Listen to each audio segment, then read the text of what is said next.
think we should be live, right?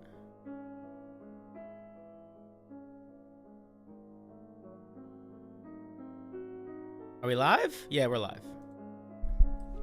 Hi. Hello. How are you? Calm down. Let's just do more.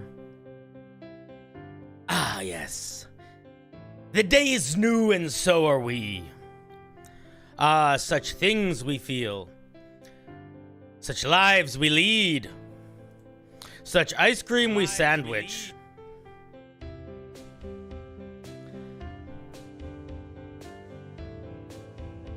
How's it going, friends?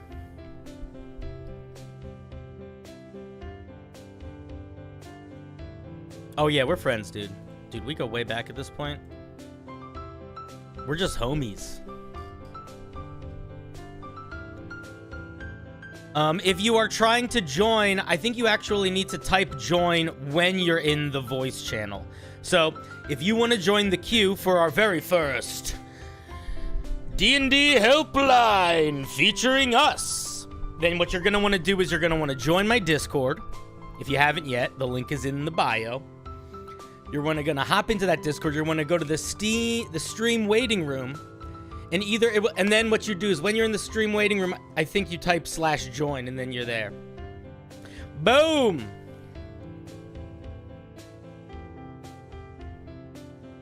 Does that sound good? I hope so. Where's chat? I need to pop you out so I can actually look at your beautiful faces. Look at you. Who's here? Here's here. Oh, it's Kuwaitus. It's the Speedwagon Runner, Mike Knight. Andres, Dusty the Cursed, Tree Potato 546, Dice Admiral, Ivana Yu. Look at all these lovely people. Game Rose, how's it going? I feel like I haven't seen you in a hot sec. Game Rose is somebody that's been following me for a while, I believe. We once hung out in chat and talked about the Fae. Unless there's another European with the name Game Rose, in which case I'm talking about that person.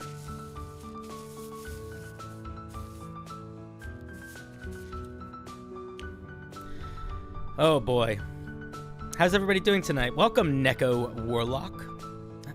I gotta type that we're live. Let me do that. 1 second. This music's a little poppy, eh? Okay. At Live Watch, we are live.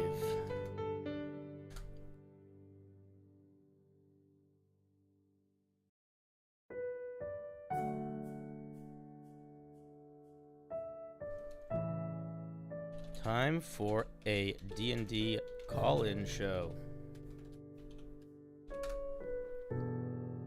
Did I do the right link? I did. Ah, yes. So who's texting me? Have I seen Le Chat du Rabin? No, I have not. I don't know why I answered a DM out loud, but there you go. It says you're first in the queue. Word. The man, the myth, the legend. Midnight is the perfect time to start watching a stream. Amen. This will be awesome. I don't have questions, only ideas. Wait, would a question be like, how do I make cheap flails out of pole sacks? I mean, I feel like you just answered the question in the question. Hey, some random dude. Bop, bop, bop. Boop. All right. So, the plan for the night... Oh, let me clean this up a little bit. So the plan for the night is that this is going to be our very first... This is going to be our very first call-in show. And if you just are signing in, the way that you call in is right up here. Join the Discord, go to the stream waiting room voice channel, and then type /join anywhere. And then you're in the queue. And if everything works, the machine will pull you in ways that make sense. And we have to trust in the machines. We must always trust in the machines. You've evolved? That's good. Steely Sam's great. Steely Sam is the one that gave me this idea. I have water again to hydrate also.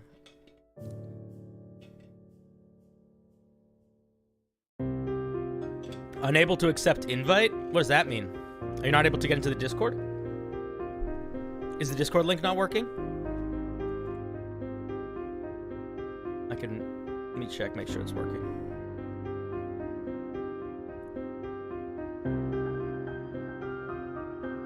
It works? Okay.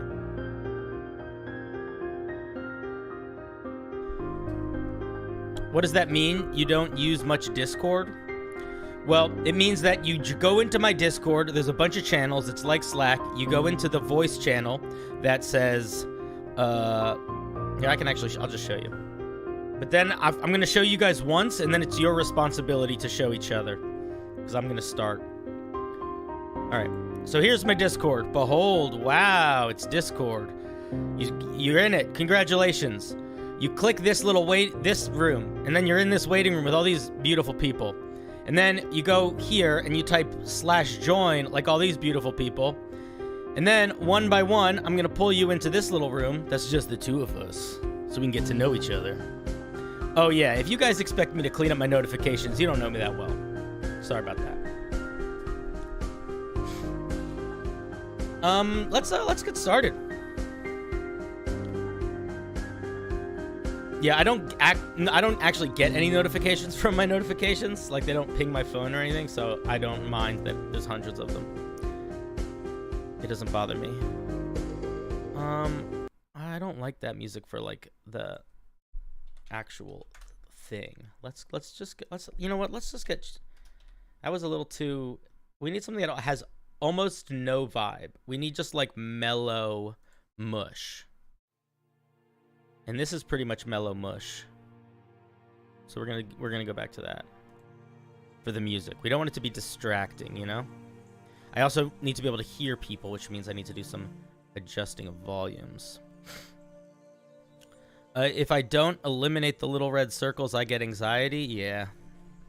I feel good once they are eliminated, but I don't try to. All right, we're gonna see. Let's see if this works. In theory, this should send somebody in. Oh shit! Oh shit! We fucked up! Wait! Everybody... Fuck. Alright, everybody out. Everybody out. Everybody out. Everybody out. Everybody out. Everybody out. Everybody out. God damn it. God damn it. How do I kick you all out of this room? I just fucked everything. Alright, let me deafen myself in case so you guys don't start talking. Oh boy. Oh boy. Oh boy. Oh boy. I just totally fucked this, didn't I? Yeah, I did. Alright, give me 1 second. Give me 1 second. Fuck. That was supposed to just pull one of you in, not all of you. Okay, Jesus Christ. Let me. All right, I think I have to build it over again.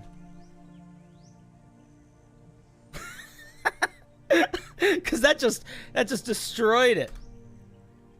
All right, I have to delete the queue. I have to delete the queue.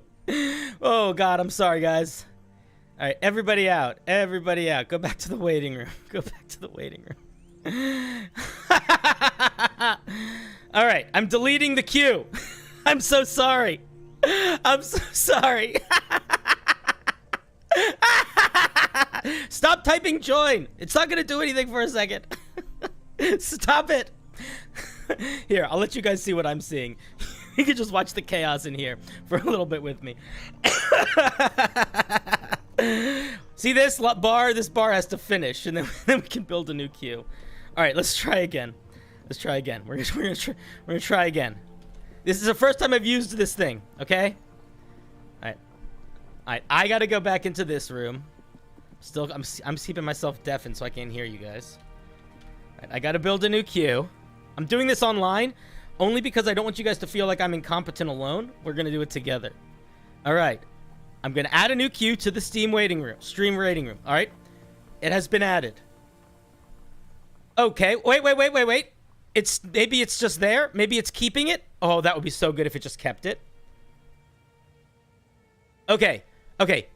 Here's what we're going to do. I'm going to try one more thing. And if it doesn't work, I'm going to apologize again. I'm going to apologize again. Oh, boy. Good start. I'm going to apologize again if it doesn't work. And then we're going to do one more thing. Yeah, we're all going to watch this whole thing. We're all going to watch this whole thing. Okay, here's what we're going to do. Here's how we're going to try it. We're going to see what happens, okay? I'm going to go into here. Yeah, I'm sure.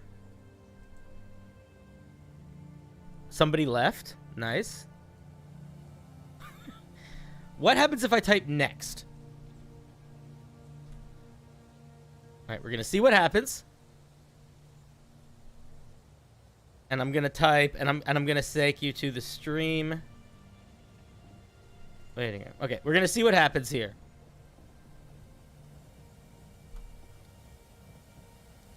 All right, perfect. Okay, can I just view the queue? Because if I can just view the queue... Nope, that doesn't do a goddamn thing. All right, give me 1 second. Give me 1 second. I know what I need to do. All right, I just need to just keep track of the fucking waiting room, I guess. All right. All right. Make the target's channel the stream VC. Okay. Next.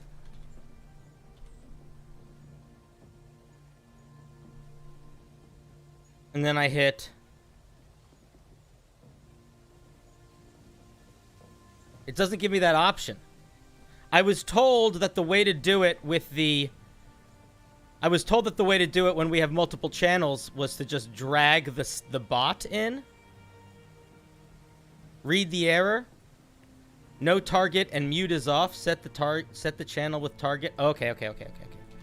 Target. Set. Stream.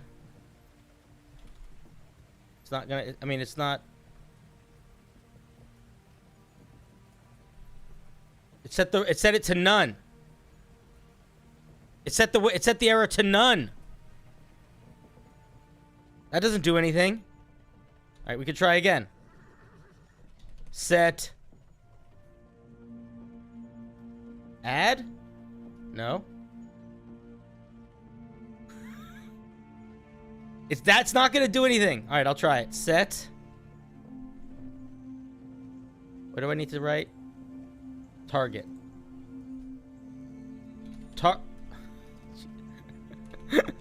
Target. Set. Hashtag. No, it would come up as an option. It's not coming up. That's not how. That's not working. Whoever's saying that's how it works is an idiot, and I hate you. I'm just kidding. You're not an idiot, but you're wrong. Yeah, it is like watching a toddler. I told you, you don't know that much. All right. Yeah, we're still setting up. This is getting fucky. All right. I have one last idea.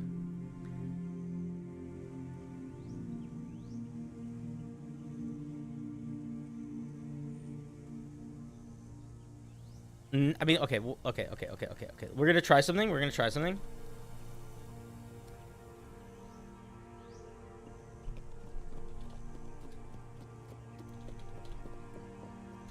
Why is it not now? Start not working.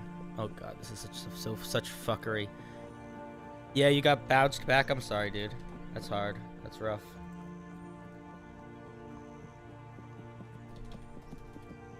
I'm gonna try to see what happens. All right, the queue has started. Okay. Now can I set the target? Get the current voice queue target channel. What is that? All right, let's try that. Nope, that doesn't do anything. All right, what happens if I hit next? If I hit next and it gets fucked again, I'm sorry. We're gonna do it. This is the last try, and if it gets fucked again, I'm just gonna read the fucking queue myself, and then we'll just pull people in manually. Just set the queue and pull people manually? Should I not hit next, chat? Is that what you're saying? Is it gonna do the same thing where it just pulls every single person in again? All right, we're gonna see.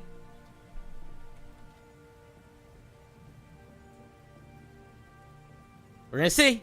Hear what happens. Let's see what happens. No target channel and mute is off. Okay. What is mute gonna do? I don't care if they're muted or not. And target wasn't doing anything. God damn it, bot, you're not helping.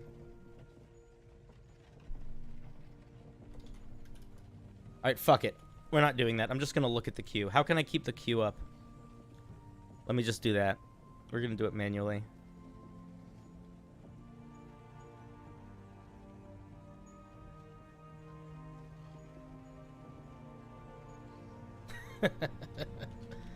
What does positions do? Is that just gonna show me the... No. I just want to be able to see the whole queue. Do I need to, like, keep it up here, maybe? Oh my god. This... Oh, display. I bet it's display, I bet.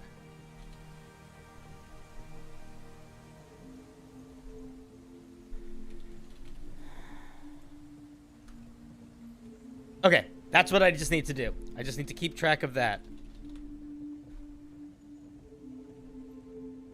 All right, we're gonna start. I'm gonna type display somewhere where I don't have to keep, where it's not gonna get fucked. Where can I do it? I'm just gonna do it in a random channel that we don't use that much. Food, your display for now, for me.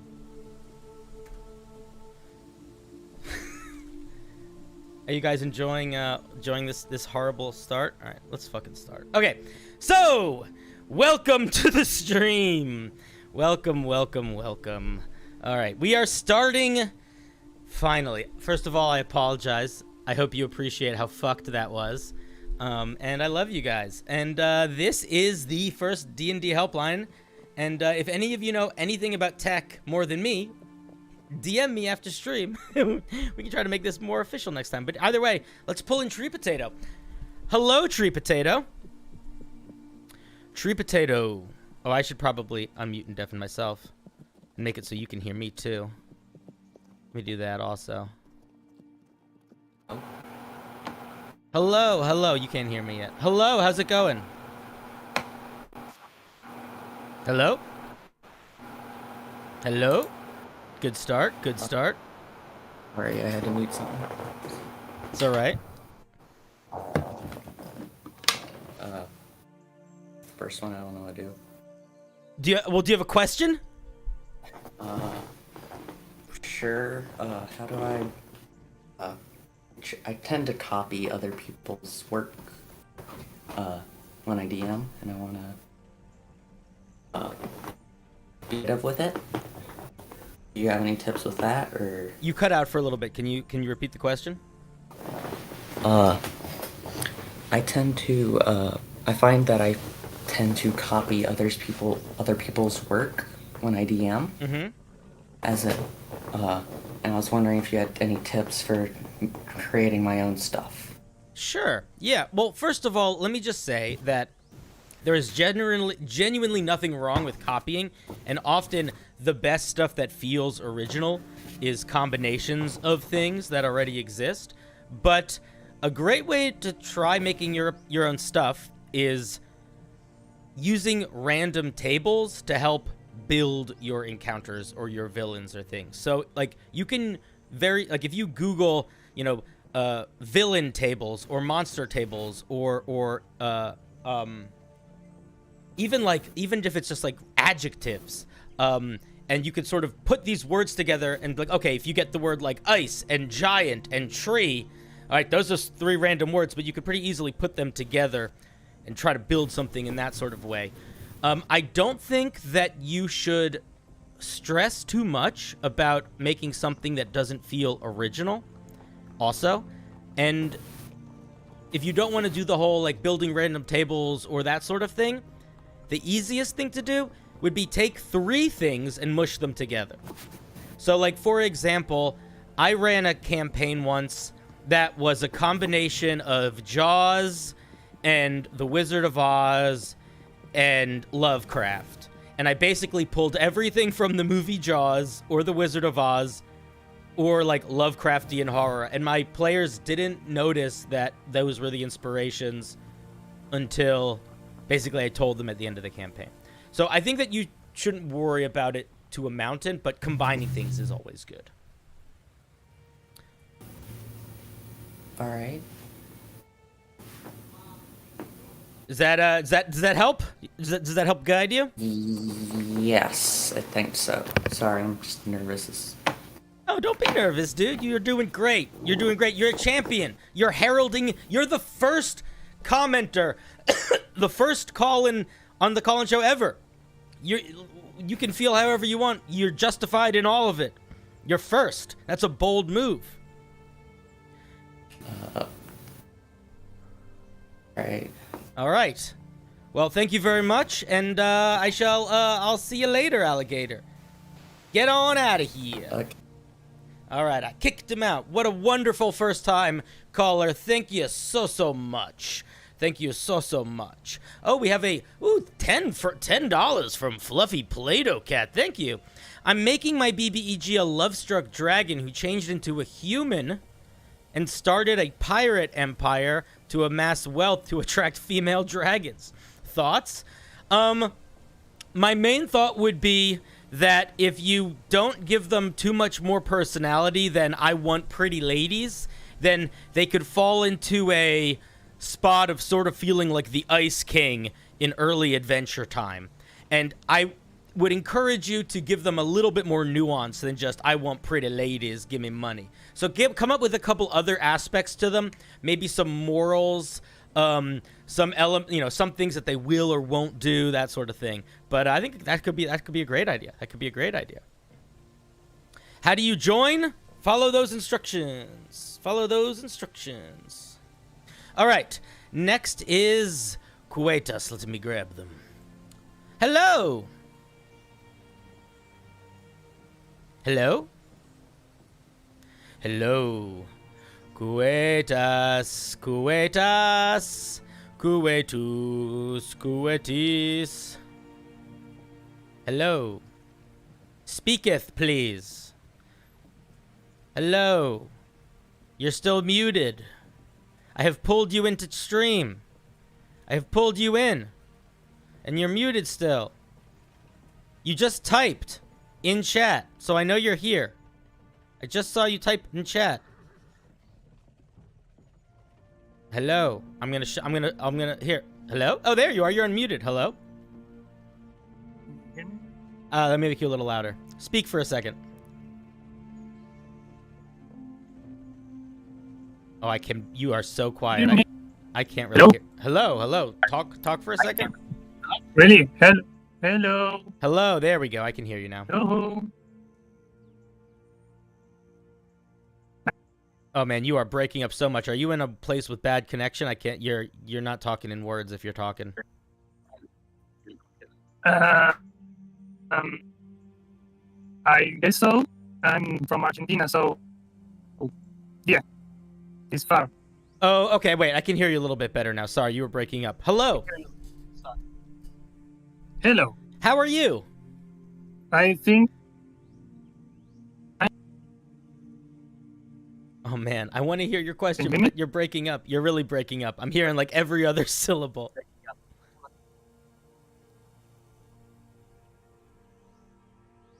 I can't hear Okay, you. I Can can't. you hear me now? I can hear you now. Yes, I can hear you now. Can Hello. you hear me better now? Yes. Okay. I have to close everything. So if you, I can have a better connection than now. That's So, okay. This is good. This is good. I can hear you now. How are you? I'm fine. And you? I'm good. I'm good. What can I help you with tonight? Nice. So first, English is not my first language, so I get a little. I don't have many words to explain what I'm thinking. That's okay. That's No. okay. I want to know your opinion on underwater fighting, Mm-hmm. especially the part of casting spells underwater. Not that some verbal components and so on. It's the if you cast a fire spell like firebolt or fireball, Mm-hmm. how you put that underwater? Because in my setting, things are like more realistic. Mm-hmm. It's not like SpongeBob underwater with fire. Okay, I got you. All right, I have a couple ideas for you.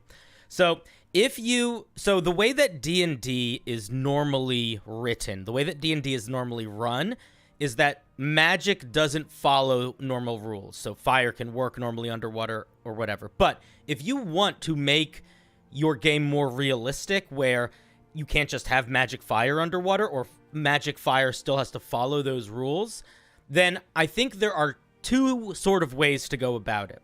One is to go very extreme, where like fire magic just doesn't work underwater.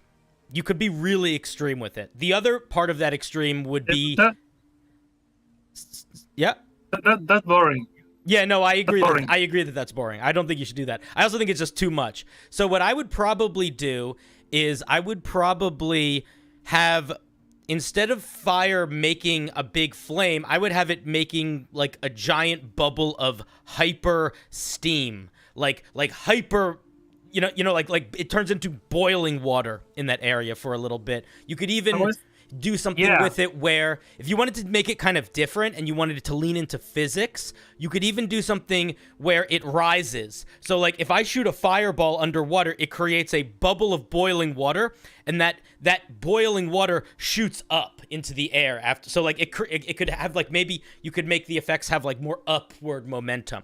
I would also play around with how lightning works underwater, because I feel like lightning could very easily work differently underwater as well. It's a lot of things, because in my campaign I have a group that it's currently underwater, and they are going to use some magic. They are level 4, so I have one that can use Ghost of Wind, for example. And I was thinking that if it moves air, or it creates air. Oh, it creates air. That's interesting. If it creates air, they can use it to make a bubble in a cavern or in the water cavern or so, and breathe in it. And also, I was planning to get it shorter, a shorter area. It creates bubbles. Yeah. So you cannot see through that. Yeah. Okay. I like that. So I have a couple thoughts. I'm not going to talk too much about specifics, because I do think that we could go on forever coming up with different ideas of ways that things could interact. That's a problem. But what I would suggest you do is, if you want, it would probably be good to work with your players on this, to have them help you come up with ideas of how these interactions work. And I think that that's good for two reasons. One, partly because there's a lot. And if you guys want to, you could make so many. And if just more people working together will be easier. But also, I believe pretty strongly that the more you change or add onto how a spell works or how an ability works, the more important it is for the players to understand that going in.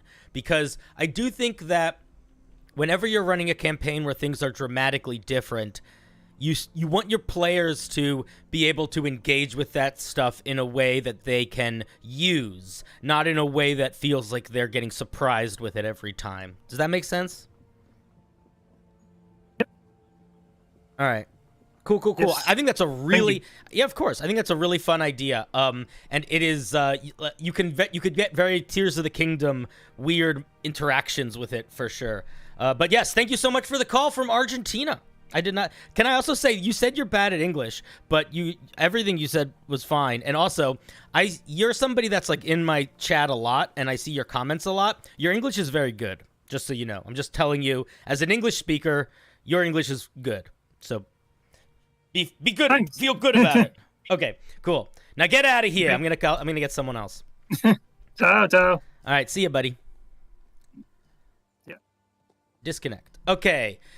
Papa Lantern, thank you for the 5. Lawful evil devil druid that believes that nature power will help its ascend its devil ranks. Good idea, bad idea? Dude, I think that's an awesome idea. If I was going to go a druid that had demonic powers, but I still played it like a druid, I would just reflavor everything to be sort of like twisted and gnarly, and I would suggest looking at the wildfire druid, because they get a lot of fire magic and like a flaming familiar, which kind of could feel like a devil thing, which is pretty cool. Hi, Milk Boy.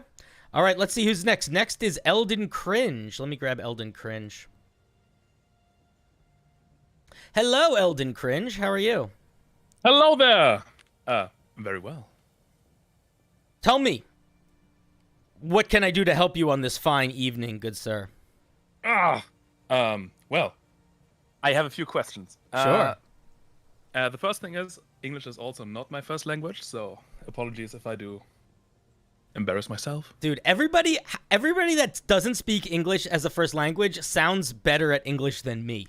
So I accept, but I'll don't be too harsh on yourself. Why? Thank you. All right. So my question is, I'm DMing my first campaign. Exciting. And yeah, it's awesome. It's a pirate campaign. Cool. But the problem is I'm lost. Because I want to make it feel more exploration-y or adventure-y. Mm-hmm. And I do not know how to create that feeling other than letting them roleplay and just, I guess, go about in the world. Okay. And yeah. Great question. And I think that this is a problem that a lot of people have, especially because D&D does not do a great job of giving resources for exploration or ways to do exploration. So I'm going to give you 2 suggestions. The first suggestion is have them find or give them a map, a big map. And it does not need to have a lot of details, but it should have the general vibe of key locations. It would like the cities, the towns, but it should also have like mysterious locations marked on the map, like unknown places that look weird or have weird names, because then they can kind of plan their adventure like a road trip, and they can have places that they want to get to, and they can see, okay, if I want to get to the Golden Dragon Cove, we can either go through the spiny lagoon, whatever the fuck that means, or we can go through like the ice mountain. You know what I mean? Like it gives them a way to sort of plan how they're exploring. That's a good way to get them sort of going in a direction on a longer term. That's a really great tip. Thanks. And the only time that I've ever run a true exploration campaign, it only became an exploration campaign because the players got so obsessed with the map. And so it worked well in that situation. I think it can work well. And it doesn't need to be a beautiful map. It just needs to have some interesting names and weird shapes and stuff. The other thing that I'm going to suggest is if you're doing a campaign that has a lot of travel, you should run a couple events that are not combat encounters specifically, but that are almost more like skill check, just like travel encounters. And a good way to run them, if you don't want to have to plan every single one, and this is something that one of my dungeon masters has done for me and it's really good, is he rolls a dice, and then depending on that die, he has one of the players say something along the lines of, all right, 3 days into travel, something bad happens that slows you down. What is it? And he has the player come up with what the issue is, and then he has that they have to solve it. So it allows for this experience where you can have kind of a couple like mundane or less intense encounters, but that still add into the feeling of this is a journey without every day needing you to fight a sea monster or something. There could be a day where it's like, the problem is we're low on food. So it's like, okay, we all have to go fishing. And then then you can sort of improv / build an encounter out of the way they present solving the problem or the problems they come up with.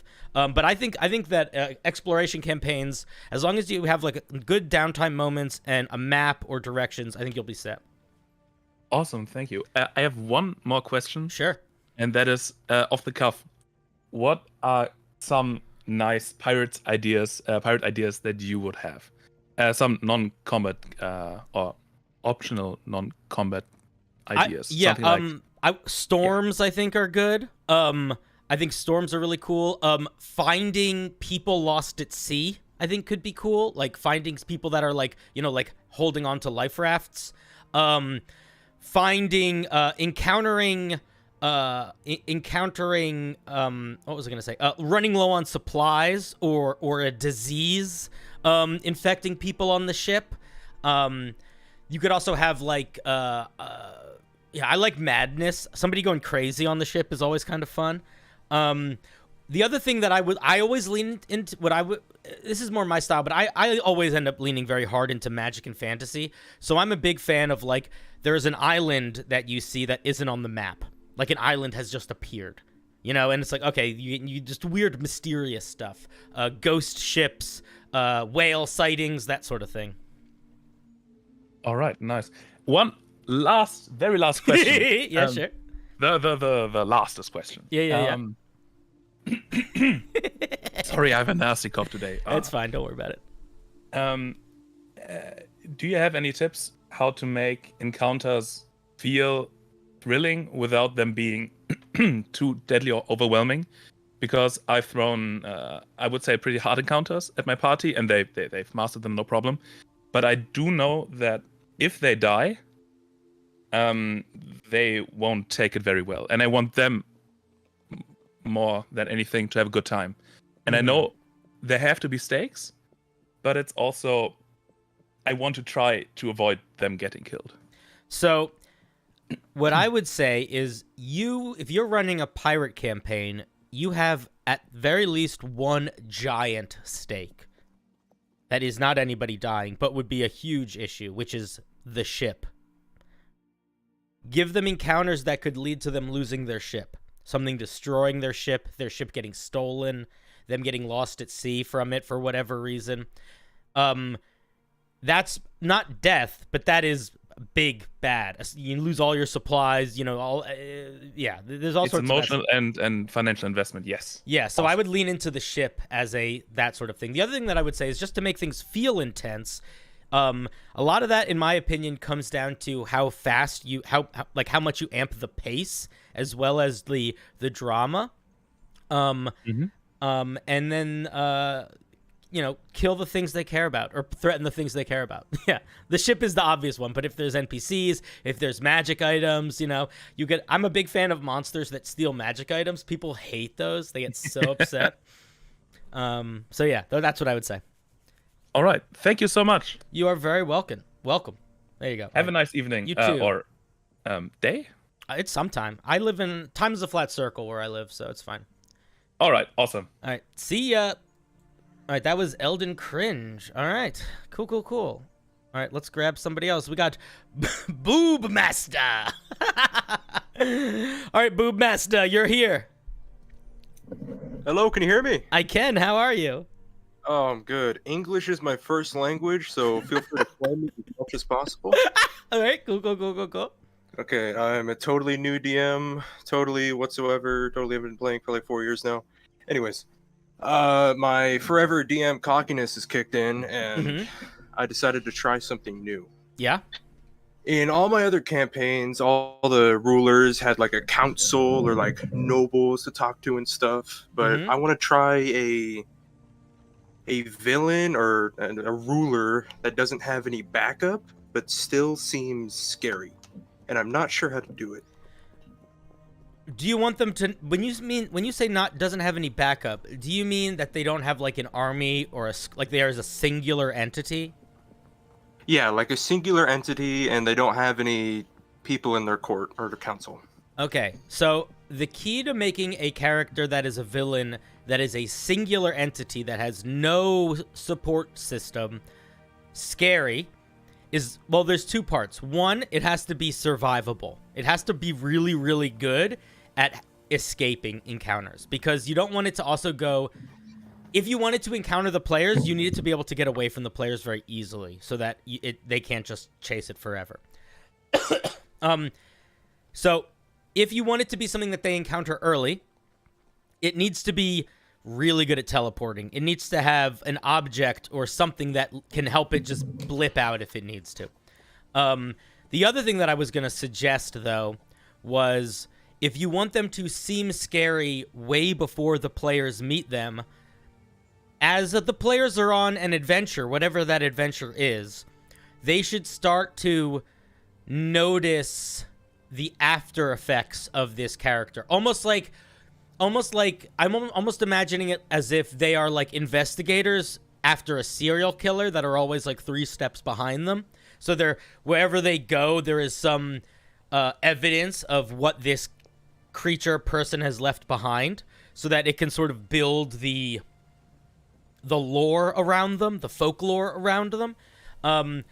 And I would make it so whatever this person or creature is, whatever that thing that they're leaving behind is, should be messed up. Like, I don't think it should just be that they are, like, killing people. It should be like your players go to a town and everyone has suffocated to death because their faces have flesh where they should have mouths and noses. You know, it's like stuff like that. It's like okay, what is doing this? That's you want to get your players thinking that way. But in terms of mechanically how to run it, it needs to be really good at escaping, and it needs to be really good at manipulating the battlefield. Whether that manipulation of the battlefield comes from it being able to move through it and avoid things and be really mobile, or it debuffing players really well, or it having literal transformative magic type powers. Because the big thing that you're going to come up against when you have a singular bad guy that is truly singular, where you really can't give them buddies, is they can only do a single creature, even if it's a dragon, can only do so much on its own. Like, the reason why dragons are so scary is because they can fly in addition to breathe crazy fire. If they could just fly or just breathe crazy fire, they wouldn't be that scary, because you could always run them down with horses or something like that. Like, so that's what I would say. Just, you want it to have it needs to be able to answer all of its questions in terms of escaping and surviving.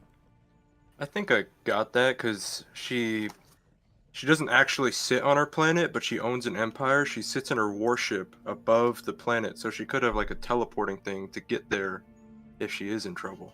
Oh yeah, if this is sci-fi, lean into that. Yeah. Let her give her cloaking, give her little. Oh, she could have probes that like show her what's going on, so she could spy on stuff from far away. Lean into the tech. The tech is good. Tech Okay, can cool. also fill the role of like minions a lot of the time. Yeah, I was thinking that like maybe like just robot servants or something, maybe. Yeah, although it is kind of cool even if she could have robot servants, she's like, no, it's all me. There is something kind of cool to that. Okay, thank you. Yeah, man, no problem. Have a good one. Okay, you too. All right, bye. Oh, no. I almost banned you by accident. All right, I'm glad I didn't. All right, next is Ambrose. Let's pull Ambrose in. Hey, is everyone having fun so far? Is this interesting? I don't know. Ambrose, get in here. Hello. How's it going, nice dude? to meet you. I'm doing pretty good. How about you? I'm doing great. All right. So, first of all, I have bad internet, so sorry if that gets in the way. That's okay. I'll hang up on you if it becomes offensive, but if it doesn't become offensive, I'll be fine. All right. So, a little preset before my question. I'm a decently new DM. I started about last year, and I made my own campaign, and my players are currently level 14 going through it. And they've kind of entered into like the last boss sequence where they have to clear this tower and the boss is going to be at the final top of it. And so this boss is not necessarily the boss. He's kind of like the preset. So basically, I'm thinking once the players defeat him, it's going to open up like options for them to see if they can go. I think I had it. So there's a dragon they spared in the beginning, and then that dragon's going to show back up with his friends. And so they can go either fight the dragons. And then another option is that as the boss dies or gets to like a certain low HP area, he's gonna sacrifice himself and open up a portal to like the one of the 9 hells, Cool. and they'll have to fight someone down there. And so they get to choose if they want to fight the dragons and save the city, or fight the demon lord and save the city in the long run.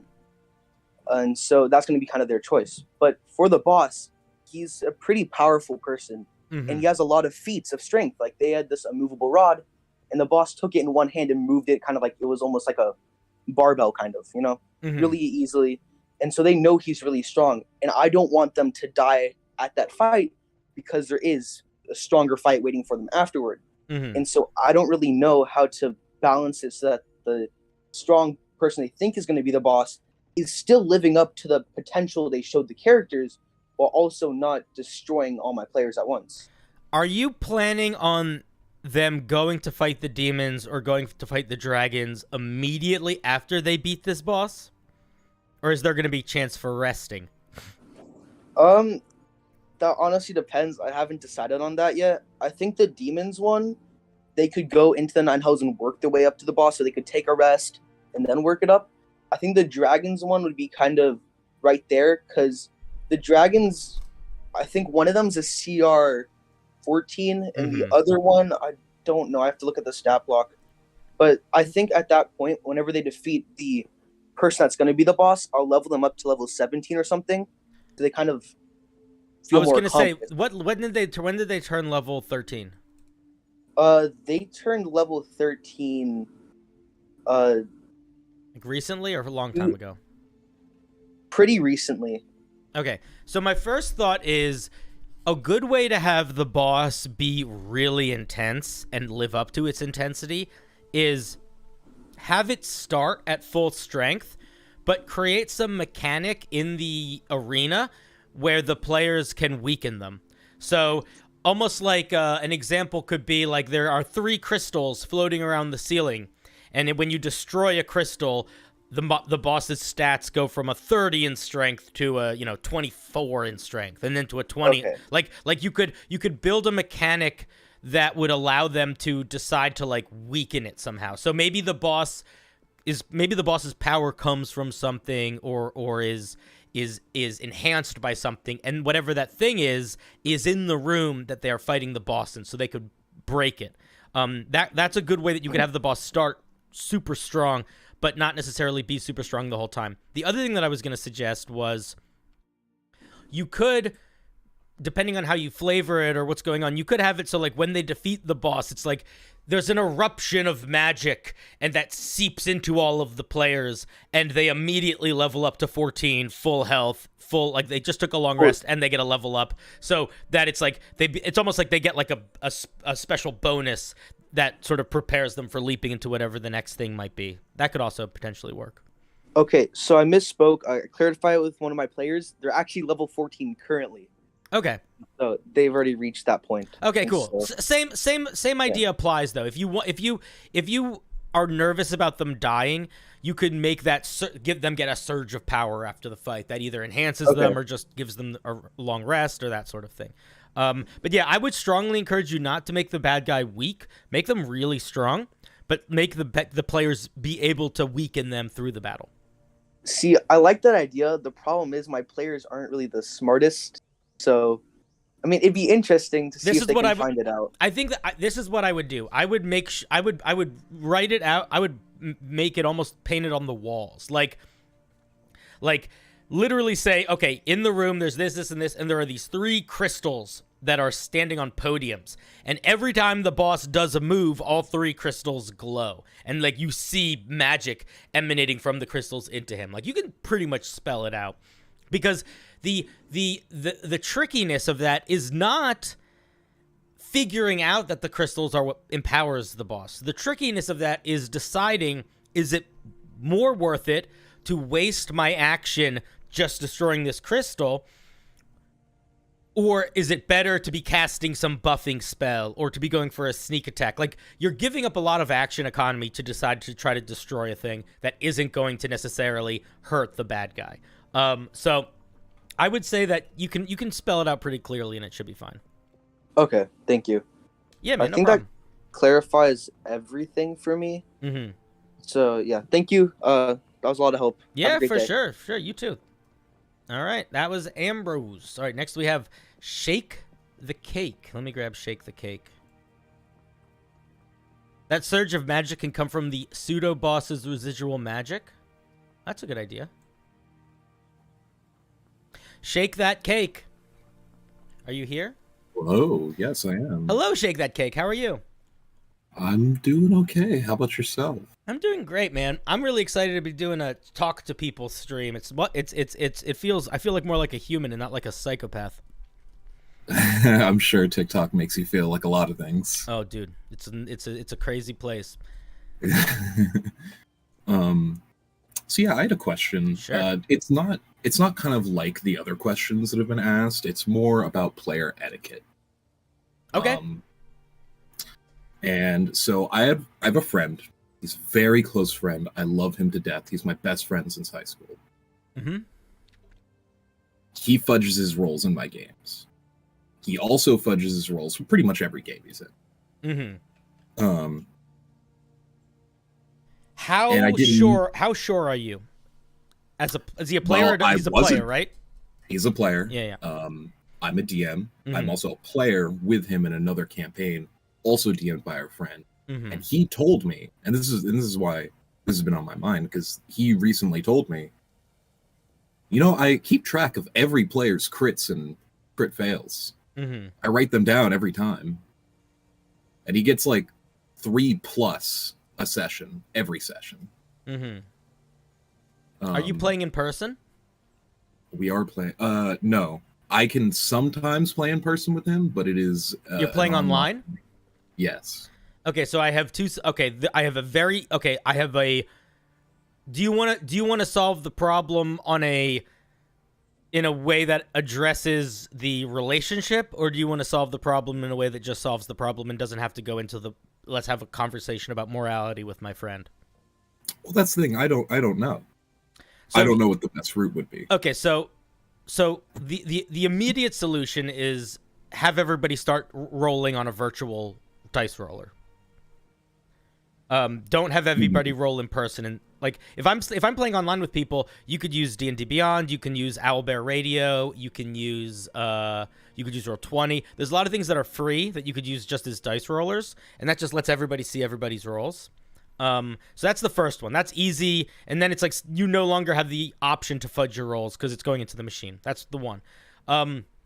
If you don't want to do that though, then you have to basically ask yourself, am I comfortable having a conversation with my friend where I acknowledge something that they might deny, and like how do I want to move forward with that?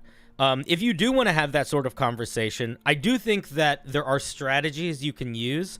The best, and these strategies are not something that I normally apply to D&D. I used to work at summer camps and in preschools, and I was somebody that worked with camp counselors and teachers to help with like running shit. But one of the big things with when you're dealing with like a camp counselor or a teacher and you need to give them feedback,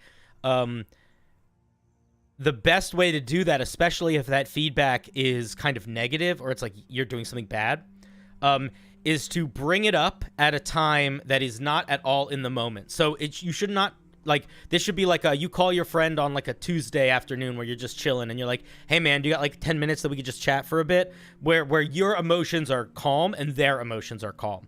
And then the other thing that you do is you make very, very clear why you want to have this conversation with them. So by that I mean you say, hey man, I love playing D&D with you. You are a lot of fun. You are a good friend of mine. And there is something that you're doing that is making it harder for me to have fun playing D&D with you. And I'm struggling with it because you're my friend and I really want to have fun playing D&D with you. But this thing is kind of getting in the way. Can we talk about it? And if you go at it from that angle where you are very heavily reminding them that the reason you're having this conversation is because you care about them, that can help keep them from getting super defensive.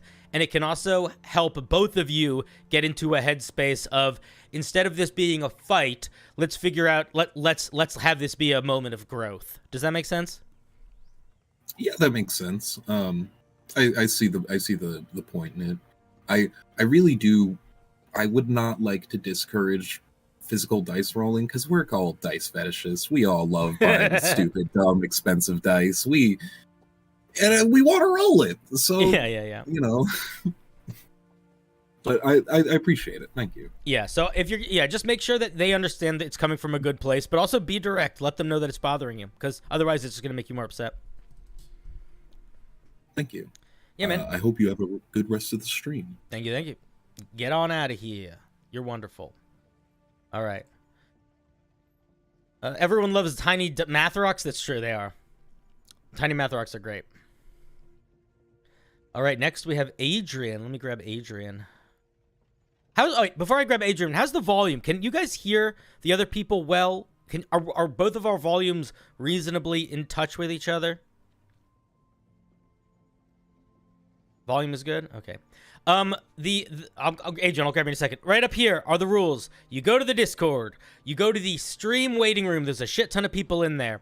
And then in any chat, stream events is where people are usually doing it, is where you type /join, and it adds you to the queue. And that's it. All right, let me grab Adrian. Adrian.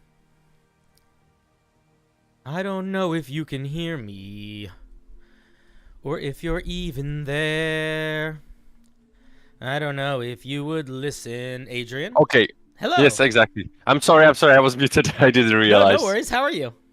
I'm pretty good. And how are you? I'm very well. Very well. Thank you for being here. I'm very happy to be here, honestly, because I was wondering if you're doing this kind of streams, because the last time I don't know if you remember, but the last time you were with Silly Sam, and I joined, I was talking about a bit about my wolves. Yes, I do remember. Yeah, I basically started doing these because I had so much fun doing it on Sam's stream, and I was like, I just want to do these. These are fun.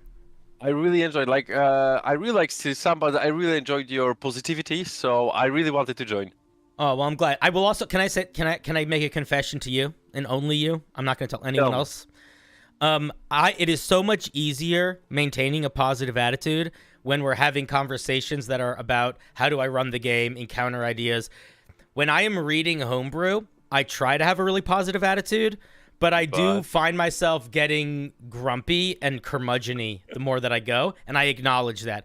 But yes, I appreciate that. All right. I'm here for you though. What's your question for me, my dude? So first thing I gotta say, I understand why you're getting grumpy, because sometimes it's really like, ooh, a struggle. So, I have a couple of questions for you, if you don't mind. I don't mind. That's great. So the thing is that actually so I had a session. Finally, they fought with the wolves.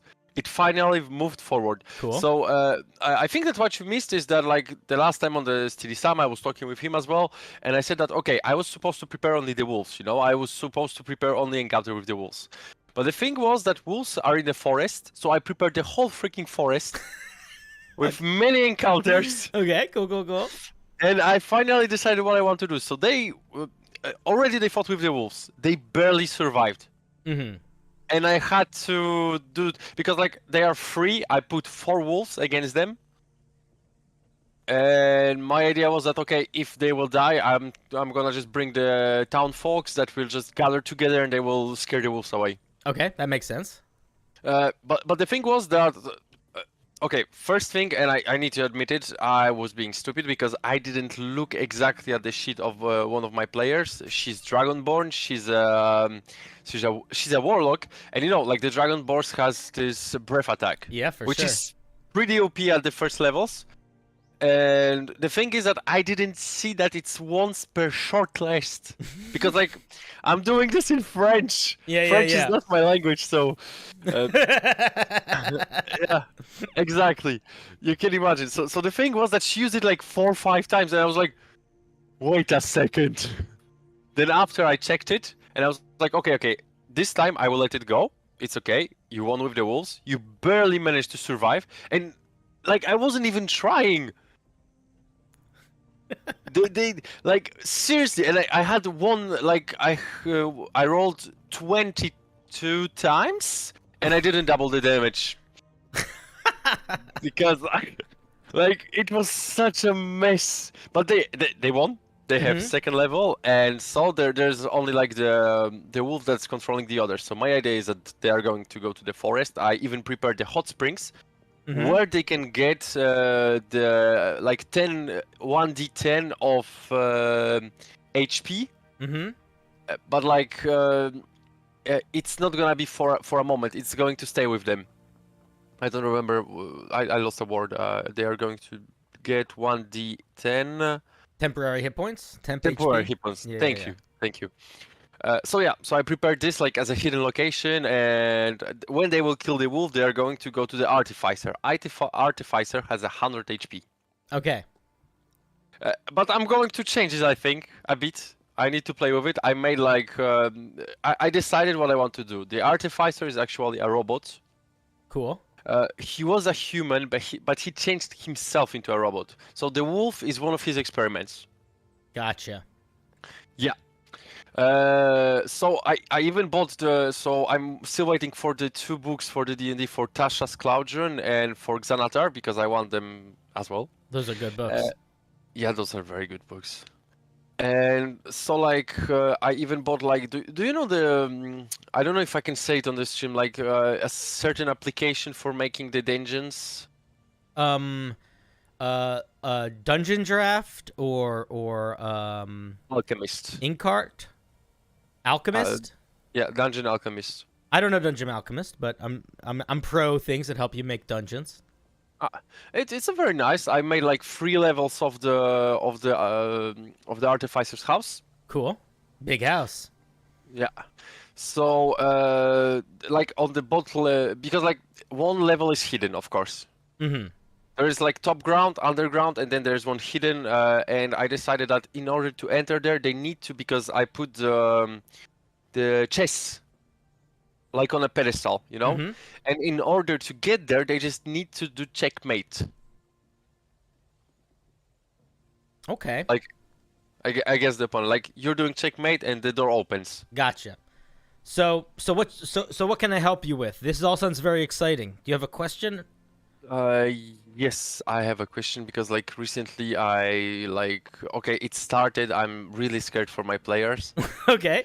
I'm a bit lost because like I thought that the wolves, the force factor is like 1/4, you know? Yep. Yeah.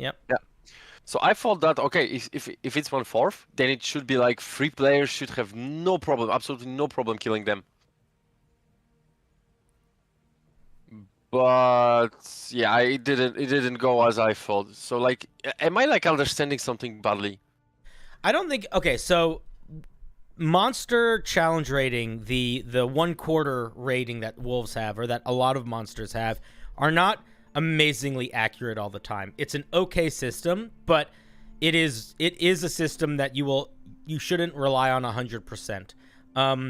What matters, in my opinion, as much as the challenge rating, the challenge of a monster, is also just how many there are. How many turns are the players getting versus how many turns the monsters are getting. If the monsters are getting a lot more turns, it's going to be a struggle for the players regardless of a lot of situations. The other thing that I would suggest is if you're worried about the encounter being too scary or being too dangerous, what you can always do is you can always adjust the encounter in minor ways on the fly. So if you have this artificer, if they have to fight this artificer that's going to have 100 hit points, and you're worried that it's just going to destroy them, then halfway through the fight, you can just decide, all right, it's not going to have 100 hit points. If it's getting to a point where it's like, okay, they are really trying, but they're getting close to losing, and you want it to be like a victory, you can decide that the artificer only has like 2 hits left before it goes. Like they're not looking at the hit points, so it doesn't really matter. Don't feel like you need to commit to the stat block. What's more important is committing to the fun of the players. So you can always change things in the middle if you need to. I agree 100%. Like, yeah, the thing about changing is that I want to stay true to my roles. And you can stay also, true like, to your roles, but you don't need to stay true to the numbers every time. True, You're not rolling for hit dice. Yeah. So yeah, it's true. Actually, I will implement it. That's for sure, because I really want them to have fun. You know, like it's very hard for me to find players, and I'm really happy because like we are working at the restaurant. You're ending at midnight, and so they are coming specifically to play with me. So I really appreciate it. Oh, that's fun. That's fun. That's really fun. Yeah. Are you really where? fun. What part of the world are you in? Oh, I'm in France. Dude, I'm imagining working at a restaurant in France, closing up at midnight, and everybody coming in afterwards to play D&D. It sounds like you're living in a movie. That sounds like a scene in a movie. We do it only once a week. Oh, it's very nice though. But- That sounds fun. I have to assure you that sometimes I have like people who are pretty much like falling asleep. I have only like, yeah. The last time actually it happened, one of the players just like. Well, if it makes you That's feel a- better, in one of my home games, I have a player who falls asleep regularly, and that's usually when we end the session. It's when he falls asleep. Yeah. So we all have that. We all have players that fall asleep. Okay. We just wake up the player and we're like, "Are you all right? Like, are you all right? Are you agreeing with what I just said?" And she's like, "Huh?" That's so funny. All right, dude. Oh, Well, I'm looking would forward really- to hear how the rest of that goes. And you think they're going to encounter this artificer soon? I think either in two sessions or in one session. They Very already cool. did the second level. Very cool. Very cool. And really, thank you so much for the help and for the advices because I'm gonna really need them. Oh, for sure, for sure. All right, buddy. Thanks for calling in. Have a good night. All right, bye. All right, that was Adrian, our French associate. Very friendly fellow. Let's check out. Oh, we have Thanatos. Smiley face is up next. That burp was for you. Hello? Hello. Hey, how's it going? I'm doing pretty well. May I say something to the person that was here before me Sure. in French? Si un jour t'as besoin d'un autre joueur, je suis là. All right. Can I tell you something? Wait, can I tell you something funny? Go on. My brother got married this weekend. My brother got married this weekend, and he is on his honeymoon right now. And they are in Montreal, which I know is different French. I know there's a lot of feelings about France versus Montreal, but no one in my family speaks French. But all of my siblings, all of us are in like a big group text. And since my brother has been in Montreal, we've only been texting in the group text in French. And basically, I'll write my message in Google Translate. I'll translate it to French, and then I'll send it. And then I'm assuming they're putting it into Google Translate to read it, and then writing something and sending it back. But what I love about it is it's a joke that we started, but we never talked about it. But now I will go to my phone, and like one of my main group chats is just in French now. This is awesome. Yeah. This is a very good way to learn. This is how I learned English. I learned Also- the word chicken, poulet. Yes, this is very good. Yeah. And what is the female version of poulet? That's impossible. I could never learn such a thing. That's beyond my capabilities. It's poulet. Poulet. Yeah. All right. Thank you. All right. Now you've helped me. How can I help you? Okay. So on different ways that you can help all of the other people. I am not a DM. I'm only a player. Cool. You're not only a player. What is a dungeon master without a player? That's just a writer. True.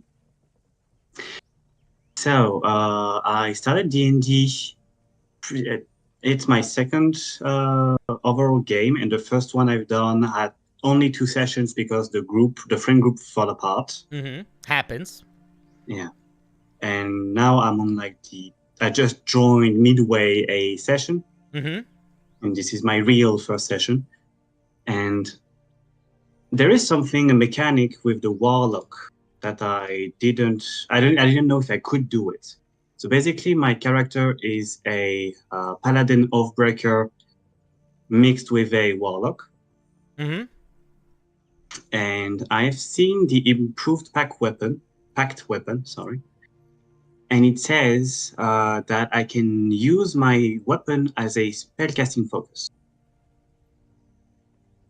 Yes. And I mostly have only touch spells, like inflict wound. Mm-hmm. And I was thinking, what if I summon my weapon as like a needle or a dart? I stick it on the enemy's body, just hi, planted you with the needle. What are you gonna do? And then go away and spam cast touch weapons through the weapon. I am 99% sure you need to be holding your arcane focus to use it.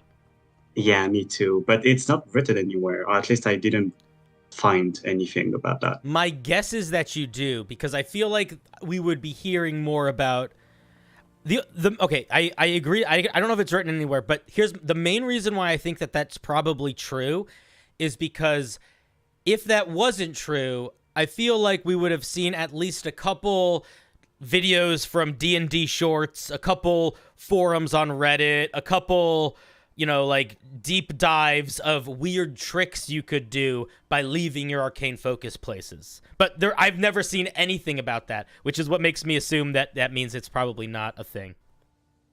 Yeah, me too. But it's a fun idea. Always, yeah, it is a very fun idea. When I told my DM about it, he was like, "Oh, fuck you."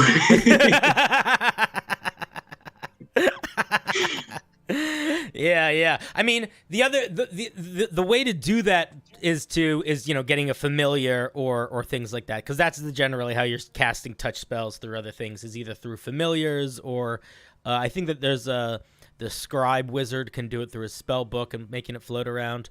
But yeah, it's a fun idea. If I was your dungeon master, this is what I would suggest. If this is an idea that you think is genuinely fun that you want to do, and you're like, man, more than just a silly idea, I actually want to do this. What I would see is I would talk to your dungeon master about if it would be possible, and you're a warlock, so I would talk to your dungeon master about if it would be possible for your character to do something to like enhance the deal with their patron, or to get some magic item that would allow them to do this, but I would stipulate that I would still limit it to like once per day. I would not make it a more than that thing. Or maybe like it's an item that you can activate and then it's active for a minute, but you can only activate it once a day. Because even if it was an extra thing, I would make it. It would be very strong to have just on all the time. But I could see a homebrew magic item or a homebrew boon that would allow you to do that to a limited extent. Well, technically, leaving the weapon of the packed weapon like this, they only last 1 minute if you don't touch it.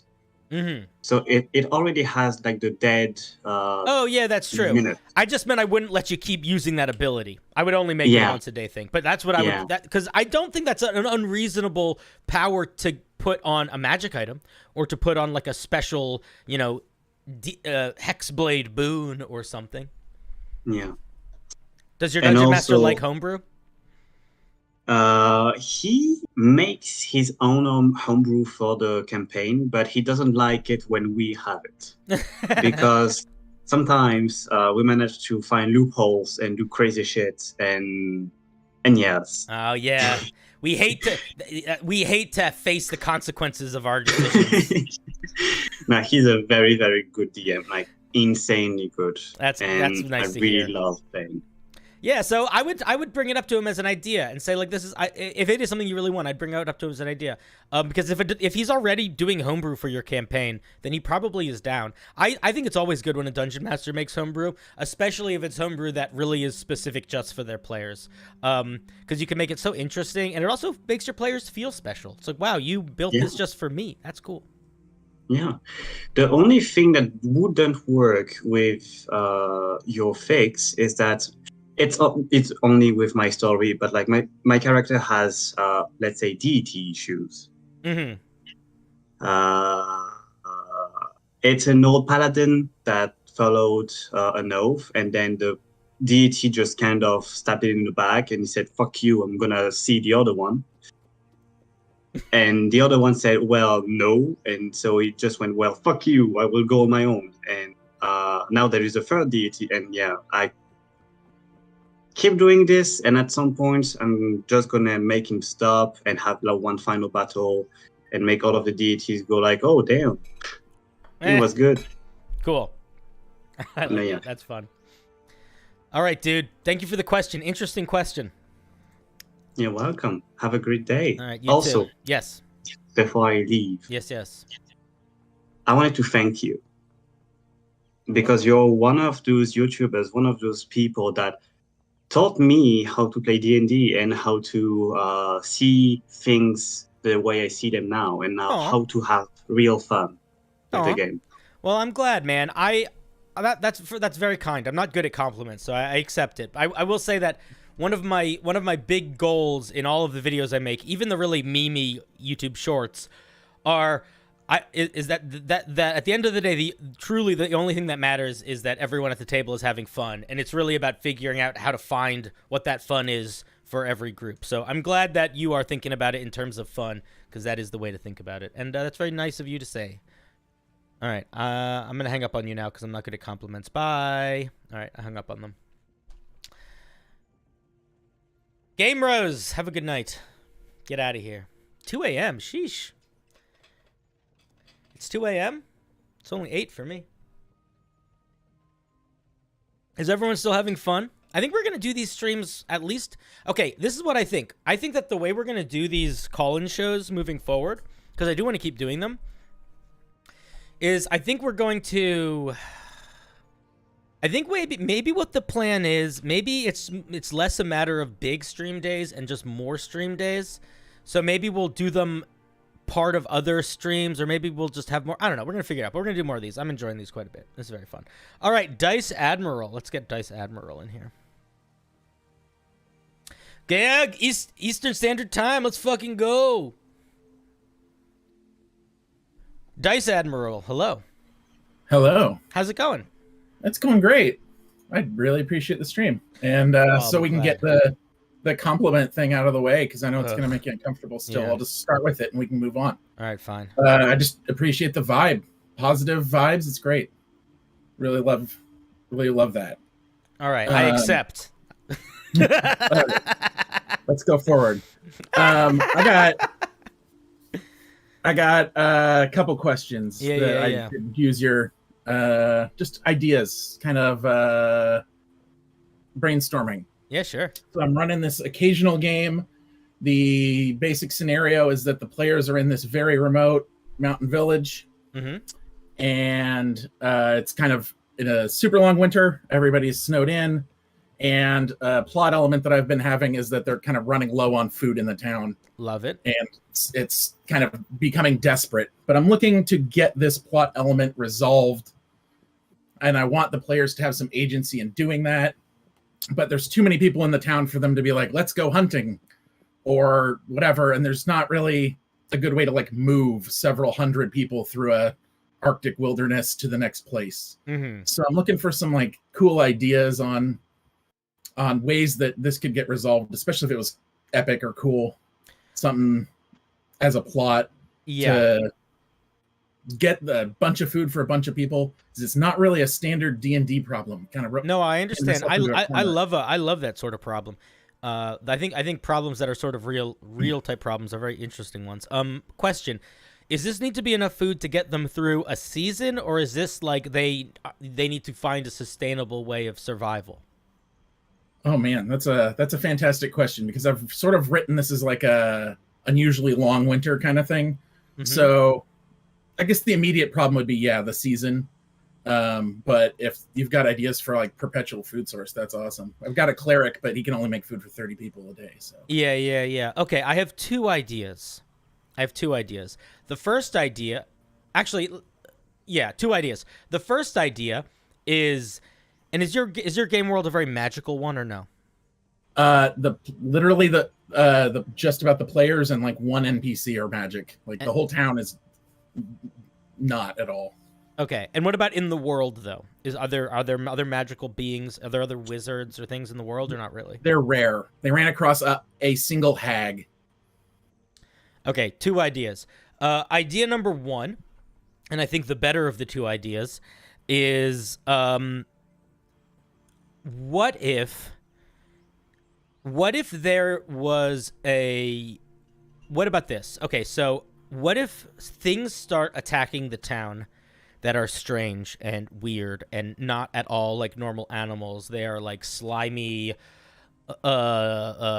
blind, like mole monster creatures, oozes, that sort of thing. And everyone's like, great, now not only are we going hungry, we're getting fucking like attacked by strange monsters. And then it leads to essentially the players or whomever discovering a opening to like a cave system that could potentially lead to like the Underdark, or some, whether it's not the Underdark or not, but it's like an ecosystem that exists underneath the area that is this town or outside this town. And in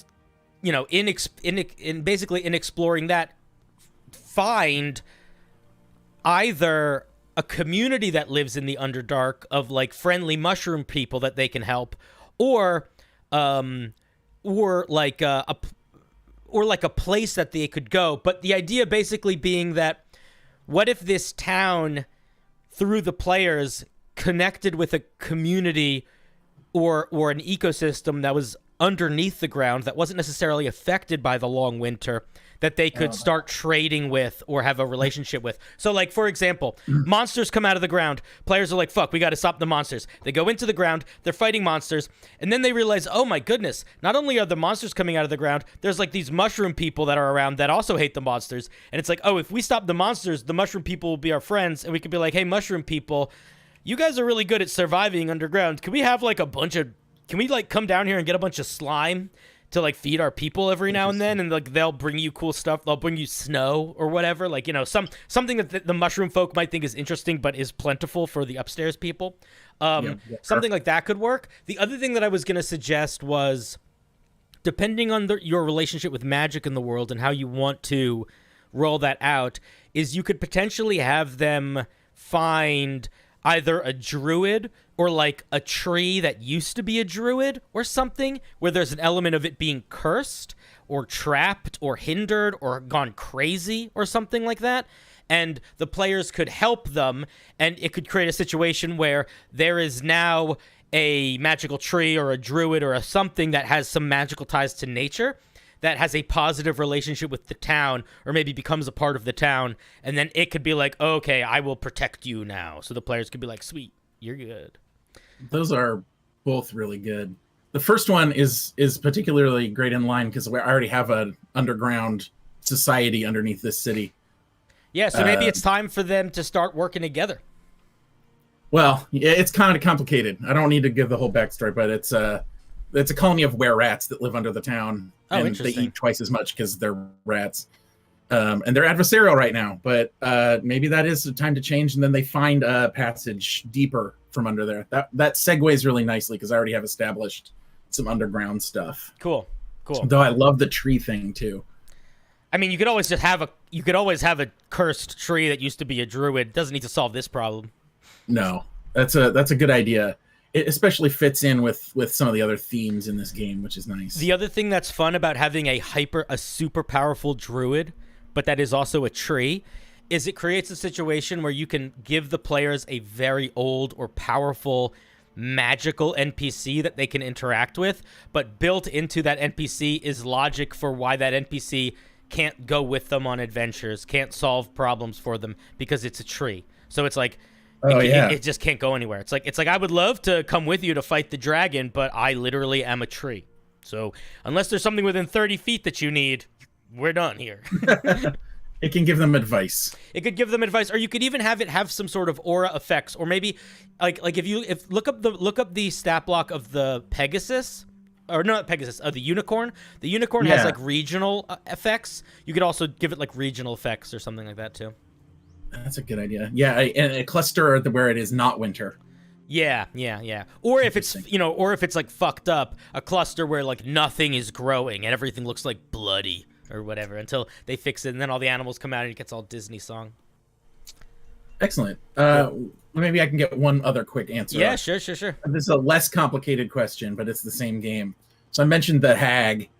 Two of the players did something real, or the characters, I suppose, did something real dumb, and they just promised the hag an open favor. They wanted something from her, and she was like, do me a favor, and they're like, great, sure. Great. What? But it's only half the party have promised her favors. So, and I'm not going to I don't want to split them all up. Yeah.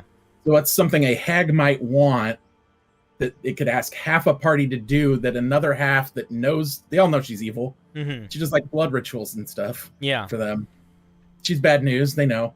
But something that she might ask them to do that the other ones might begrudgingly still help with. She could make objects. She could like carve little wooden figurines or toys, and they could have to give those toys to children they meet. Oh, that's crooked. Love it. You don't even need to explain anything beyond that. Like, you can decide what that means later. But not knowing the implications of that makes it almost worse. Oh yeah. Oh yeah, She could that's got the gears clicking. That's great. Yeah, she could literally say, "Here are 5 toys. You need to give these to the next 5 children you meet."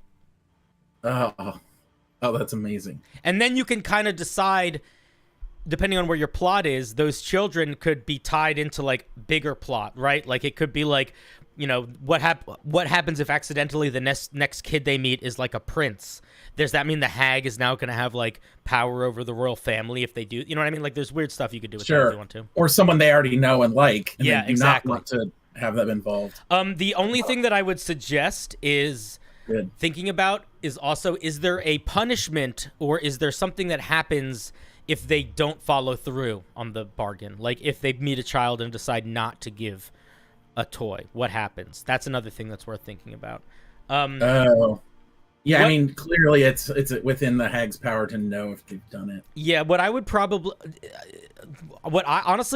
do is if they don't or they start to not, whatever gift the hag gave them or boon the hag did for them starts to be undone. And it's like, you don't immediately be like, oh, you know that town that the hag just saved? You can hear them screaming again. But like, you slowly tweak it up where you almost like, it's almost like giving them a chance. Like they're like, actually, we're going to put it in our pocket and walk past this kid. And then it's like, oh, you feel your age starting to come back. And you know that if you break this pact, everything the hag did for you is going to be undone. Something like that. So you can make it very clear that they understand what that parameter is. They don't need to understand. I mean, because they made an open bargain, they don't need it explained until it's an issue. Yeah, that makes a lot of sense. Yeah. Wait, Heart of Void just said, or make a normal request, just like take this apple. Just take some apples. That's true. The more innocuous the request is, the more weird they might feel about it. Because it's like, why? Why do you want us to do this? Like, you know, like every time you enter a new town, hop 3 times and sing "The Little Jumper Always Jumps." Just something to make them look ridiculous. But they might be like, why? And then you can decide if that actually ever turns into a thing or not. I love those open seeds like that. That's all. Yeah. A lot of this game is from this side is just planting seeds you can harvest later. That's one of my favorite games is 80% improv at this point, and it's a lot of that. It's a lot of like, we go in sort of, I don't know, I'm going to throw something at them, and what they do with it often determines the way the narrative flows. It's a lot of fun. All right. Yeah, that's been very helpful. Yeah, man. Thank you very much. You're very welcome. I'm hanging up on you now. Bye. All right, I hung up on them. All right, next is, I'm going to have to pee soon. We're going to do one more, and then I'm going to pee, but then we'll come back and do more. Because looks like we have 12 people in the queue. If you're here and you want to join, you have questions, go to my Discord, go to the stream waiting room where there's a bunch of people, and then type /join anywhere in the Discord, and you'll be added to the queue. And we're just gonna go. We're gonna go. I don't imagine we're gonna have infinite people, but I'm down to hang for at least a little while. All right, let's bring on Lord Elizor. Lord Elizor. Hello, Lord Elizor. Why'd you sad, Dice Admiral? You meant to make the first-time watcher, first-time caller joke? Oh, I'm sorry. I hung up on you too early. Hi, Lord. What's up? Hi. Can you hear me? I can. How are you? I'm doing good. It's also 2 a.m. here. Good evening. Yes. Sorry, I had to mute the stream. That's okay. I appreciate it. I'm currently doing a bunch of homebrew, and I've run into a fair number of problems. Mm-hmm. Some of them are sort of my own doing in deciding to do 5th edition when I grew up on 3.5, but I'm working through that one pretty well. Basically, it's based on. Do you have any familiarity with the Game of Thrones and those books and stuff? Medium. I've seen the shows. Okay. I'm sort of doing it based on that, and trying to keep it thematically in that same realm. I want to make a lot of the classes underpowered is the word I've been using, but I'm not sure that's exactly what I'm going for. Mm-hmm. But like, I want them to be able to do, like, the players to be able to do a bunch of cool stuff, but I also want like a party of 4, if they're like outnumbered significantly, to like be not in a good place, but like by just like 15 randos with swords. Mm-hmm. Because like, you know, you can be really good at swords, but like a bunch of people with swords is still not going to be good, even if Yeah. they're not very good at sword. Yeah, for sure. And I don't know really how to balance that, if that makes sense. Yeah, I think the most important thing if you're trying to make a campaign where the players don't feel that powerful is it's a low-level campaign. And I would not have it get to high level. I would probably keep it level.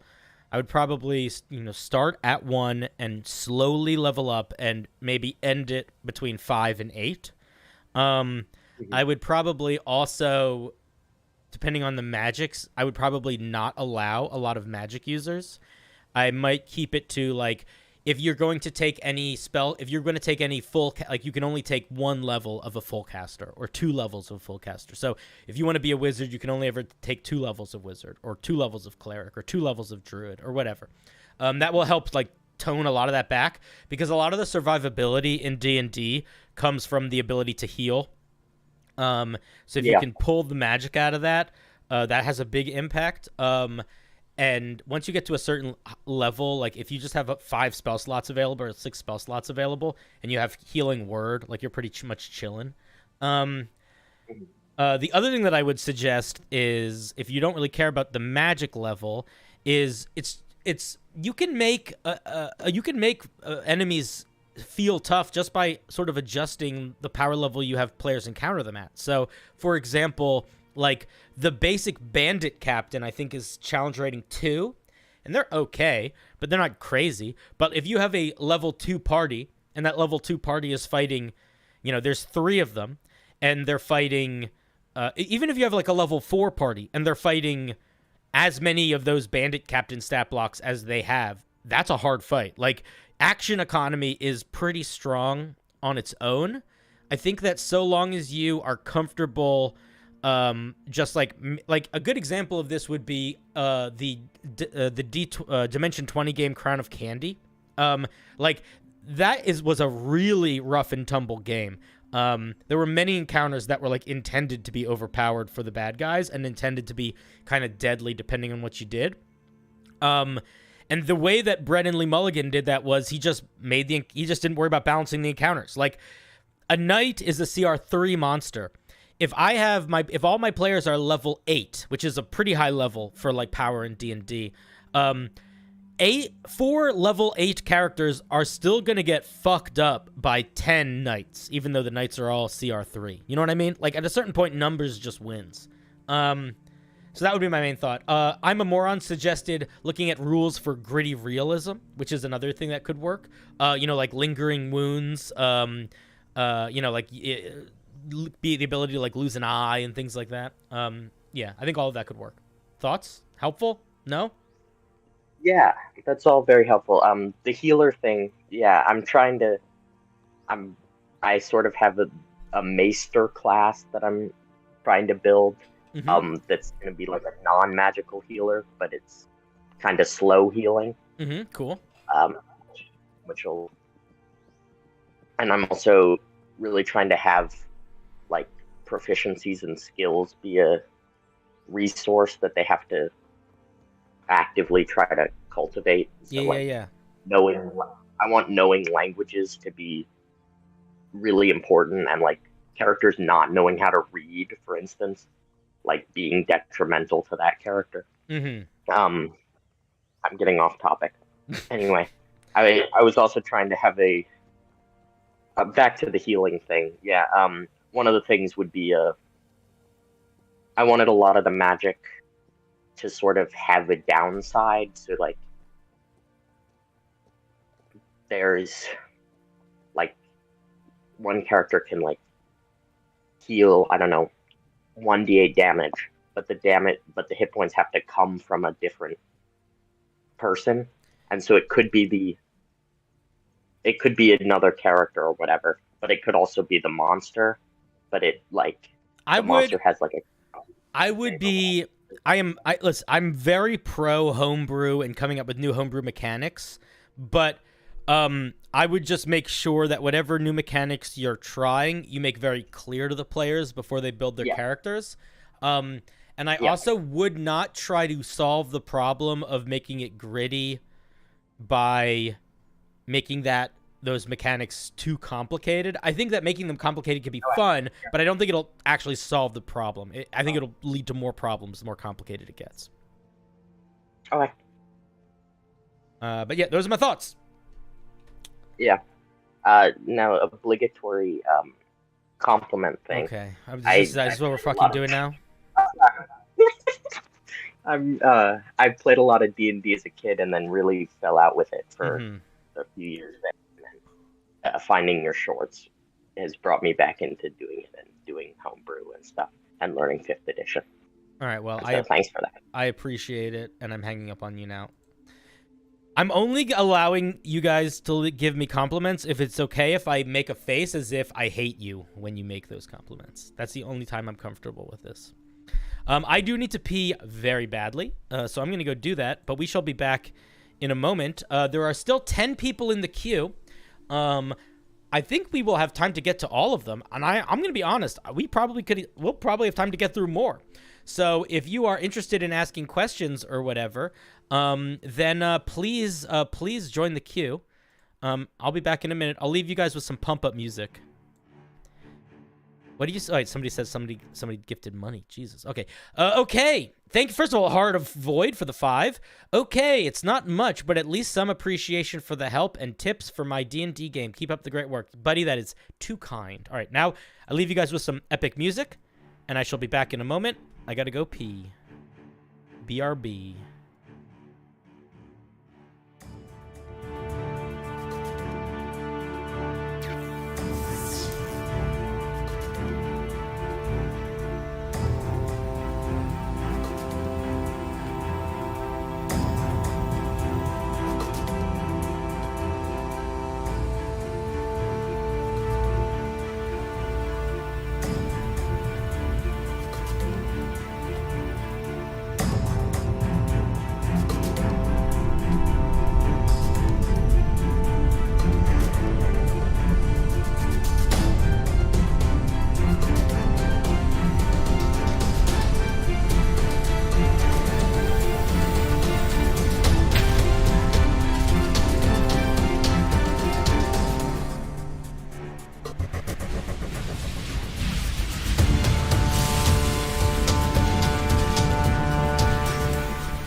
Now you can hear, I bet. Mike, you said you couldn't join. Mike, are you in my Discord? Mike, if you're in my... Okay, Mike, here's how you join. You go into the Discord. I will show people if... All right, we're going to do a little we'll do a little review. All right. So, if you would like to join stream, here's what you do. This is my Discord. You go into my Discord. You go down to this room that says Stream Waiting Room. You enter into it. And then, wherever else you want, most people have been doing it in stream events, you type /join, and you pick this option. And then you are in the line. And that's what you do. So I don't know what your name is on stream, Mike, but if you're not one of these people waiting in the waiting room, you're not on the list. But that's how you do it. If you want to come on stream and talk about whatever you want to talk about. Hope that was clear enough for you. All right, next is going to be Bongo the Gongo. What a fun name.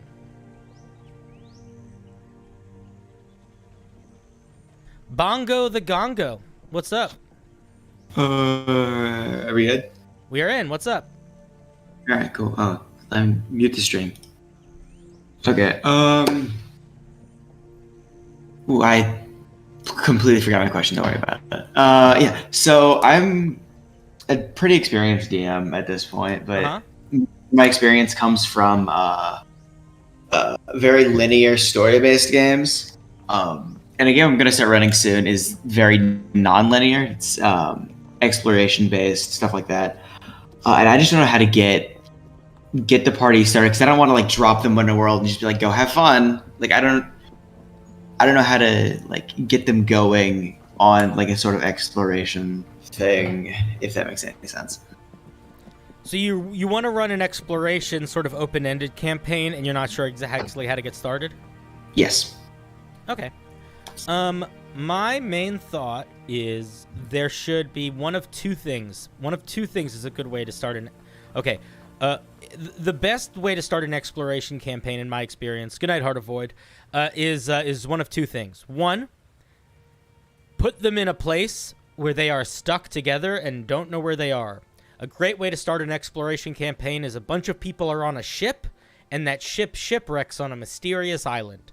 Suddenly, it is an exploration campaign for them to figure out how to get to wherever it is, what's going on around them. That's one. So, like, the inciting incident is something that pulls them together, that makes them be like, oh, we are now a team that has to do something together. That's one. The other thing that the inciting incident could be them finding a map, or them finding something that makes them, that encourage, or them being asked to go somewhere to do something on someone else's behest. Those are like those two things that popped in my mind immediately the most.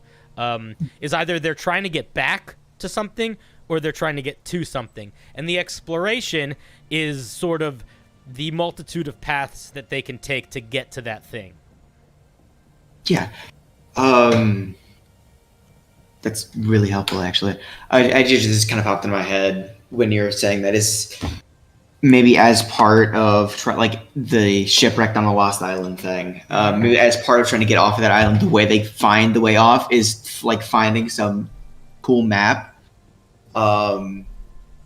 Maybe that doesn't line up with maps that they know to be accurate of the world. So there's like discrepancies. Mm-hmm. So they have to go investigate those. I think that could be something that could be cool. That's really interesting. Yeah, I like that. That's a fun idea.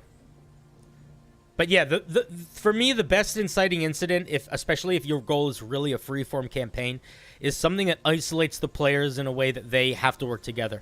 I also am a big fan of having it be like they are all like on a prison train and the train crashes, or like, you know, like stuff that could also give them a little bit of potential backstory tie-in too. Like, you know, maybe or like you know, one campaign that I was running, one campaign that I'm still sort of running, although we don't play that often, is it started as a caravan that was all it was basically it started as like the Oregon Trail. They were all in like a caravan going to a far off place, and then there was an avalanche and a couple people survived, and then it became about them trying to survive in the wilderness / get to that place. But because they all still wanted to get to that place, it built in that initial need for them to work together and to be like become a team, you know? Yeah. Yeah, thanks. That's very helpful, actually. I will definitely keep that in mind. That's all I have. So, all right, man. Thank you. Thank you. Great question. All right, I'm kicking you out before you have a time to say anything nice. Bye. Boom, and that's how you do it. You kick them out before they have a time to say anything nice. Ha ha ha. Champions. All right, I am going to be pulling in the next person. Next is Yami. Hello, Yami. Hey. Clear? Can you hear me? Speak for a second. Hello. Hello, Yes? I can hear you now. I can hear you. So, first of all, I know you're uncomfortable with compliments, so I'm not. No, you can. I just have to be able to make angry faces at you. If you're comfortable with me looking at you with malice, then it's fine. All right, then I'll tell you that both the format and the way that you approach giving advice has been really lovely. And the other day, I'm the guy with the players who made a deal with the wolf. The time that you put my comment up, I was actually having a bad day, and that really made my day. So thank you. Oh, man, that's a really good compliment. All right, well, I can't make an angry face at that one. That was very sweet. All right, but you're back. Yeah. Welcome. Hello. Thanks. So I have two questions. One is more narrative. One is about mechanics. I don't know if we have time for both, or if Yeah, we can go for it. This is what I'm doing tonight, so I'm chilling. Sure. Okay, for the mechanics ones, I wanted to have a system where, weapons with +1, +2, they aren't really magic weapons. They're just, mastercraft weapons. Cool. I love that idea. And I also hated the sort of, immune to all damage except from magical weapons. That kind of, something like a Rakshasa, which is supposed to be something very epic. You have a +1 magic sword, so now you can stab it and it's no longer threatening.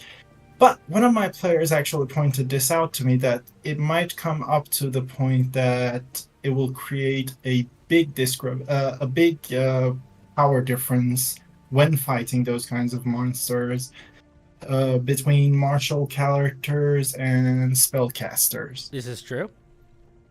So I'm not sure how to bridge that gap. And the additional detail is, I told them that if the weapon has magical damage, so for example, if it has fire damage, that damage does transfer over. It's just the physical. If you are going to be, if you are going to be allowing spells to do normal damage, but not let fighters do normal damage against more magical monsters, then inevitably more magical monsters are going to be harder for fighters. That's just there's just no that's just going to be how it is. So, because at the end of the day, you sort of just need to decide. You could decide that there needs to be. You could do things where it's like you could have very specific types of. If you could come up with ways that you need to be like, maybe there's a very specific type of magic weapon or magical alloy that the weapon must be made out of in order for it to affect those sort of creatures. So maybe it's not necessarily that the Rakshasa is immune to all damage types, but it's immune to all damage types except for weapons that have, celestial steel embedded into them or something like that. So that you could go for something like that. But I would also say that I don't think the issue at all should be I don't feel like a magical sword doing damage to a creature that can be affected by magic is a bad idea.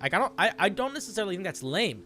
I think the way to handle that is to impress upon the players the value of magical swords and to sort of turn it around and say, on one hand, sure, this is just it's a magical longsword that doesn't do that much extra mechanical things, but on the other hand, it can attack ghosts, it can stab a Rakshasa, and it being able to do that is almost like an elevator pitch for the item to a certain extent, because if you are going to take away magical attacks, magical weapons being full damage or whatever against those sorts of creatures, then there's no way to make spells not more powerful than them, because that is the only way that a lot of martial characters can interact with magic is through magical weapons. So if they don't have a way to have a magical weapon or a way to deal full damage to those magical creatures, then they're never going to be able to do that.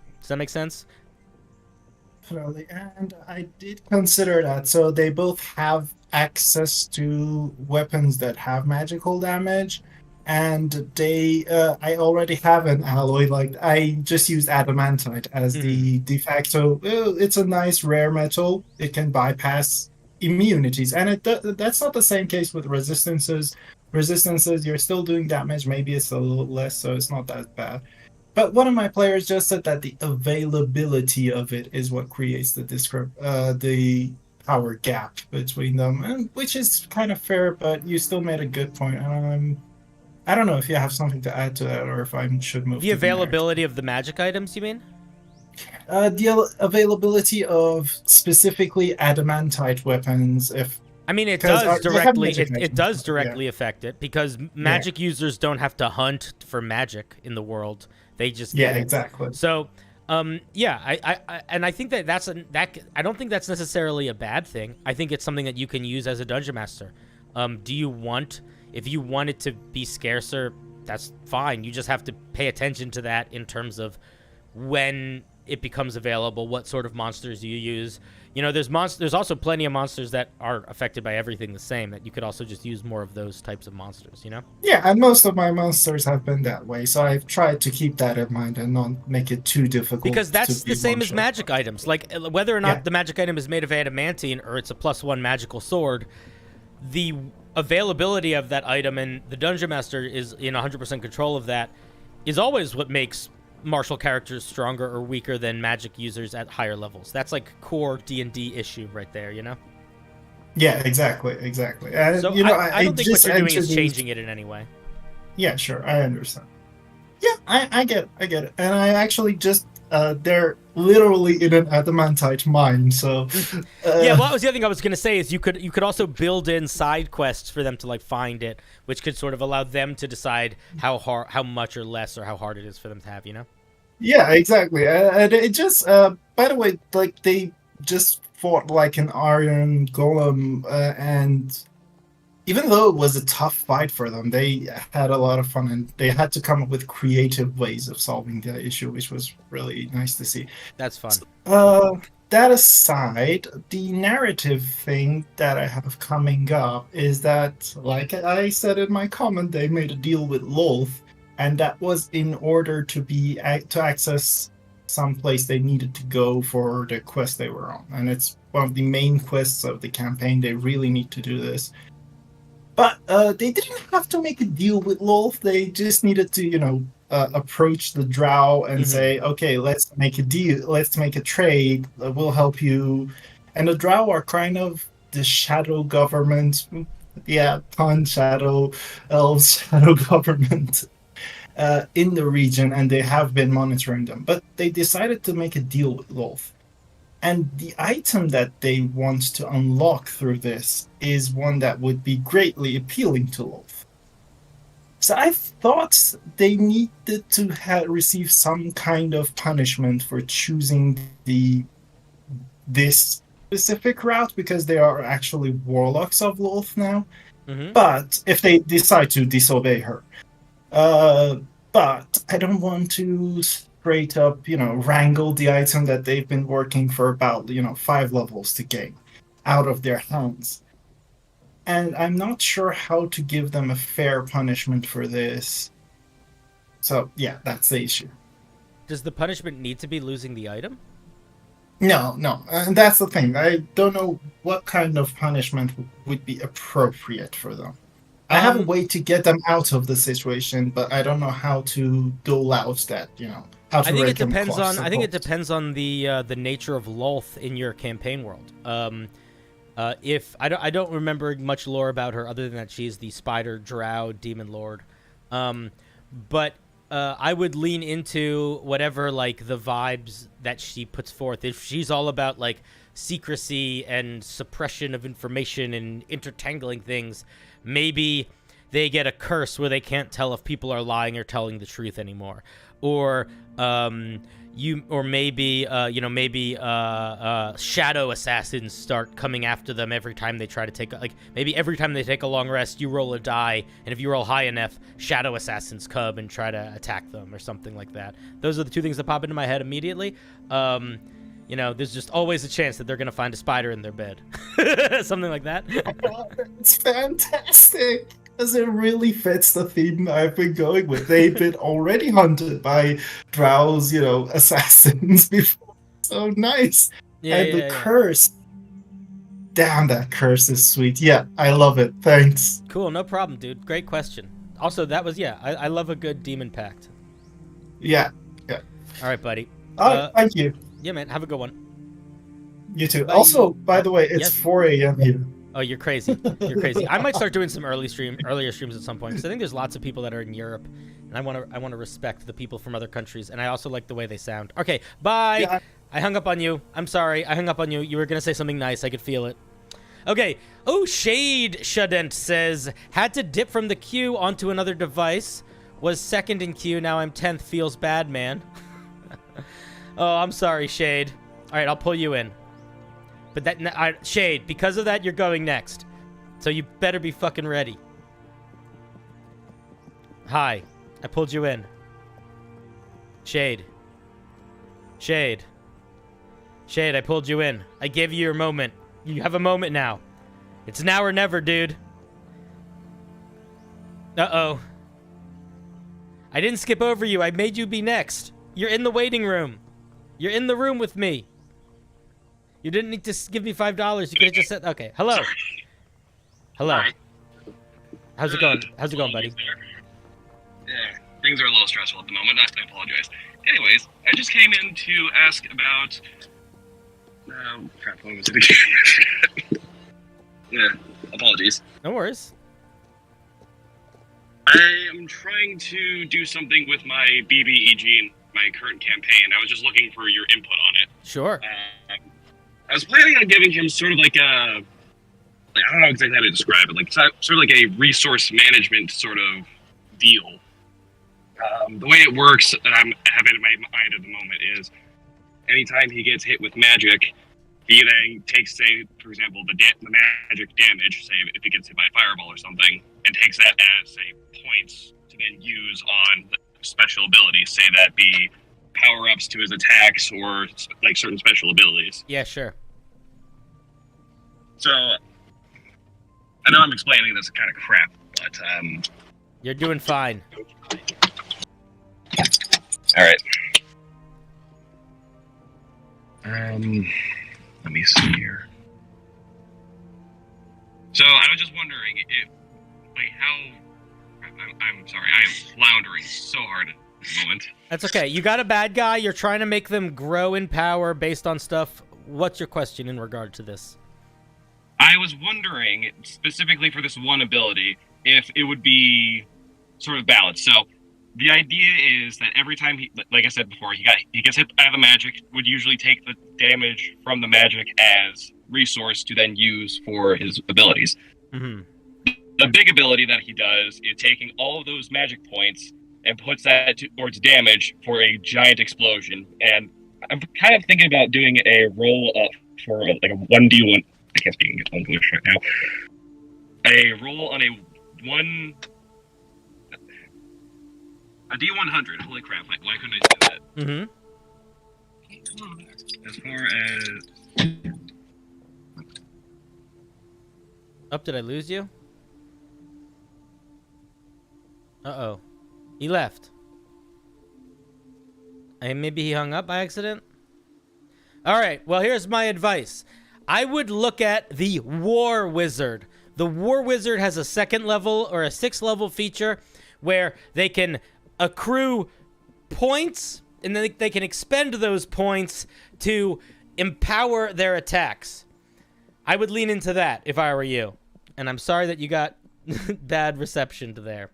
If you want to clarify your question again in the comments, you're more than welcome to. But that would be my thought, is do something where they have, like, basically, they have mini points that they can be using on, like, things like mini smites or mini heals. Let me grab Mixed Mind.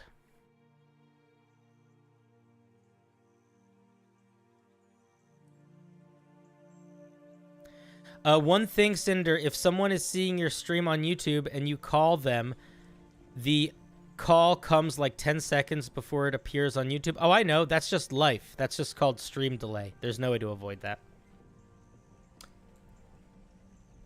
Mixed Mind, you're up next. Mixed Mind, Mixed Mind, Mixed Mind, you're up next. You're deafened and muted in the chat. Mixed Mind, you are up next. You're deafened and muted in the chat. I still can't hear you. I still can't hear you. Still can't hear you. I still can't. Oh, hello. Nope. Hello. Hello. Hello. How's it going? Very good. Bit tired, but yeah, very good and excited. Well, welcome, welcome. How can I help you today? I kind of have like 2.5 questions. Like, love it. One is just very short one.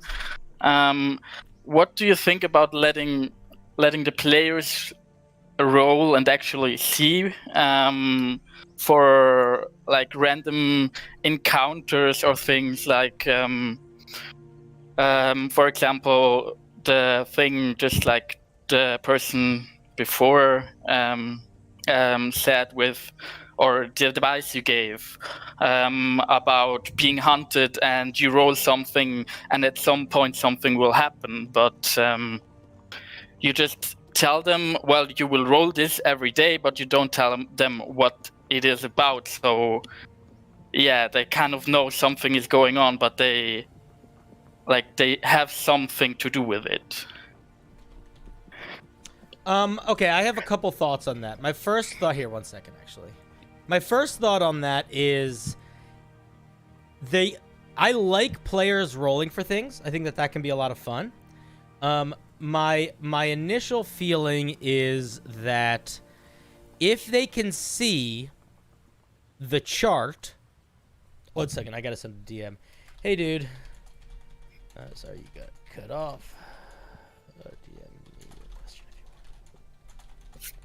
I felt bad about that. I felt bad about that guy Shade getting kicked out, so I just DM'd him. So he just feels a little bit. Yeah, no. Okay, wait. Here's okay. So what I was gonna say was, if they are rolling for the random encounters, the only issue that I see with that is they see what that whole table is.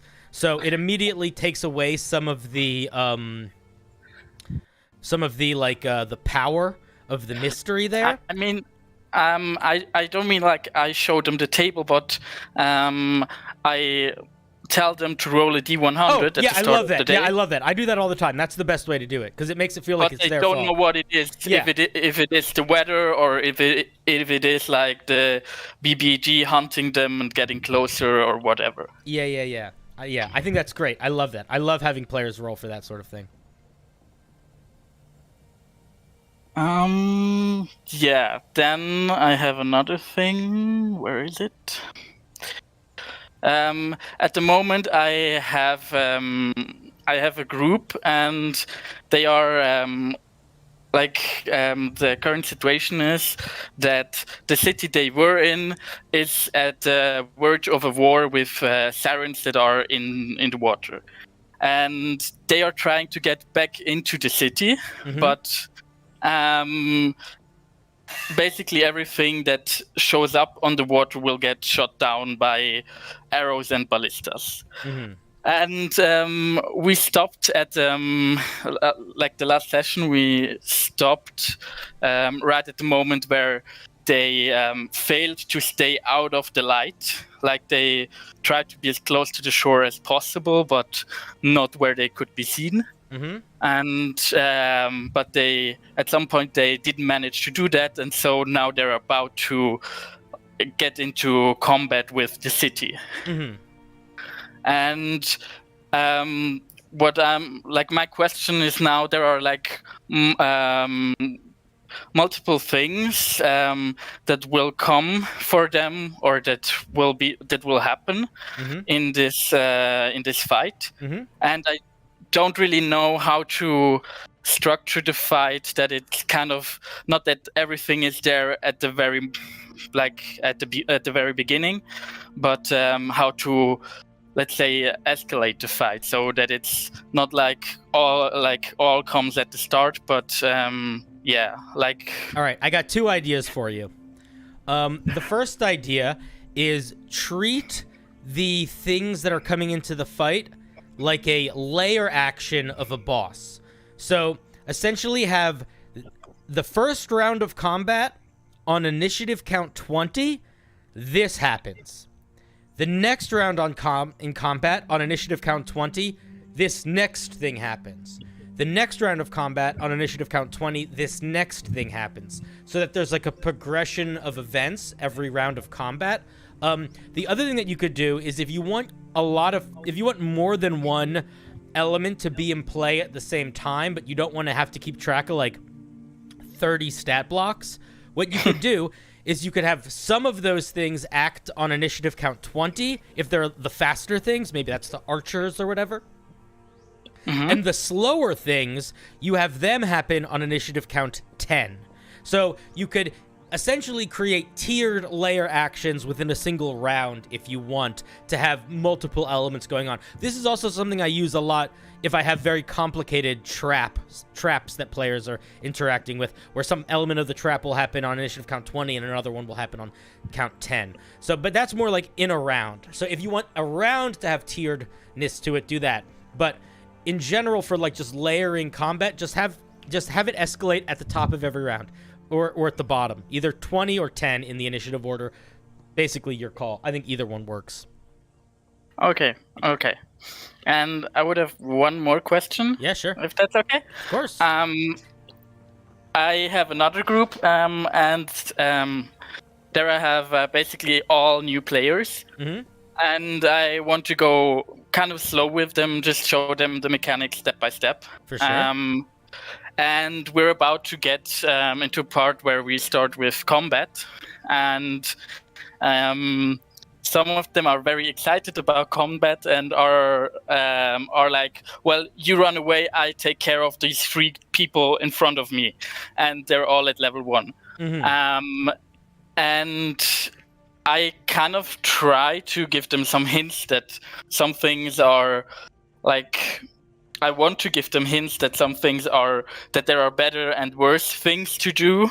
But I don't want to tell them what they have to do, because I want them to play and not them to play like I want them to play. Because All right, I have two thoughts. One is that if they're really new, one of the things that I think is very useful for really new players is to give them a sheet of paper that has a breakdown of the action economy of a turn. So it's like on your turn, you have your movement. If you have an ability that triggers off of a bonus action, then you can use a bonus action.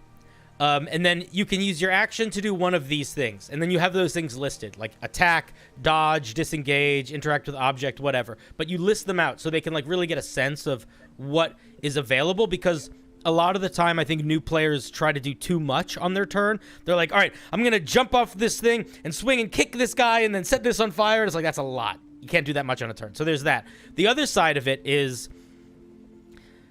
part of players learning, I think, that there are more advantageous ways to act, or that there are more dangerous or less dangerous things, is to let them get kind of fucked up. If you have a character that says to the other characters, you all go back, I'll protect you, and then you have them try to take on 3 guys, have those 3 guys knock the character unconscious. Don't kill the character, but then have the character get knocked unconscious, and then have the other 2 have to come save him. You know what I mean? You can create situations like that. The other thing is that I would also strongly suggest, and this is an out-of-the-game thing, but out-of-the-game stuff can solve this problem really well too. A good way to think about, whenever I have new players that are really new to the game, when I have them make their characters, usually what I say is, imagine like what you want your character to be when they're really powerful. And they sort of build their character with that image. But then I make very clear, it's like, okay, you will become very powerful, but you are not very powerful yet. you are level 1. That vision of your character, that's what we're doing here. That's the playing the game. The playing the game is you building to being powerful. So you're not going to be everything that you want to be at level 1. You're going to be some of what you want to be at level 1, but you're also going to be a lot weaker than the dream image of your character. But that's okay, because that's the game. The game is getting stronger. Does that make sense? Yes, very much so. So it's I think a lot of it is just about setting the tone, not just from a perspective of story, but literally the mechanics of the game. Like, a level 1 character isn't a demigod. A level 5 character isn't a demigod, but a level 1 character is a better fighter than pretty much anyone in a normal town, or at least like a little village, and a level 5 character is basically a low-level superhero. So, like, you do get stronger, but it takes a little bit of time. Okay. Thank you very much. Yeah, for sure. Thanks for calling.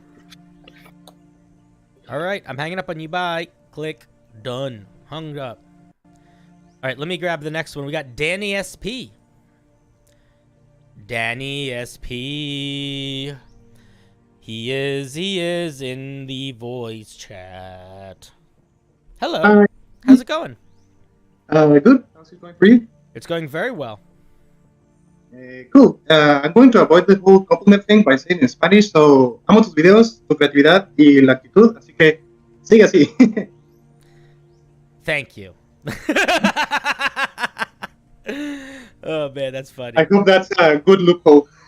Yeah, that was great. I have a couple of questions. Sure. I'm literally right now arguing with one of my players.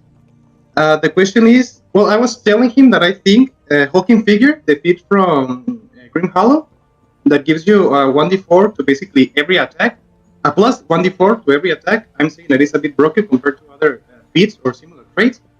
What's your opinion? He's saying like, well, this Great Weapon Master who gives you a plus 10, but with the -5 to hit, so... So I'm not familiar with Grim Hollow. Does the feature give you anything else, or is the feature that every single attack you make deals an extra 1d4 damage? Let me pull it up real quick.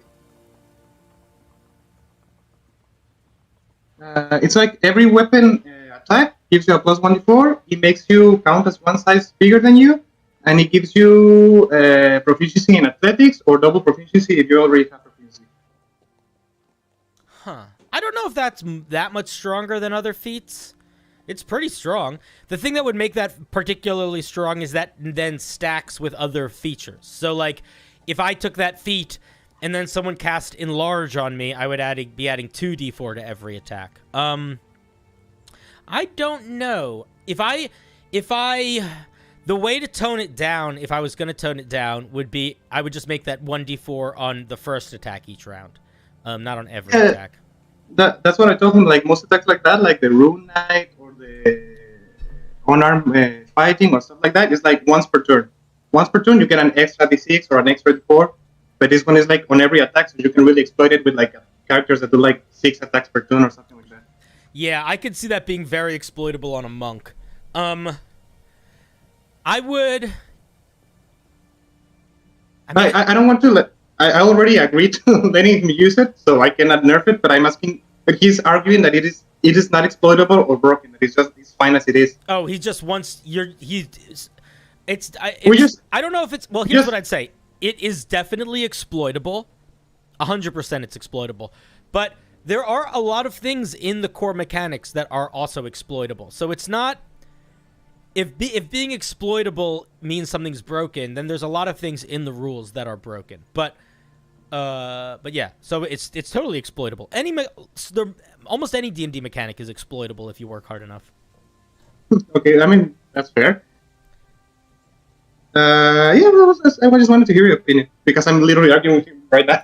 Yeah, I think that for me it would depend on the character.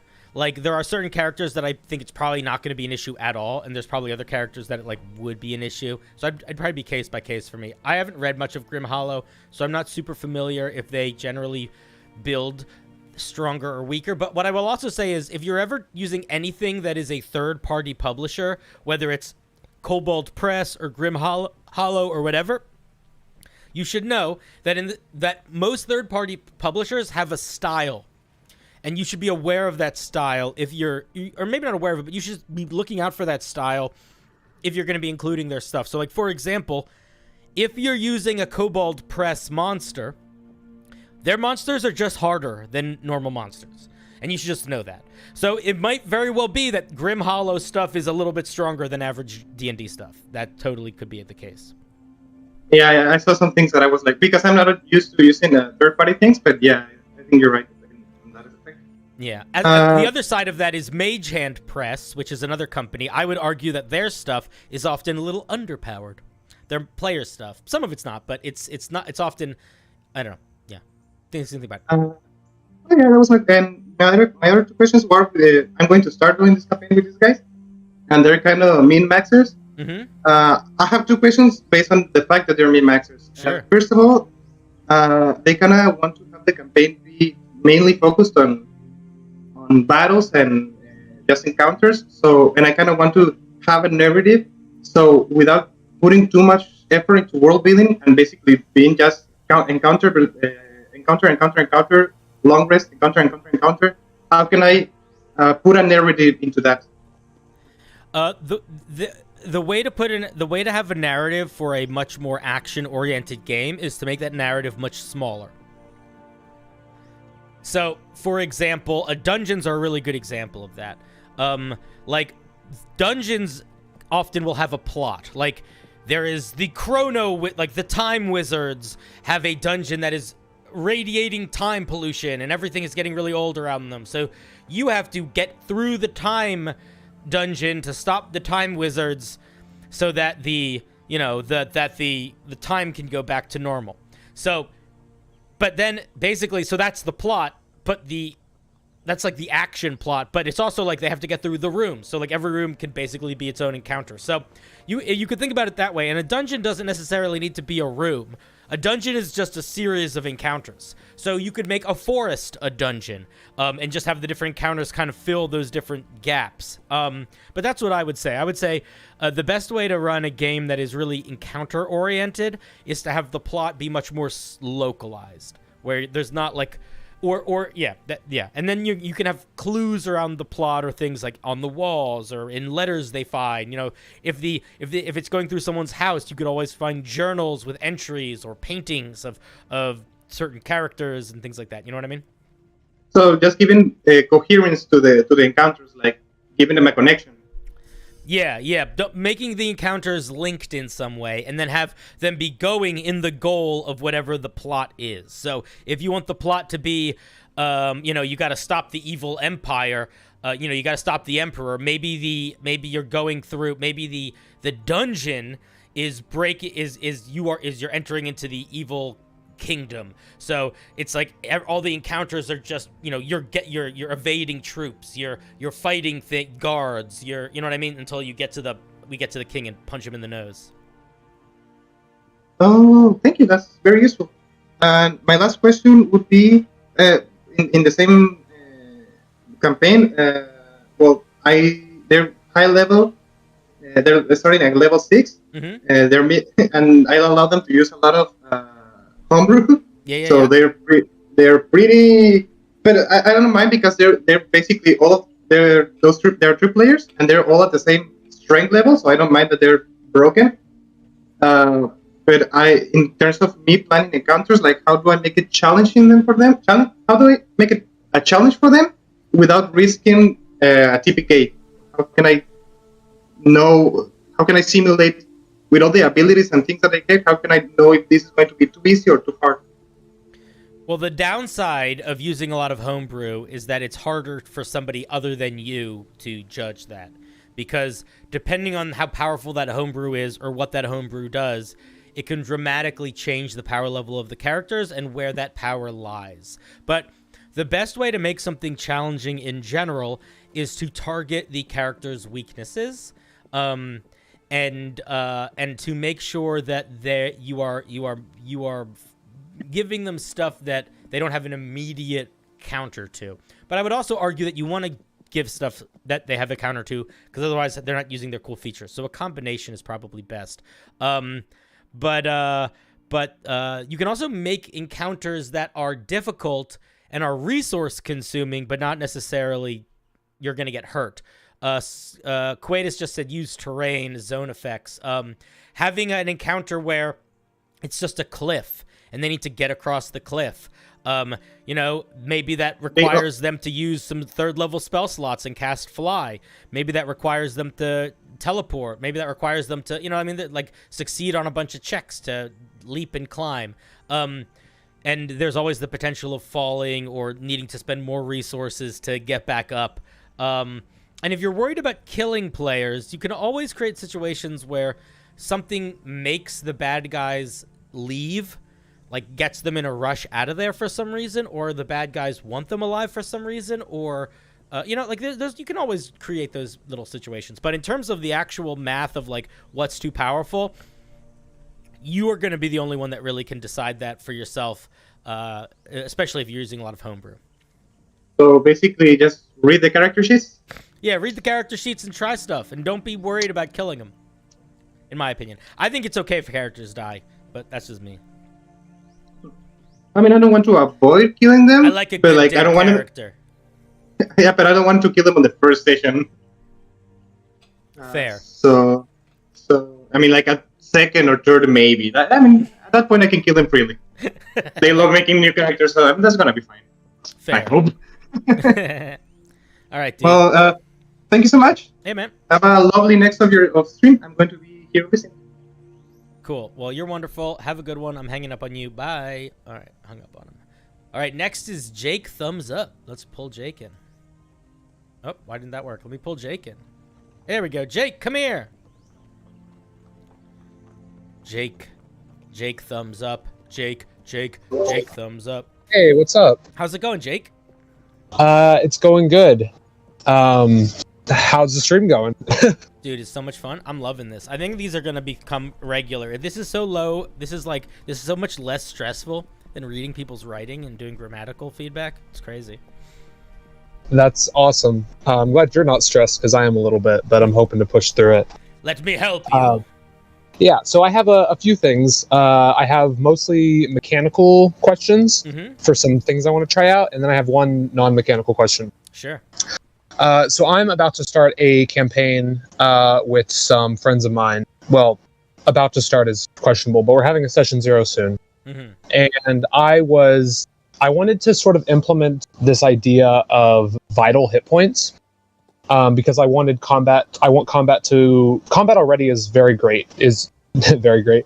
It's great in DnD. Lots of the mechanics are tied to combat, so that's a great place for the characters to experiment and use their abilities.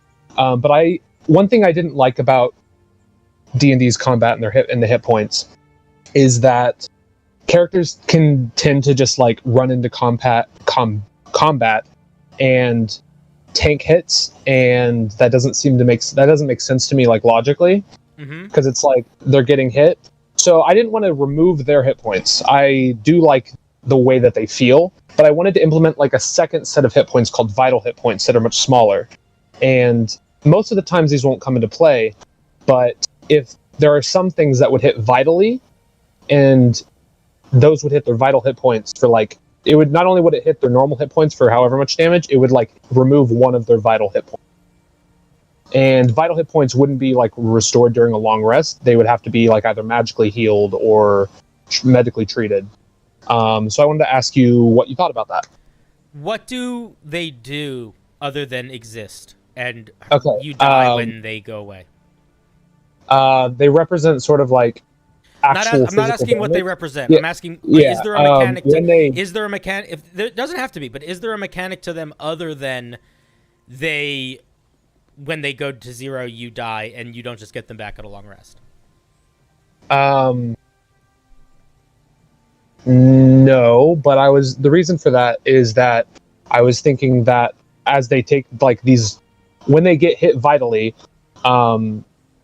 there would be some sort of actual wound associated with those vital hit points, and that would have effects. But it wouldn't be like a consistent throughout just the vital hit points. So I have two thoughts. The first thought is I don't know if giving them vital hit points in a way that they are essentially a timer for your character dying.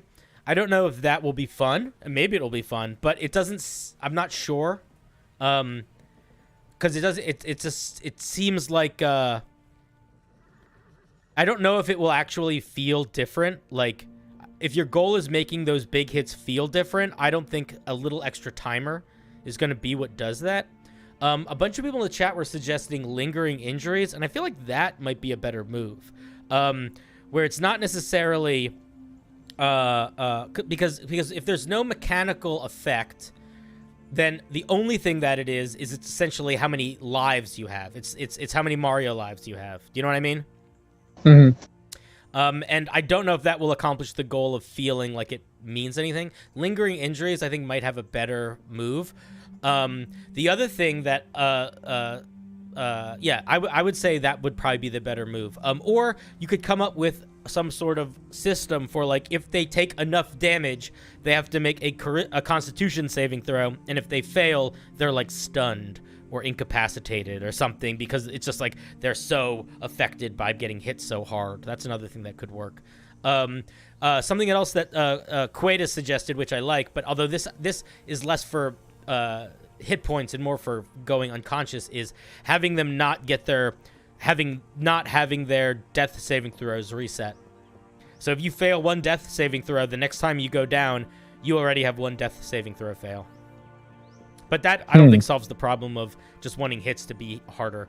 But yeah, that's what I would say. I would lean more into lingering injuries, I think, than like a secondary vitality hit point thing, unless you want it to feel more like you have lives, because that sounds like lives, like in a video game, kind of. Yeah, I wasn't planning on making every hit vitally. I just wanted, like, certain. I hadn't decided what should hit the vital hit points. But yeah, if I was gonna, I would say make it based either on critting or doing an amount of damage that reflects a certain high percentile of their total HP. I did think of crits. Thank you. I appreciate it. Yeah, man. My next mechanical question is: this campaign I'm about to run is a nautical campaign. Cool. That's my plan for it, and I've already been dealing with stuff like I've already been looking into details of nautical campaigns, things like that. But one thing I was wondering if you had any tips on was like sea combat, as in like vessel versus vessel, or like vessel versus a monster, or things like that. Yeah, I have two ideas, and I think you need to decide based on what your players like. One is that you don't worry about it. The vessels act as more of a moving battle map, and the players have their general actions and abilities, and if the ship has things that it does, it just does it. Like, this ship has cannons and there's people to use the cannons, then it just happens like a layer action. It just happens at like initiative count 20. That's one option. If your players are more interested in like the nitty gritty, Mage Hand Press has a really fantastic aerial combat system. Theirs is designed for starships and spaceships, but it accomplishes the goal really well. And basically what it does is every player picks a role on the ship. And depending on the role on the ship, they can do different things, and different ships offer different roles. So, like, there is one person that basically, like, steers the ship. There's one person that is, like, the engineer, and they decide they can enhance the guns or the shields or things like that. There's a gunner, and they're in charge. You know, they shoot the shots of the ship. And there's there's like a captain who can affect the order of which things happen. You can build out those sorts of systems, or I would just look up the Mage Hand Press one if you wanted. But giving everyone unique roles that they can basically choose to either take a turn as normal or to use their turn to do that special role is a good way to do it. The other way to do it from a mechanical perspective that I would suggest is, if you don't want to have the ships have traditional hit points, you just times everything by 100. So you just give a ship 5 hit points, but they're mega hit points, and each one of those mega hit points is essentially 100 hit points. And you could also give another good way to do it is to just give them damage thresholds. So, like, you know, a ship might have 150 hit points, and it has a damage threshold of 15. So if it takes damage and that damage is less than 15, it just takes no damage. That's another way you could do that sort of thing. But yeah, giving players different alternative actions based on the ship is always a nice way to do it. Yeah, that sounds awesome. Okay, so I have, I don't know how to like expand on that, but thank you. I like the ideas. I had one final thing I wanted to ask about. This is a non-mechanical thing. Sure. So this nautical campaign that I'm planning, I don't have a lot of the details set yet. Mm-hmm. So I didn't want to throw it at my players until I decided where I wanted it to lead and what I wanted to do. Mm-hmm.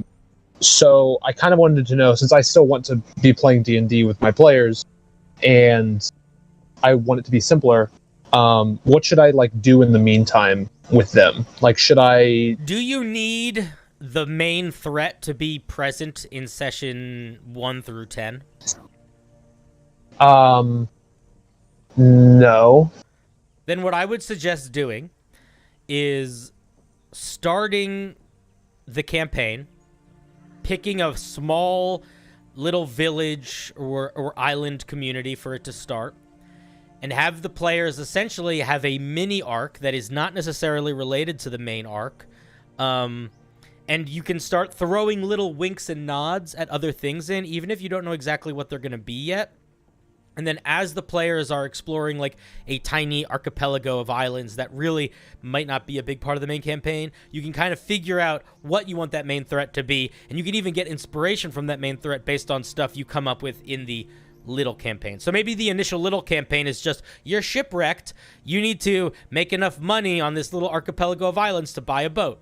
And like that's the first arc. And throughout that, maybe at one point they find like a weird treasure, and you roll a random die, and one of the things they get is a, like a giant glass eye, and it doesn't mean anything, and they sell it later. But maybe you're like, oh, that's a cool thing. Maybe that's the glass eye of like a underwater sphinx or something, and that's gonna be the big bad. So you can take little details from the like initial campaign that might be innocuous, but turn them into main ones if you want. But I would just not worry about needing to have everything be tied together. Let it feel like a world for a little bit, and then just limit how far they can go by, tying them to a specific little island or a bay or something like that. Yeah, that's they can get to know a town before they get to know the world. Yeah, absolutely. That's awesome. Thank you. Yeah, man.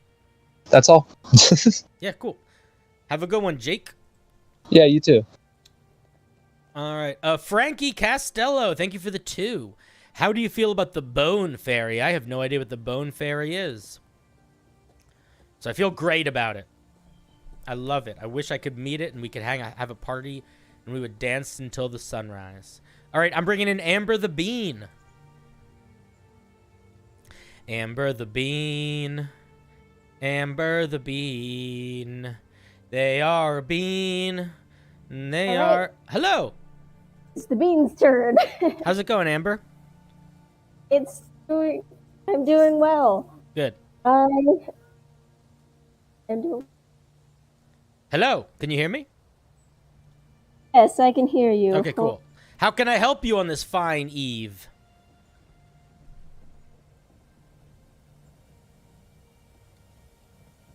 Mute YouTube.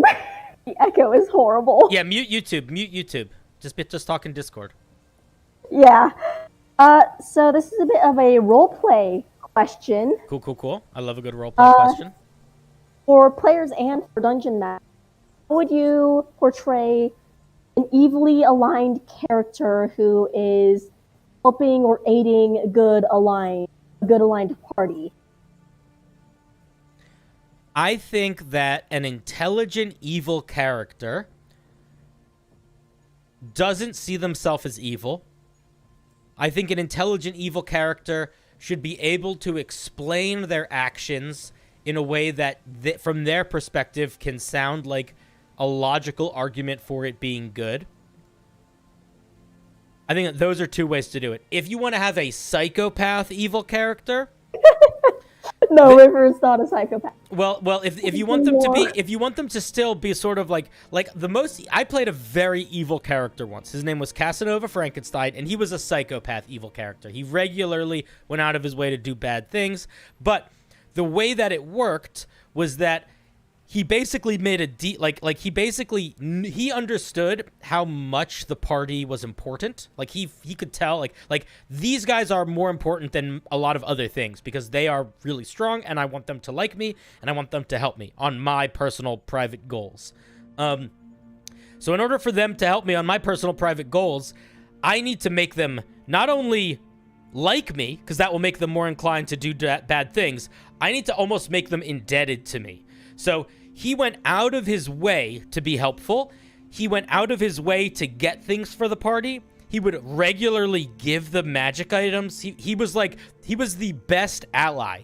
But on the other side of that, he would hold that over their heads when he was like, guys, this is we don't need to save this town. We can just set it on fire and the Eldritch virus will be killed. So we're just gonna do that. Do you remember that magic item I gave you? Do you remember when I lost my finger saving that girl from that toad thing because you said we had to?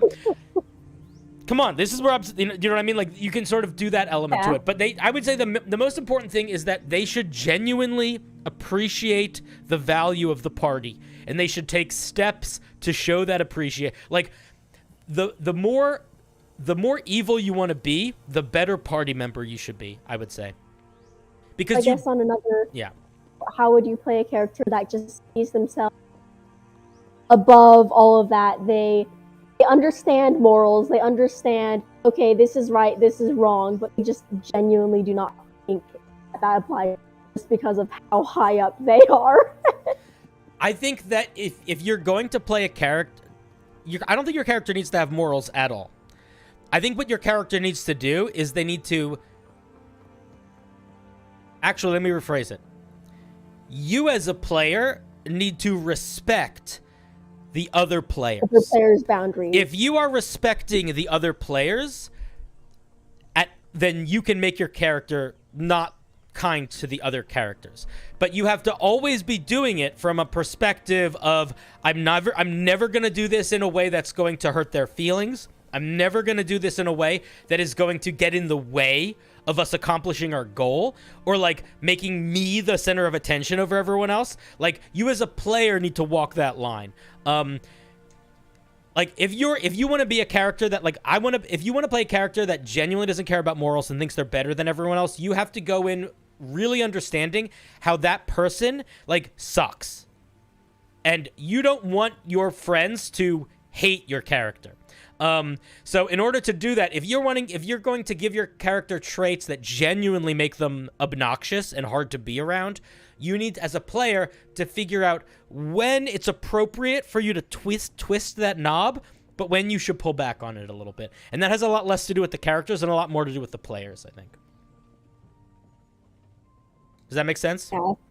Yeah, so almost like not so much as cruel, more just indifferent. Yeah, and also you can decide how to lean into that indifference. I'll give you an example. One of my, this is not an example that I made up, but you could, let's say one of the players, let's say you have two players that are playing siblings, okay?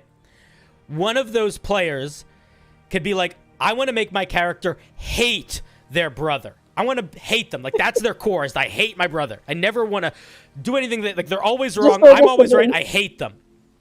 But, just normal siblings. Yeah, but in order to make that work in the game, you as a player need to talk to that other player and be like, hey, let's have our characters have a really antagonistic relationship, and let's have that be a goal of building that. And then if you have situations where, like, one character's like let's say the one brother's like, okay, guys, here's the plan. We're going to go into the cave and do this and do this and do this. Instead of having the other brother be like, fuck you, brother, I hate you and I hate your plan, we're doing what I want, because that kind of sucks from, like, a player-to-player perspective. What you do is you have your character be like, you know what, brother, I hate you, your plan is stupid, but I want to see it fail, so I'm going to come along for the ride to be there to say I told you so when it fails. So as a player, you're actually doing the plan, and you're, like, going along with it, but your character's reasoning for it is more malicious. Does that make sense? Yeah. Yeah, so you just have to not get in the way of the party and not get in the way of the other players' fun. I would say the more evil you go, the harder that is. Or at least the more conscientious of it you have to be. Also on the note of, remember who it was who said, oh yeah, they're deal with Lol. track having to deal with the drow. I want to say that's something I would never do. That's exactly the entire point of my character right now. Cool. Very cool. All right, Amber Bean, thank you for calling. Thank you for questions. Sure thing. Thank you. And I'm hanging up on you now, and you're wonderful. Goodbye. Hung up. That was Amber Bean. All right, next we have Some Dude Wilson. Let me grab Some Dude. Are you guys still having fun? Is this still an entertaining stream? Chat? I hope so. Hey, Some Dude. Hello, can you hear me? I can. How's it going? Decent. Can you just say some things? I need to adjust your volume. Yeah, sure. Many, many years ago when I was 23, I was married to a widow who was pretty as could be. This widow had a grown-up daughter with hair the color red. My father felt... you're good? All right, cool. Give me 1 second. I need to take care of something in the physical plane, and I will return. Dude, I don't do mean just a second. I've never been to that plane before. Is it fun? It's sweaty, I hear. I don't know if I like sweaty things. You know what I mean? I'm not built for sweaty. Listening while playing Zelda? Perfect. That's the dream. You're living the dream right now, Torkelberger. Also, Torkelberger, that's a great name. That's a really good name. I only know the Demon Web and the Elemental Plane. Yeah, I mean, those are some pretty sick planes. The Plane of Water is pretty nice. Cold. Cold's cool. I like the cold. The best thing about the cold is that it slowly but surely kills people. And I like being present as their souls leave their bodies so I can consume them. Are you back? No. I am returned. Oh, he's returned. Yes. Welcome. It was just a bad coincidence of timing. Yeah, no worries. So, you know me. I like to write homebrew. Yeah, man. So, You're of one course, of my OGs. I want to talk about homebrew. Yeah. Specifically, some of the slightly broader strokes concepts that I'd like to write into homebrew eventually, and which I've sort of had reviewed like little bits and pieces of it. I'm not certain if you remember the 2 spell sprite spells, the chaotic and stable ones. Yes. The ones that I believe that the biggest difference that we felt about them was I wasn't sure why they should be creature stat blocks. Was that those ones? Yes. Yeah. So those were sort of built around still a fairly abstract concept of possibly a warlock patron, where patron is like a sentient font of magic. Cool. And so those would be part of these warlocks' available spells specifically. Mm-hmm. So off and on, I've been trying to figure out how to really think of more ways to capture the idea of your patron is a wellspring of magic that just happened to become sentient at some point. Yeah. Okay, I think that you can go about it in a couple ways. I would not recommend going about it in a way where you just get more spell slots. I don't think that's the move. I want to suggest a couple ideas. One idea is you could have more control over magic. So you could potentially alter spells, almost like meta magic adjacent, where maybe you could prolong them or extend the radius, or it could almost be like, because your patron is magic incarnate, it is allowing you to like manipulate magic on a primal level a little bit more. So you could lean into that, like spell manipulation. The other thing that you could do is you could lean into the idea of like raw arcana magic, where you don't even necessarily need to express it like spells, but you could express it like forces of energy, and you could lean into an idea of almost like tapping into other creatures' magic, like redirecting spells or absorbing their magic into you to empower yourself, Or like, or possibly you could act as some kind of wellspring yourself, like you expend a spell slot or something to give your compatriots a spell slot. Oh, that's an interesting idea. Yeah, like you being a sort of font of magic.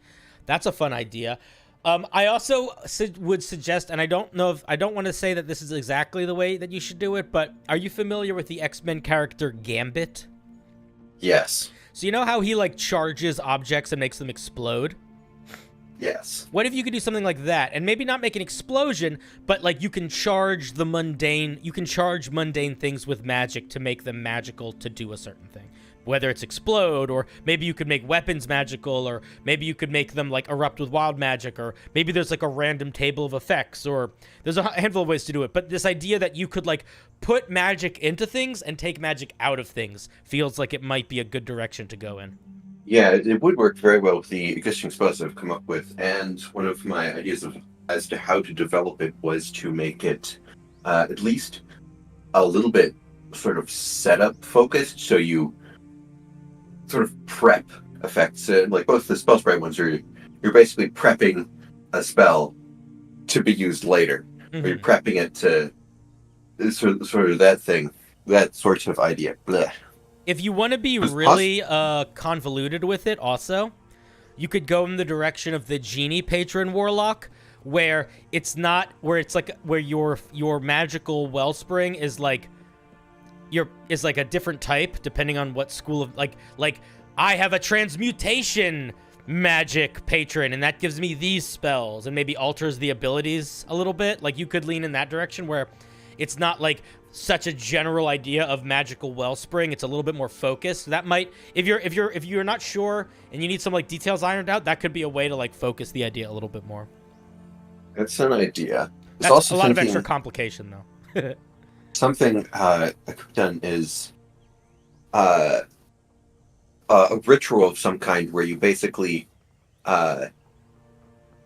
you actually do something for your patron in a mechanical that's built into the mechanics, where you do an extended ritual and sort of create a new offshoot of your patron. So like you're a new location that it can sprout from, because it would otherwise be completely stationary. Yeah, that's an interesting idea too. I like that. I'm a big fan of mechanics that are a little bit odd and a little bit more I want to say definitive, but that's not the word. But like they have a big impact. Yeah, that can be a lot of fun. Another idea that I've sort of been floating around in my head, and this one is also pretty abstract, but also even bigger, is something of a setting where take all of the regular magic systems, like all the normal casting, and throw it out the window. All magic is gem-based. And build new classes around sourcing magic from gems. That could be cool. I would say this is how I feel about that, about building new systems from scratch. I would say I feel the same way about building new systems, or even building new classes or whatever. Like we have a couple people in the stream that are working on like hemomancer type things. We've looked at a couple. Is you should treat it like being a dungeon master. You should put as much work into it as you want to. And that's it. So like if you really like the idea of building new gem classes and you think that's friggin' cool, then you should lean in. But I don't feel like you should ever do that because there's like a feeling of obligation to. You should do it until you don't want to, because it's a lot. And you can sort of determine how much it is based on how much you want to do. Like, you don't need to necessarily build a whole new system from scratch immediately. You could definitely do it in pieces. But that's how I feel about homebrew in general. But like big projects like that, I think that you need to be kind to yourself on in terms of like what how much you need to get done and how quickly you need to get done and etc. A big thing about it is that I wanted to build it a lot more crafting focused, with complex crafting mechanics facilitated by digital tools that I would, of course, program. And I'd probably start by basically just building an artificer subclass that played around with some of these ideas. Yeah, I'm gonna be honest. I think any subclass could play around with these ideas if you're trying to build it like fundamentally new. Like it doesn't. Artificer makes sense from like a lore perspective. A lore perspective. But building a gem magic based Eldritch Knight as opposed to the normal Eldritch Knight, I think could be just as good an exercise for yourself, or a gem magic based druid or whatever. Like, actually, I would actually say maybe a martial class would make more sense because you don't have to worry about building the whole new magic system yet. But yeah, I think that play around with it and lean into the things that excite you and let that be what helps drive you to get the work done. Right. Now let me pivot to some marginally more concrete homebrew problems. There's a monster that's been sitting around in my work in progress for a while, because I'm semi-adapting it from something else, but it has a key ability that I definitely want to retain. Yeah, and which is specifically that it has a unique, extremely potent poison, which once you've been afflicted by it, you don't necessarily have a lot of immediate effects, but if you do not get it cured fast enough, you will die. And specifically, the only way to cure it, barring very, very powerful magical effects, is to threaten the monster enough to convince it to cure you. Okay. So basically, it's the only one that can cure its own venom. Gotcha. So what's your question in regard to it? It feels like the sort of mechanic that would have complications I'm not thinking of, or... I mean, the biggest complication that I would see immediately is it creates a situation where if the players don't understand that is the situation, it is very easy for them to kill the monster and then never be able to cure themselves without really understanding the mechanics. Yeah. That is one of them. That is admittedly slightly helped by the fact that it is quite good at evasion, but I'll need to regardless of its survivability, when players are fighting a monster, they assume that they need to kill that monster. They don't usually assume that they need to figure out how to translate it from a combat encounter into a roleplay encounter. So that's, I think, the biggest issue. Because if you can figure out how to convey that, then it's not an issue. You just create be ready or have in the stat block, or as like a dungeon master's note, like, be ready for this to transition into a non-combat encounter, etc. I'll probably put some thought into possibly trying to figure out a way to, probably like a lore blurb or something. It's a suggestion for the dungeon master how you might describe it or something. Yeah. It's not obvious. No, yeah, there needs to be a way that it's somewhat telegraphed. You could also, I mean, it could, I don't know, depending on the creature, there could be an element of like perception investigation checks on the player's hand to like reveal that information, but I'm not exactly sure how you would do that. But that's what I would say the main issue I would see is you just want to make sure the players understand what they need to do to solve that problem, or at least there's a way that they can learn that during combat that is not completely ridiculous.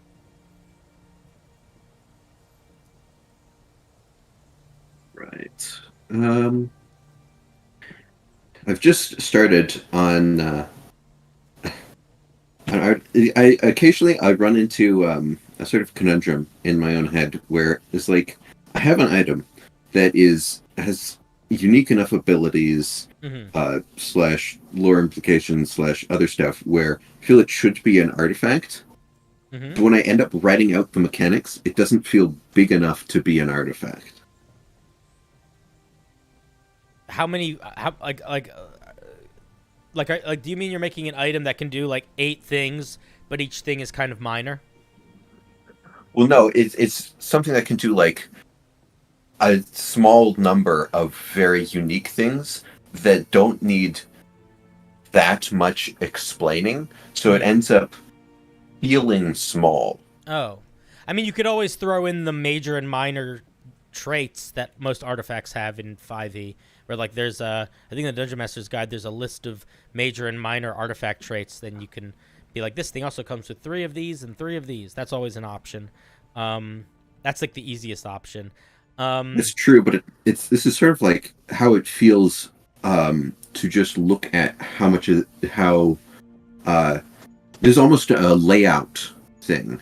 No, yeah, I understand. Because the other thing that I was going to say is there are artifacts in D&D that do like 2 things and that's it. And they're not even that good. But those 2 things are so specific and powerful that it requires it. It makes sense for it to be an artifact. But they're not like artifact. On one hand, yes, artifact does normally mean most powerful item in the game. But on the other hand, artifact often kind of means specific item. Like, there might be hundreds of legendary cloaks of invisibility. There is only one artifact, Cloak of the Silver Ice Queen. Do you know what I mean? And a lot of times, there are artifacts that, like, what they do is you become immune to cold damage, and it is always winter within 3 miles of this city. It's like, that doesn't really do anything for a campaign, but it's an artifact. So I think it's okay if it's small. I think it's reasonable. I think it's okay. Right.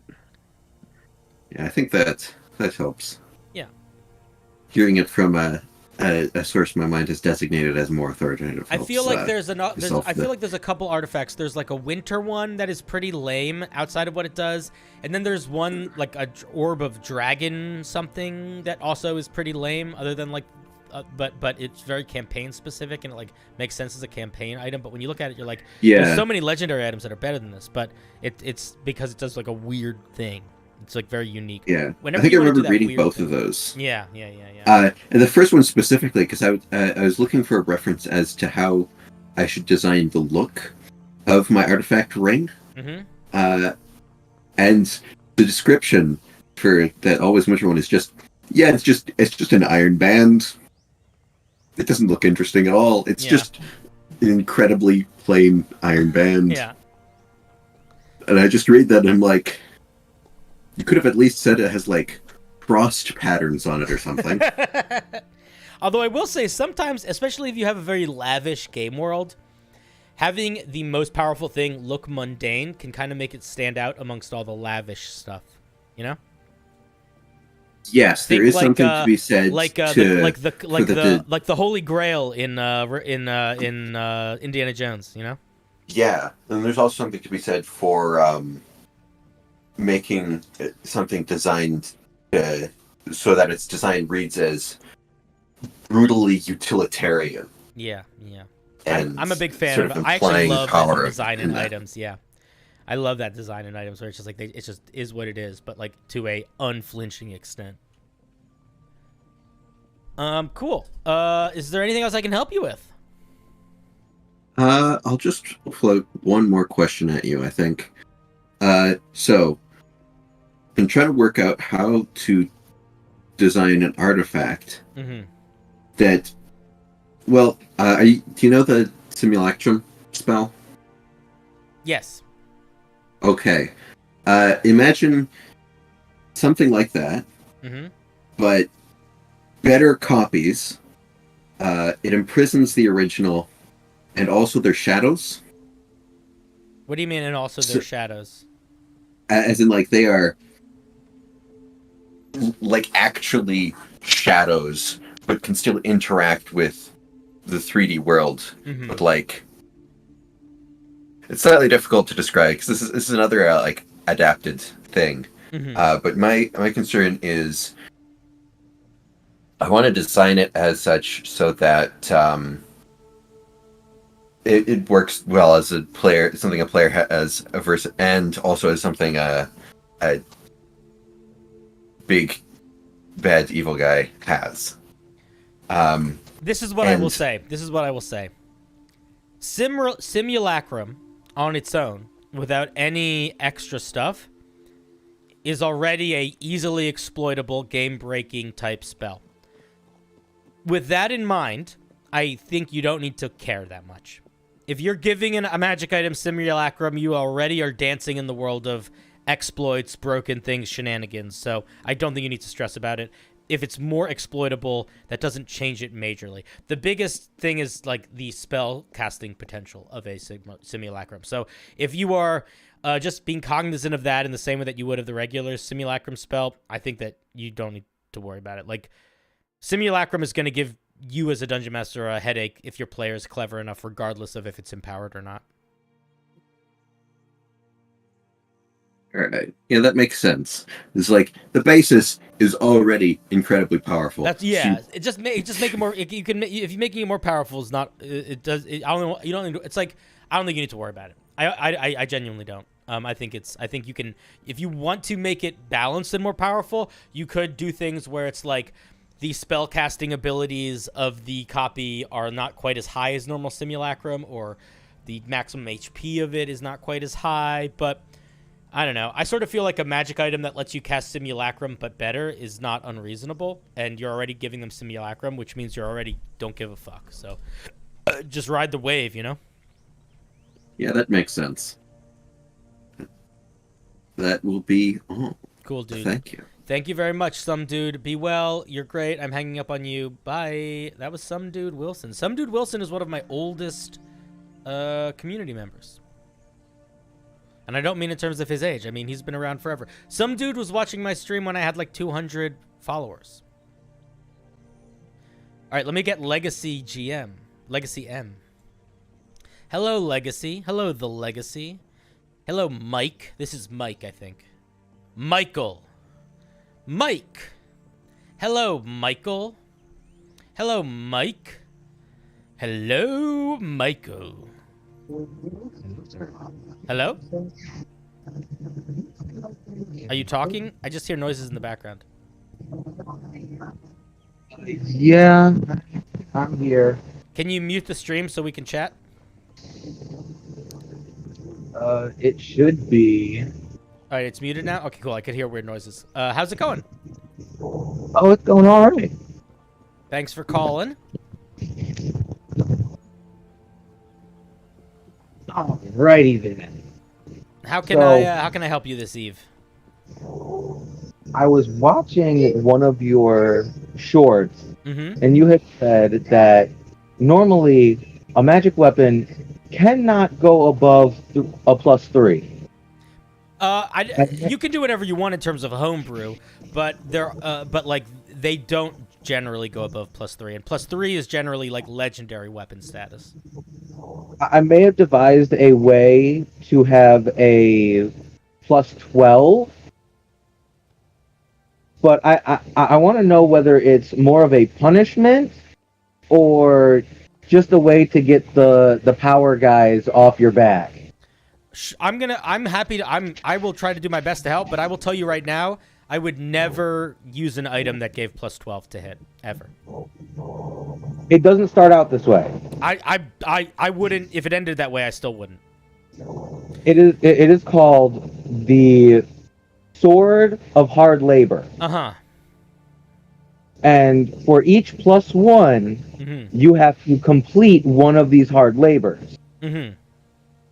You're going to be going all across different planes to complete this. But Okay. not only that, Yeah. it is the only magic item you can be attuned to. Mhm. You cannot use any other weapons, Mhm. and you have to do all of the labors alone. Okay, so my first question is, how is that...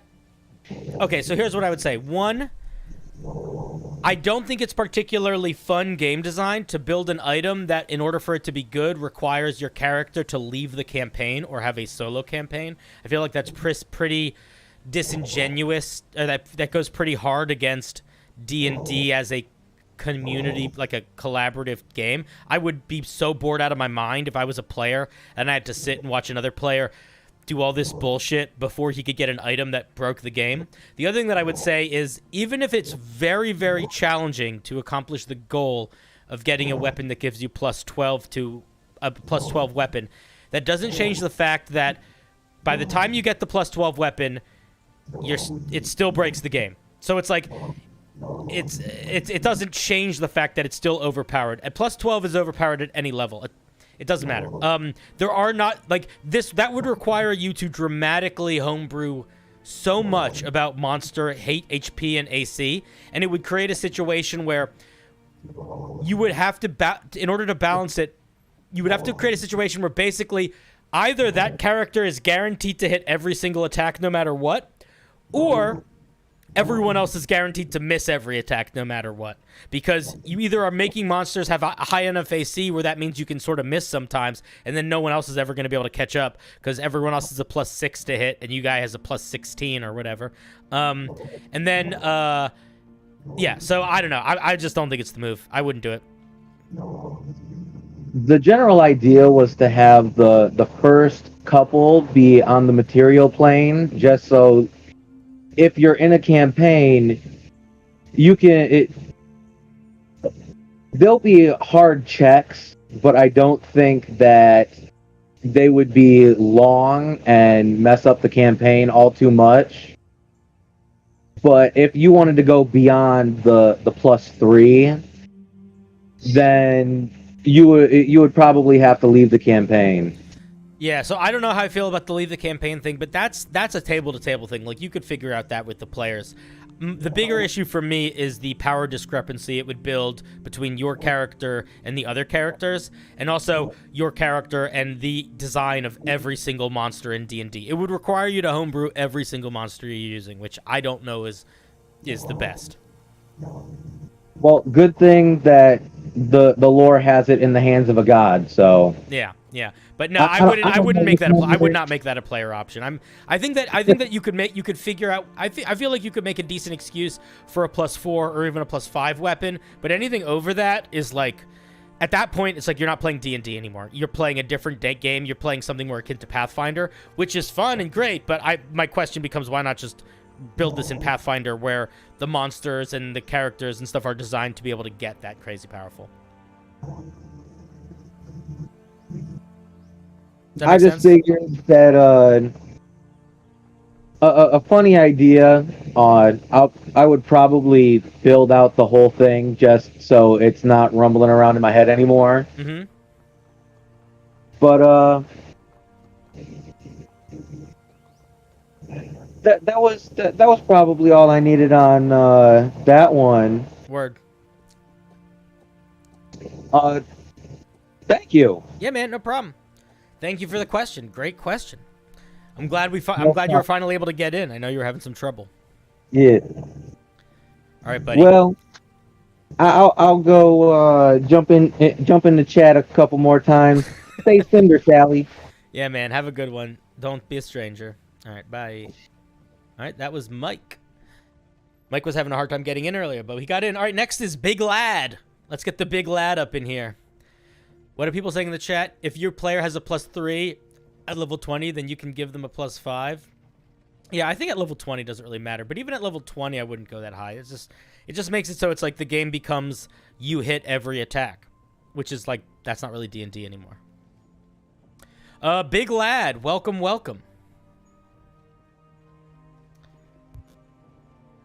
Oh, hello, are you there? I don't think. Hello there. Hey, how's it going? Yeah, minor Mike. How you doing? I'm good. Welcome to the show. What can I do for you on this fine eve? I find myself in an interesting position as a dungeon master. Yeah. Because I run a very wildly bonkers homebrew West Marches campaign I inherited from a friend, essentially. You're going to have to speak clearly. You're very quiet. Oh, give me just a moment. Can you hear me better? A little bit. Talk for a second. How about now? Yeah, that's a little bit better. It's still kind of dissonant, but I can hear you. Just talk slow and clear. Yes. As I was saying, I had come to inherit a kind of West Marches campaign from a friend of mine. Mm-hmm. And I have found that it has an interesting gimmick. It wasn't my setting, but one who had designed what it is now, but it's its gimmick is that you can reach level 6. Plateau for a character is level. I'm gonna be honest, dude. I'm hearing every other word you're saying. Damn. All right, give me. If you have headphones that you could plug in, or maybe find a different place to stand in your house. No, I'm hearing buzzing. I have to lower your volume a lot. That just hurt my ears. I'm just hearing buzzing. I'm just hearing buzzing now. Wait a second. It sounded like what you were saying is you wanted to do a campaign where the characters can go above level 20. I think that's what you said.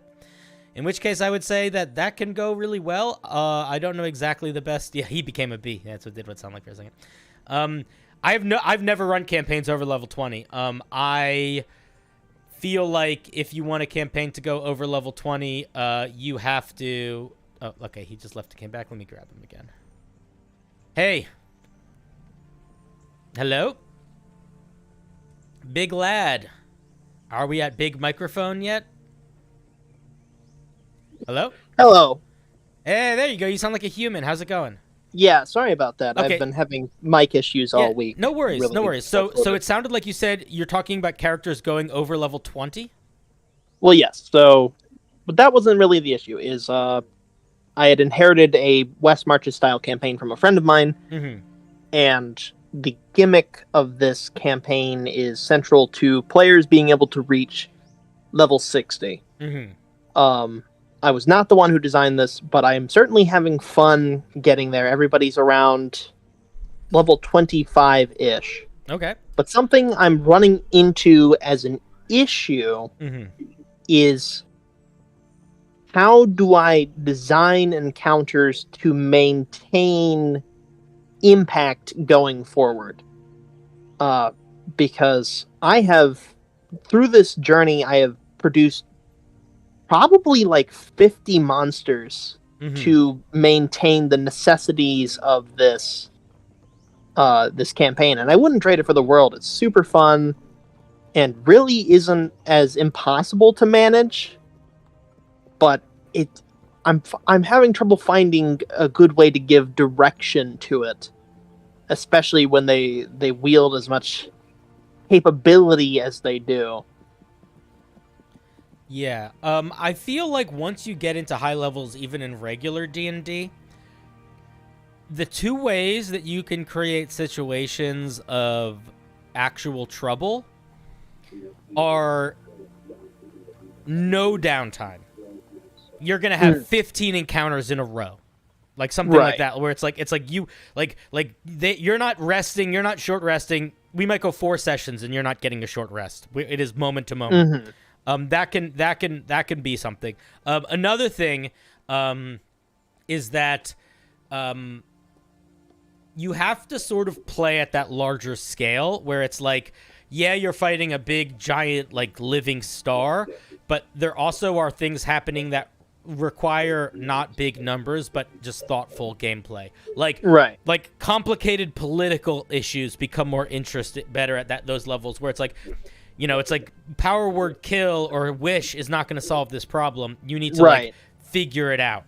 So those are the two directions that I go in. But in terms of like theming it or making it feel like it's going in a direction, I feel like what you should decide is what's the big bad and just build it off that. Is the big bad, you know, at that high level, the big bad could be like, what if, you know, a living dimension or something like that. You know what I mean? Like, you just have to sort of figure out what you want the big bad to be. I would treat it almost the same way as I would a level 1 campaign, just times 1,000. But like, what's the big bad? What are they doing? And how are the things that they're doing rippling into ways that the players notice enough that the players become involved? That's what I would say. I get what you're saying. Like, what if the big bad is destroying planes? So like, what if one day they realize the 9 hells are gone? They're just gone. Which means that there's nothing to fight the demons, so the demons are just going crazy into the other planes. And then it's like suddenly the plane of air is just gone. Yeah. And it's like, you know, like that sort of thing. Yeah. I get what you're saying. At the moment, they are placated in kind of playing around with the massive monetary systems in play, a lot of maritime trade, building, like right now they're trying to build a city I'm thinking I'm going to bite. For now, I'm going to bite onto a plot line I had previously designed. They had met they'd gotten onto a spelljammer and they met some alien, and I had dropped Ether Gaunts as a prospective villain from 3.5, 3.5, 3.0. Ether Gaunts are like these incredibly powerful spellcasters that run around and just nuisance everybody. So I'm thinking I'm gonna make that the next narrative arc, but that does help a lot, giving me a bit of perspective going forward. Is how do I shape up? That's definitely been the hardest thing.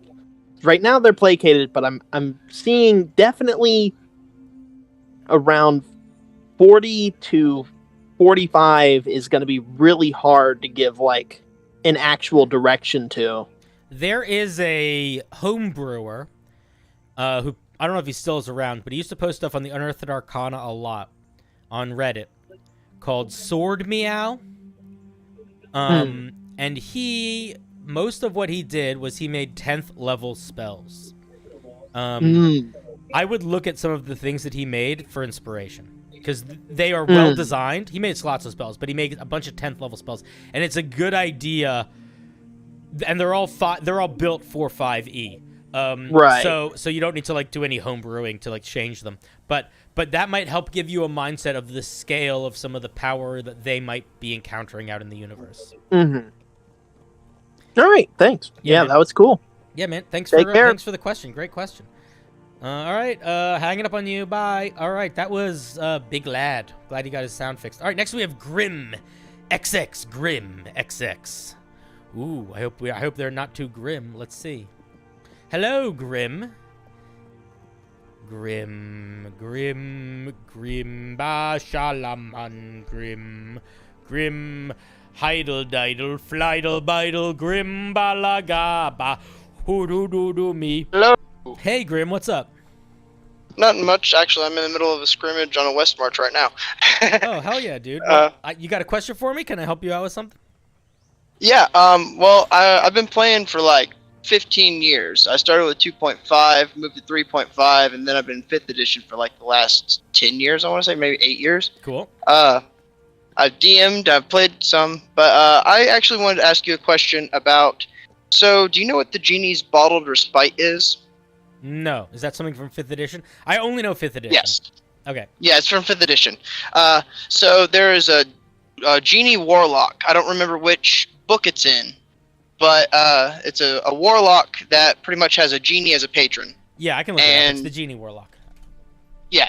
You get something called Bottled Respite, which is where you get to pretty much an extra dimensional space that you can put yourself in once per long rest. Yeah. I'm looking at the ability now. Yeah. I was having a bit of a kerfuffle with a DM because they allow everything in their games. They have a lot of broken homebrew, and I don't know why, but they seem to specifically target me. They told me if I had a bag of holding on when I went into that they would throw me into the astral plane. And as a DM, I felt like that was a really bad call. I felt like that class feature should not interact with the item that way. I usually, like with the bag of holding specifically, I go by the bag of holding, the hole, and the haversack. If it's not in that clause, then I don't usually make them interact that way. So I just wanted to ask your opinion on that. Yeah, let me just check some things for a second. So technically, the way bag of holding is written is that it's, for better or worse, it is DM discretion, because it basically says it specifies bag of holding, haversack, and portable hole, but then it says or similar item. So it just sort of comes down to whether the bottle is a similar item or not. My thought process is the reason the bag of holding has this caveat is to prevent you from stacking items in items. That's the main reason for it. I don't think there's any logic to it beyond that. If I was working... Okay, let me just think for a second. If I was a player and my dungeon master... Okay, my first thought is, did they explain this to you before you built this character? No, it's in a West March, so I didn't... It's in a West March, so there wasn't really Yeah, so I didn't find out until I was in it. Yeah, so I would, if that was the case, then I would probably see if I could have a conversation with the dungeon master about either changing my character or changing the rule for this specific thing, because this is such a key feature for the Genie Warlock that to change that could be, I think, might be enough that you might not have picked a Genie Warlock if you knew. Yeah. And so I would ask them if I could change. And I would say, look, I didn't know this rule, and I wouldn't have picked this if I knew this rule, this interaction. Can I come up with something new? And if they're not a shithead, they'll say yes. The thing is, at the end of the day, they are the dungeon master, and if they want to run a game where everything interdimensional goes into everything interdimensional, that's fine. What's not fine is surprising people with that, especially if your class is so key to like sitting in interdimensional space. So that's what I would do. I would be like, hey, I disagree with this, but if this is the way you want to run it, then I think I'd like to switch what my patron is to something that would feel less conflicting with like how I want to run my character.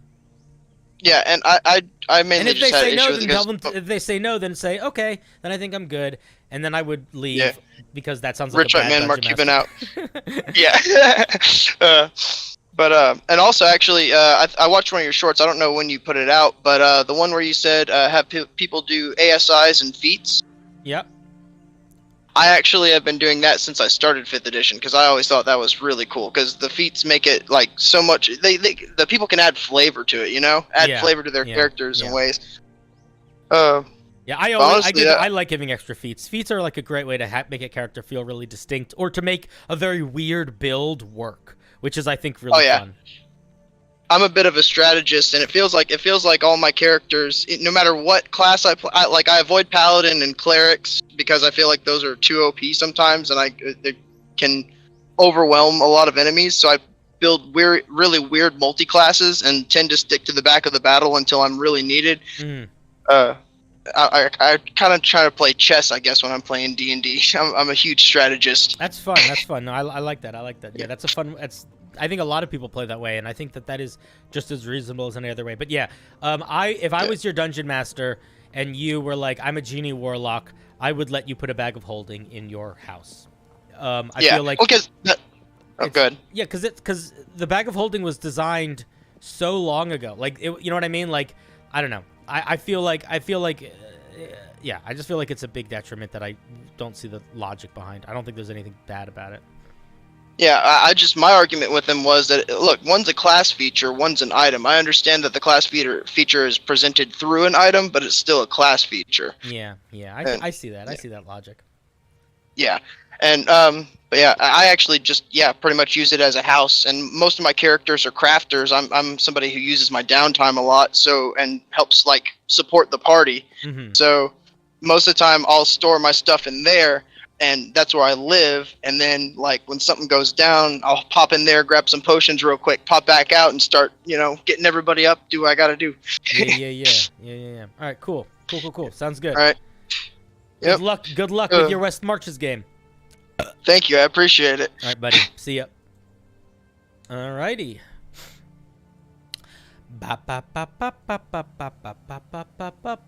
Who's next? Snickers. All right, Snickers, you're up next. I'm telling you before I pull you in to see if you have a moment, so we don't have to yell at you for as long.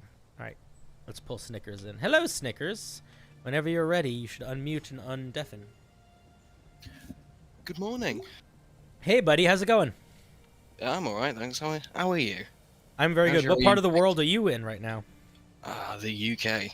I've heard of that place. I've only been there. I haven't ever been there, actually. But I know people that are from there. Sort of. Is it morning where you are? What time is it? It's 3:25 in the morning. Oh my goodness, brother bear. You're up late. I'm a student. It's what we do. Alright, fair. What can I do for you today? Well, I am running a game for a bunch, almost entirely new players. And one of them, I sat through character creation with all of them. Just to talk them through it, because none of them have done it before. There was one person who didn't really listen very much. came back to me with Homebrew. It not that it wasn't overpowered because it never played. It's not like it would genuinely didn't work. It wouldn't have fit at all. It just gave like bonuses to con and stuff. Mm-hmm. Then I said this was like the day before the first session was going to go down. So I said this won't really do very much, very well. But it was too late to like really reskin it with him. So we just made a placeholder human fighter character. But he still wants to use this other one, which was meant to be a Dampier warlock. Mm-hmm. But so he's expressed interest in just straight up killing the character that he's the stand as his replacement, as the one that he really wants to be. Mm-hmm. But I'm really is the issue that you don't want him to change characters, or you don't like the way that he is suggesting changing characters? Yeah, it's more of the way. Like I really like. I don't want to just say no, and I want him to have fun and be the character he wants to be. Yeah. But... So, okay, I have two thoughts. Depending on how narrative your game is and how much he likes that narrative stuff, I would encourage you to suggest let's have a send-off session for the character where we don't just kill them off, but like, you know, they have a goodbye moment. They get to say goodbye to the party. They go off to like finish their own solo quest or find their family or whatever the fuck it is that they want to do. But that you like plan it with the player. You don't need to plan it with them, but you're like, hey, next session, have your new character ready. The first half of the session is going to be a goodbye to the old character session. You could do something like that. I think that's totally reasonable, and that could even take, like, you know, even if it's, I don't know how regularly you're playing, but if you're playing somewhat regularly and it needs to take a little bit of time, it could take a little bit more time.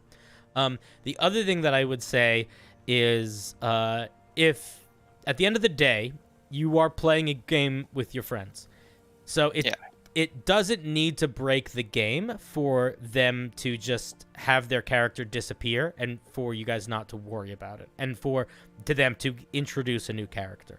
I don't think the new character should just pop in, because well, actually, it doesn't really matter. But like having some element of character introduction is always nice. But like, for example, in one game that I ran for a long time, one of the players couldn't really play anymore, so so he just disappeared. We didn't have a send off. We didn't have anything. He just disappeared, and it was fine. Nobody cared. We didn't move on. And it didn't ruin anything because we're just sort of hanging out and having fun. Like I do think that you don't need to worry about the integrity of the story that much.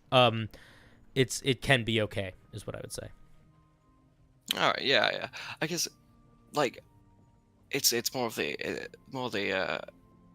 the struggle is bringing it up, like having the conversation. Mm-hmm. Where I say no, we're not just gonna have you kill your current character just in front of everyone. It's like, because I'm all about just like giving them a send off and bringing them in, but it's like the question of how do I say no, especially like I don't want to like dissuade any newer players or anything.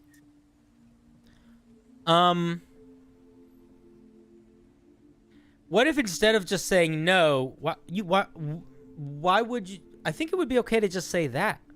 I think it's okay to be like, I hear you, but I also think that it's worth thinking about that not just you, but the other players have all like put genuine time into this character. So us just killing them might feel fine for you and maybe for me, but it might be jarring for the other players.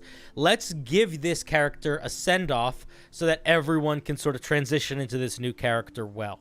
And you don't need that send-off to take a long time. It could take 10 minutes. Do you know what I mean? Yeah. But I would phrase it like that. Basically phrase it from a perspective of like, I hear you and I want to do this, but at the end of the day, we also want to make sure that it's not like this is not just a you experience or just a me experience, it's a everyone experience. So let's make this transition smooth. And then you can even suggest, like, why don't we devote a little bit of next session, the beginning it, to your character deciding they need to leave or saying goodbye. They can have their goodbye moments with the other characters, and then your new character could hop in, moments later, and that's okay. The other thing that I would say, if it's very new characters or new players in general, is I would strongly encourage against doing this again. Like, don't be like, if you change your character, you can't do it anymore, but having people wanting to change their characters every 2 sessions could get really irritating and can really jangle the feeling of flow in a campaign. So if this person in a session or two is like, I want to change my character again, that time I would be like, let's sit in this character for a little while first. Yeah, okay. All right. Thanks. You're very welcome. Yeah.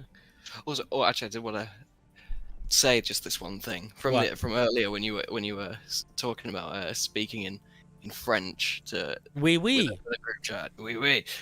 I did a similar thing with one of my mates, but just talking backwards, which was very fun. So like for a solid few months, I was fluent in just reading and writing backwards. That's very funny. It was just very fun. Cool, I like that. I'd forgotten that memory until you mentioned the French thing. Oh, that's so funny. Yeah, that's like secret kid language stuff. That's good. Yeah. All right, buddy. Well, thank you so much for the call. I gotta start streaming earlier. Yeah. Half of y'all are in Europe. I have to be more accommodating. All right. It's Americans. You're always like this. What, we're accommodating or we're up late? No, you're just you're never accommodating. Yeah, I'm gonna make a difference. I'll be the first to make the change. Yeah. I'll pull all the tea out of the river and put it back in the boats. All right. Let us eat crumpets or something. Yeah. Crumpets and eggs. All right, bye. I'm hanging up on you. Bye. Oh, I couldn't hang up on him in time. Guys, I want to tell you something, but I need to check something first. We're not ending yet, but I just need to check something. Oh, I can't actually see. There's a... Fuck, how do I... They're probably still watching.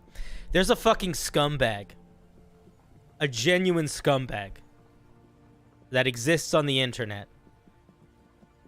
Who steals people's content. Who does scams. And who is ridiculous. And I do not like. And they were in my Discord. And I knew them from before them interacting with me because they stole content from my friends. They sort of impersonated communities by changing their name into weird things. They did all sorts of very shady stuff. They're involved in like a shit ton of lawsuits. And I didn't realize that they were in my Discord until somebody reached out and was like, hey, this person's being kind of mean.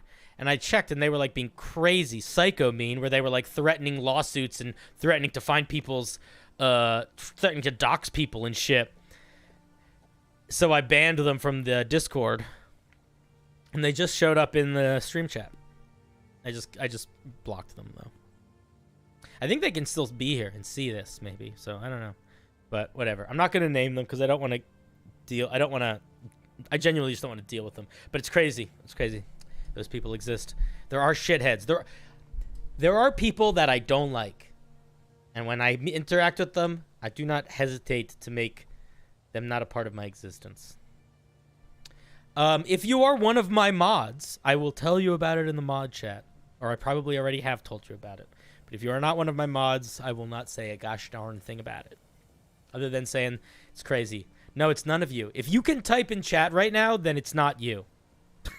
If you have access to my Discord, it's not you. You're chilling. All right. Let me get Shattuck. Hello, Shattuck. Hello, how are you doing? I'm doing great. How are you? Not too bad, not too bad. Got a couple of questions for you, if you wouldn't mind. Oh, I would not, good sir. I would not. Awesome. Well, let me give a short explanation. So I'm in a roleplay campaign, and obliges some of my maybe eccentric roleplay requests. Okay. So for example, I play a barbarian multi-classed into a monk. Mm-hmm. And every time I win to rage, I roll a willpower save to see if it's flavored more so as a battle meditation or more so as like a violent barbaric rage. Cool, that's fun. I've been playing EverQuest recently as an enchanter and going to different planes, and I came across the madness effects in the Dungeon Master's Guide. And the sanity, is it called sanity? Yeah, sanity ability score, I suppose. And I wanted to see if you had any recommendations on the short-term, long-term, or indefinite madness, both for GMs and player application, because I don't believe I've seen many GMs use these tables. This is on, for those in the comment section, 258 of the Dungeon Master Guide. Yeah, the main thing that I can think of offhand that uses the madness table actively in D&D is the demon lords. Most of the demon lords make you deal with the madness table when you're in their realm or nearby them. I think that if you as the player are interested in using them, I feel like the short-term madness table could work as a way of showing certain hindrances. It also, I think the short-term madness table, if I'm thinking correctly, is better for like roleplay stuff and less so like dramatic stuff. But maybe there's not. I don't remember. But I wouldn't enforce that on a player. But if you're the player and you like it, I would go for it. I'm not sure what stat I would use or how I would build your sanity. Like I don't think I would. If you wanted to have a system where you have like a sanity meter and it gets messed with over time, the important thing is to have a way to be able to reset it. Otherwise, it's just going, because you don't know how long your campaign's going to go, and you don't want something that just gets worse and worse. Because then you could do something that's going worse and worse, but then you're playing more of a Call of Cthulhu, where you're kind of intended to lose the game, than you are Dungeons and Dragons. So I think having a sanity meter or a madness table roll or a sanity meter works fine. I don't know if I would do it like a sanity meter, though. I might do it just like a short-term madness roll, and if you fail, then you gain that feature, and maybe those could even stack, but then there's a way to refresh it or a way to turn it back. Yeah, those are my thoughts.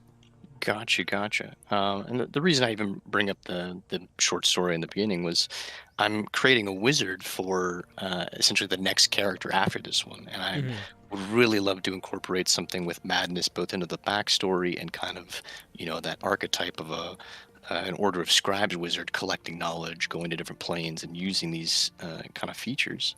Are you keen on specifically having madness mechanically separate from roleplay? I'm not necessarily. I'd say I'm open to just kind of at least in the moment, just kind of that brainstorm of ideas of like, how can I inject a little bit of roleplay ability both into the flavor and into the mechanics? Because kind of the way I do it towards the beginning of the campaign with that monk barbarian was I would not actively use rage. I would have to wait for triggers that I wrote up with the GM to occur before my barbarian would get into that rage. And then we're kind of flavoring it as we go along. And I honestly enjoy that kind of an aspect, more of the role play and less of the min-maxy feel, I guess. Yeah. Okay, cool. I mean, I think that could be if I was going to do that with a spellcaster, I would make it based on the spells that you were casting or the levels of spells you were casting, in terms of like making that madness roll. The only other thing I would add is if you don't care, then don't worry about it. But if I was going to give a player a pretty big detriment in that way, and that can be pretty big detriment, I probably would try to figure out a way to accommodate that, where like I would try to find a benefit to give them too. But if you don't care about that, then don't worry about that. No, that's understandable. And I guess the last little tidbit I had is, like I said, I was creating a wizard. I was thinking Order of Scribes because I'm really influenced by this Enchanter in EverQuest. I'm loving it recently. Order of Scribes is also just fantastic. Reading up on it, I'm very excited to try it out. But thinking of EverQuest as well, I'm thinking, well, what if I played an enchantment wizard? And I look at that, and I'm like, ooh, that's pretty good. But I'm looking at Order of Scribes. I find myself wanting to do all these different wizard archetypes and not having enough campaigns to play them all in. Yeah, Any recommendations for the first one to go for? So, well, just to be clear, I'm not familiar with EverQuest, but enchantment in D&D means like beguiling people. It's charming them and making them afraid. It's mind control. It's not enchanting like enchanting items. Just some people. I wasn't sure if that needed clarification, but no, understandable. In EverQuest, it's very much it is enchantment like mesmerization and stuff, but it also has a heavy buff and debuff like slowing and haste and that kind of a feel. Yeah, that's a very supporty role. Yeah, so any wizard in D&D can be any flavor of wizard because it's all just your spells. But enchantment in D&D is pretty exclusively like mind stuff.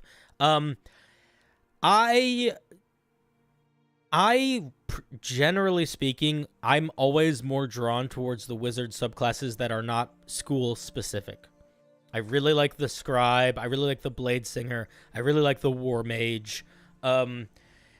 Partially because it allows me to not need to know what my wizard is going to be like from a spell casting perspective. They can figure it out as they go. So I'm always inclined to tell people to go something that's like if you don't have a specific character in mind, or if you don't have like a specific, or if you're like I want to just try lots of stuff, the ones that are not so spell school specific, I think I'm always a big fan of. But enchantment is good. Enchantment's a pretty decent wizard subclass. My vote would be go scribe first though, just because I like it more. That's personal opinion. That's not a right or a wrong thing. No, that's understandable. And I honestly, it's like in the top 2 for sure. But that's my questions. Thank you very much, and I love the shorts. They're very funny. Oh, I'm glad, and thanks for stopping by. Yeah, no problem. All right, Have bye. a good one. All right, that was Shattuck. Greetings. We have been trying to reach extended warranty. All right, well, did you get there? I don't know. I don't know what extended warranty is. Oh, yeah, I've been trying to reach you about your DMG's extended warranty. Oh, I don't have a DMG. I am the DMG. All right, let me get a gentleman. A gentleman. Hello. Hello. How's it going? Pretty decent. I do have a few questions. You cut me off whenever you feel like. Sure. I appreciate the permission. I'll just ask them in order of needing information about what to do. Mm-hmm. Much similar to the last person, I am running a game where there's like more sanity reducing type stuff, but that's not the main part of the question because I have most of that stuff already set up. Mm-hmm. In this is a space type campaign where there's a commonality of like eldritch beings. Well, not common, like you will find them type scenario. Mm-hmm. And I've been thinking of putting a mechanical way to show off that they're more eldritch in nature, besides the whole sanity thing. Mm-hmm. And the main thing I've been wanting to do is slightly tweak the combat encounter, like to make things more different and weird whenever they're encountered. Mm-hmm. And I was wondering what would be the most beneficial ways to do that. That's not like too annoying or too tedious. Yeah, that's a good question. I think you have one of two ways to go about this. One is extra things that these creatures have on their stat blocks that can affect things. But if you are trying to make the environment, if you're trying to make like their presence feel more eldritch, so it's like almost like them being there just makes things weird.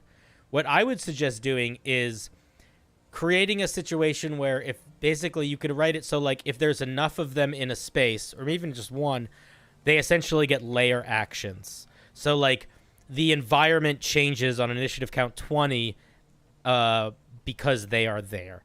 And the monster that I would look at for examples of good sort of eldritch feeling layer actions would be beholders. Beholders have, unless I'm mixing monsters, I'm pretty sure when beholder layer actions are ones that suggest like, or aboleth, one of the two. But like, I think beholders are the ones where it's like their suggestions are like the walls grow tendrils and grab things, or like an eye opens up on a wall and shoots a laser or things like that. So make it so like they aren't. It's not even that they're fighting the environment. It's that when these creatures are nearby, the environment is just fighting them. But like they should still try to kill the monsters. Probably. Does that make sense? Yeah, it does. I have shown them one of the creatures, and I'm just gonna say like how I ran the encounter for the first one, because clearly I want to do different ones, because not every single Eldritch being is the same. And the thing that I did was when he started, it changed the game rules a bit, where anytime you pass through a threshold, you enter a random room. Mm-hmm. And the second thing he did was that if you can see him, because he had this weird invisibility thing to him, so if you roll it to perceive him, which is basically forced upon you every time, he will appear in the room with you and try and do something to you. At least that's how I ran the first one. Okay, so you're getting a little bit. So we're getting a little headier, bigger than just like monsters getting extra moves. Okay. Yeah, they fundamentally change things. Yeah, okay, so I have two. The first idea that came to my head is have everybody switch character sheets sometimes.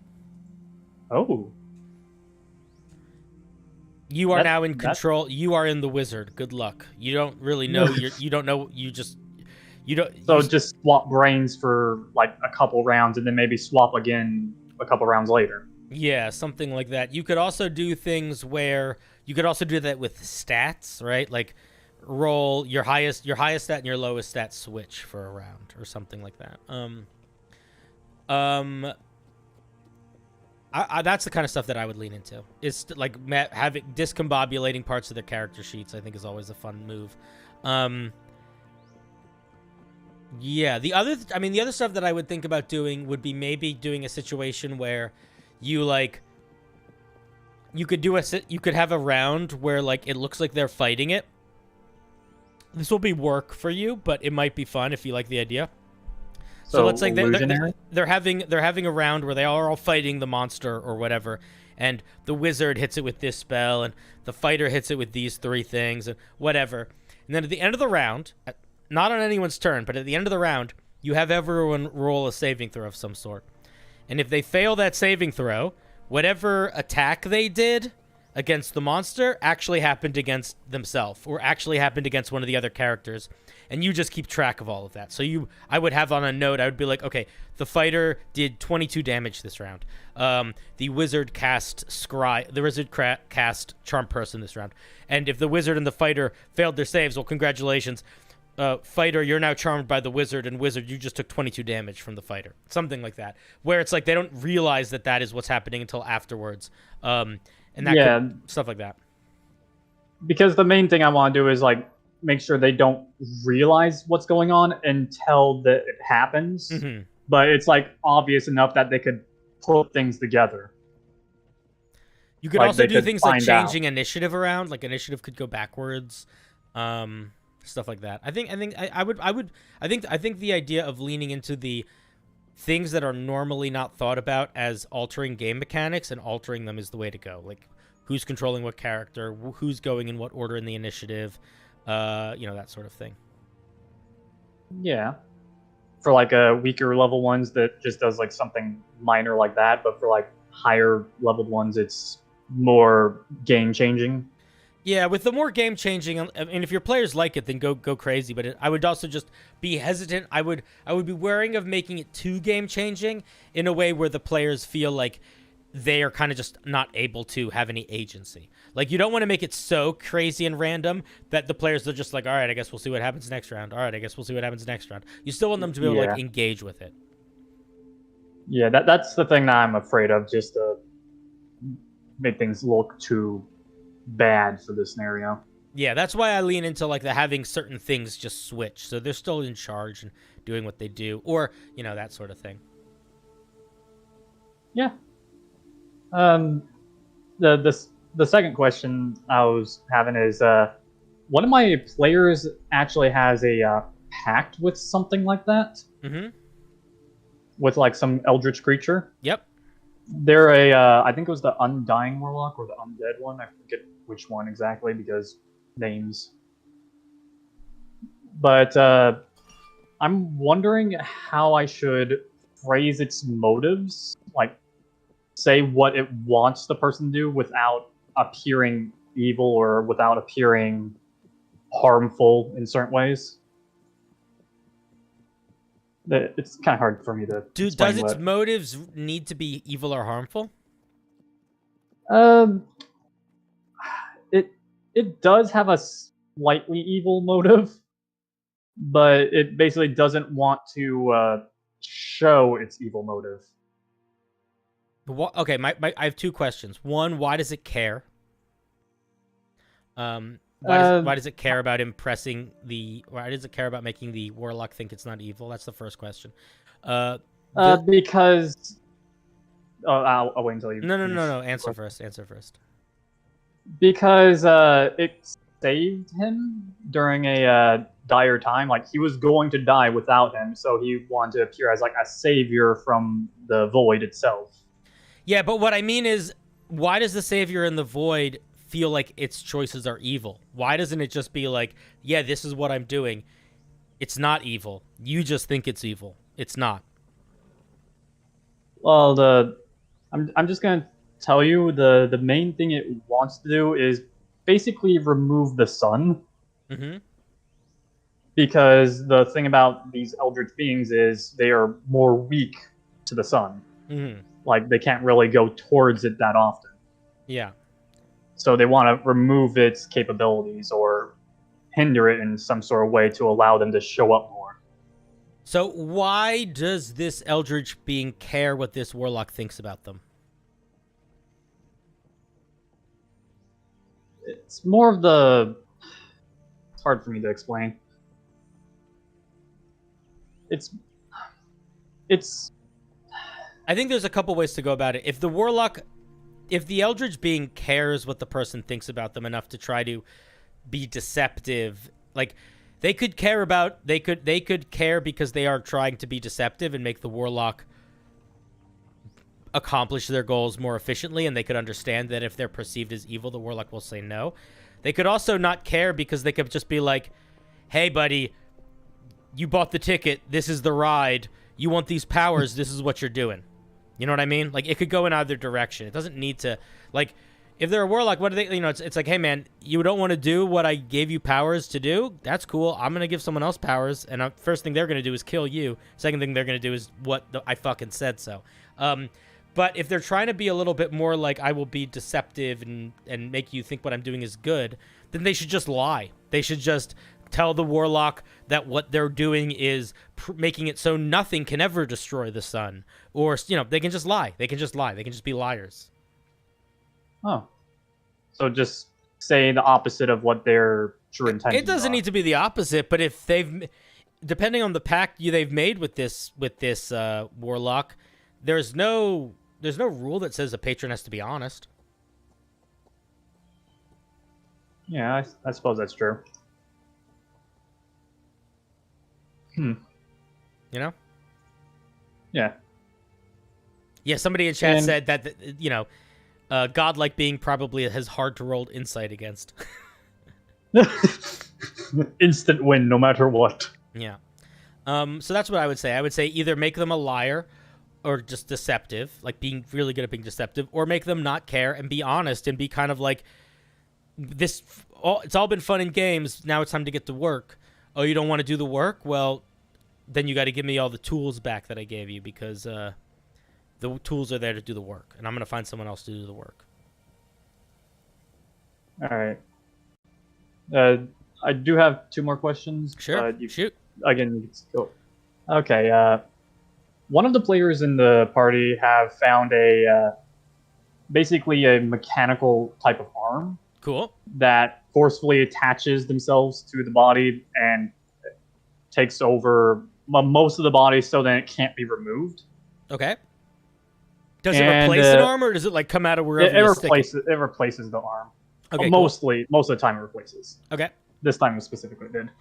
And it wants to give them a type of class.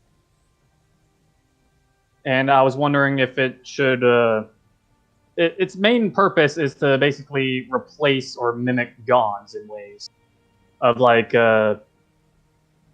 Should I give the player the option to like choose between like Warlock, Cleric, or Paladin, or should I just like you have to choose like you only get one? Wait. So what is this robot arm gives them god powers? Is that what you're saying? It mimics what a god can give a person. Yeah, but that doesn't mean anything because that can mean that's just like mechanically. What does it do? It can give them a Warlock, Paladin, or Cleric class. So is this giving them like the ability to multi-class, or is this like they're getting bonuses on top of their thing? Oh, just let them pick. If it's that big of an impact, they should pick. Just let them pick. All right. And I would make it clear to them that that's what it would do before they attune to it. I'd be like, hey, just so you know, if you attune to this, what it does is it makes you multi-class into one of these classes. All right. So tell them beforehand, like before a level up. Yeah, because getting a multi-class isn't a bonus. That's something you could just decide to, like, they could just decide to level up into Paladin anyway. All right. You know? Yeah. Yeah. The last question I had is based off of like something I've been trying to write, basically I'm trying to write a book in a way that people could actually understand. Mm-hmm. And one of the player races and altogether something is known as like the Chantier. Okay. And they are a fungus type of being that is like made up of multiple different fungi, more like a construct like of sorts. Like a colony, like a like some jellyfish and stuff. Yeah, like that. Cool. And I'm wondering like how exactly I should write that down in a more noticeable way, like a mechanic wise. Do you want the fact that they are a colony to be mechanically impacting? Yes, like they are multiple different beings shaped into one. I would probably give them some sort of extra resistance to stuff that fucks with their minds, because it's like if I'm trying to cast Charm Person on you, I'm trying to sort of grapple with like, you know, many minds as opposed to just one. So maybe resistance to like charm and frighten effects could be a good way to express that. Do you want them to be able to like split apart, or are they all always in the same body? The requirement is they have to be in the same body. Yeah, so I mean, you could also do stuff with like critical hits, right? Like maybe critical hits don't do as much damage because like they don't have one singular critical part. That's the kind of stuff I would lean into. Stuff that like, you know, yeah, like if you have 3 people, I would also you gotta be like, you can't overdo it. Like you can't make it so powerful that it's like unreasonably powerful. But some like other people are suggesting stuff to do with like insight checks against them or like that sort of thing. Like those are all good options, I think. You know, it could be harder to read them because they aren't one mind. Yeah, all those seem like good things to just add on to their player race and species stats altogether. Yeah, or at least one of them. I've seen a couple hive mind races before on like Unearthed Arcana where it's like a hive of bees or an insects in like a shell, and usually it's people will go in some combination of like that or with like an ability to sort of shift into a swarm form, but it doesn't sound like that's going to be the move for you. Yeah, this one's more of like a multiple different fungi just mashed together to make one sapient creature. Yeah. So stuff with mind, they should be better at mind stuff, I'd imagine, and harder to read with mind stuff. Yeah, that sounds like that's what I would do. All right, that's all the questions I have on my mind right now. So carry on to the next person in line. Cool. Well, thank you very much. Great questions. Thank you. All right, I'm hanging up on you now. Bye. All right, next is Ijaku Blake. Great name. All right, Blake. I'm here. I'm ready, Blake. Unmute whenever you're ready. Unmute whenever you're ready. Blake. Blake. Hello? Can you hear me? I can. How's it going? Pretty good. Sorry about that. No worries. Yeah. Yeah, I'm doing pretty good. Excellent, excellent. What can I do for you on this fine eve? Yeah, just. It's cool. Oh, you cut out for a second there, buddy. Can you still hear me? I can now, but you went deaf for a second. Yeah. I'm sorry. I just had to move. Yeah. So, mainly in a nutshell, my question involves mainly around trying to give inspiration to the player to drive to the next plot point without feeling as though I'm coming in and like Deus Ex Machina handing them the exact information they need. So a little bit of like context. So it's a homebrew game, Mhm. and it's kind of set up so we're trying to kill Fraz, the Demon Lord. He's like the big bad at least, and they're trying to collect pieces of his staff, so sections. It's more or less a MacGuffin. Mhm. Broken up, they're trying to collect it, and they want to use that power against them. And they're on to the final piece, so the third piece, and I'm trying to find a good way to help motivate them to the next location without me just having an NPC show up that they've never met who gives them the exact location, or they roll a random Arcana check and all of a sudden they know exactly where it is. Like, I want them to organically feel like they're finding it themselves without me just coming in and just plonking it on their lap. Okay. So the first thing to think about is, are the locations, and you don't need to answer this question, you just need to think about it. Are the locations where these things are relevant? Do they make sense in the context of Gratz? If you were to learn about Gratz, would you potentially learn of these places? That's the thing to think about. Like, if you want the characters to be the ones to take the agency to find the places, you need to make sure the tools to find the places are there. A great way to do it is to have the places be important to Gratz, or important to the history of Gratz, or important to the history of something that is directly related to what the players have been doing. So the players could be like, okay, we know that there's 6 stars left. We have no idea where the next one is. We got to find a scholar of Gratz so we can get some advice. You know what I mean? Something like that.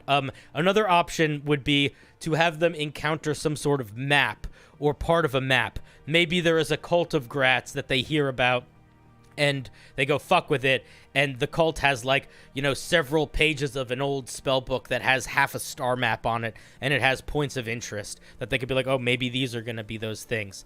Those are the first ideas that pop into my head, is you have to, is making the places that they are relevant in a way that the characters can take actionable, that the players can think logically about steps they could take to find them, and by taking those logical steps, the tools are there to help find them. The easiest one is just the places have relevance to the history of Gratz or something like that.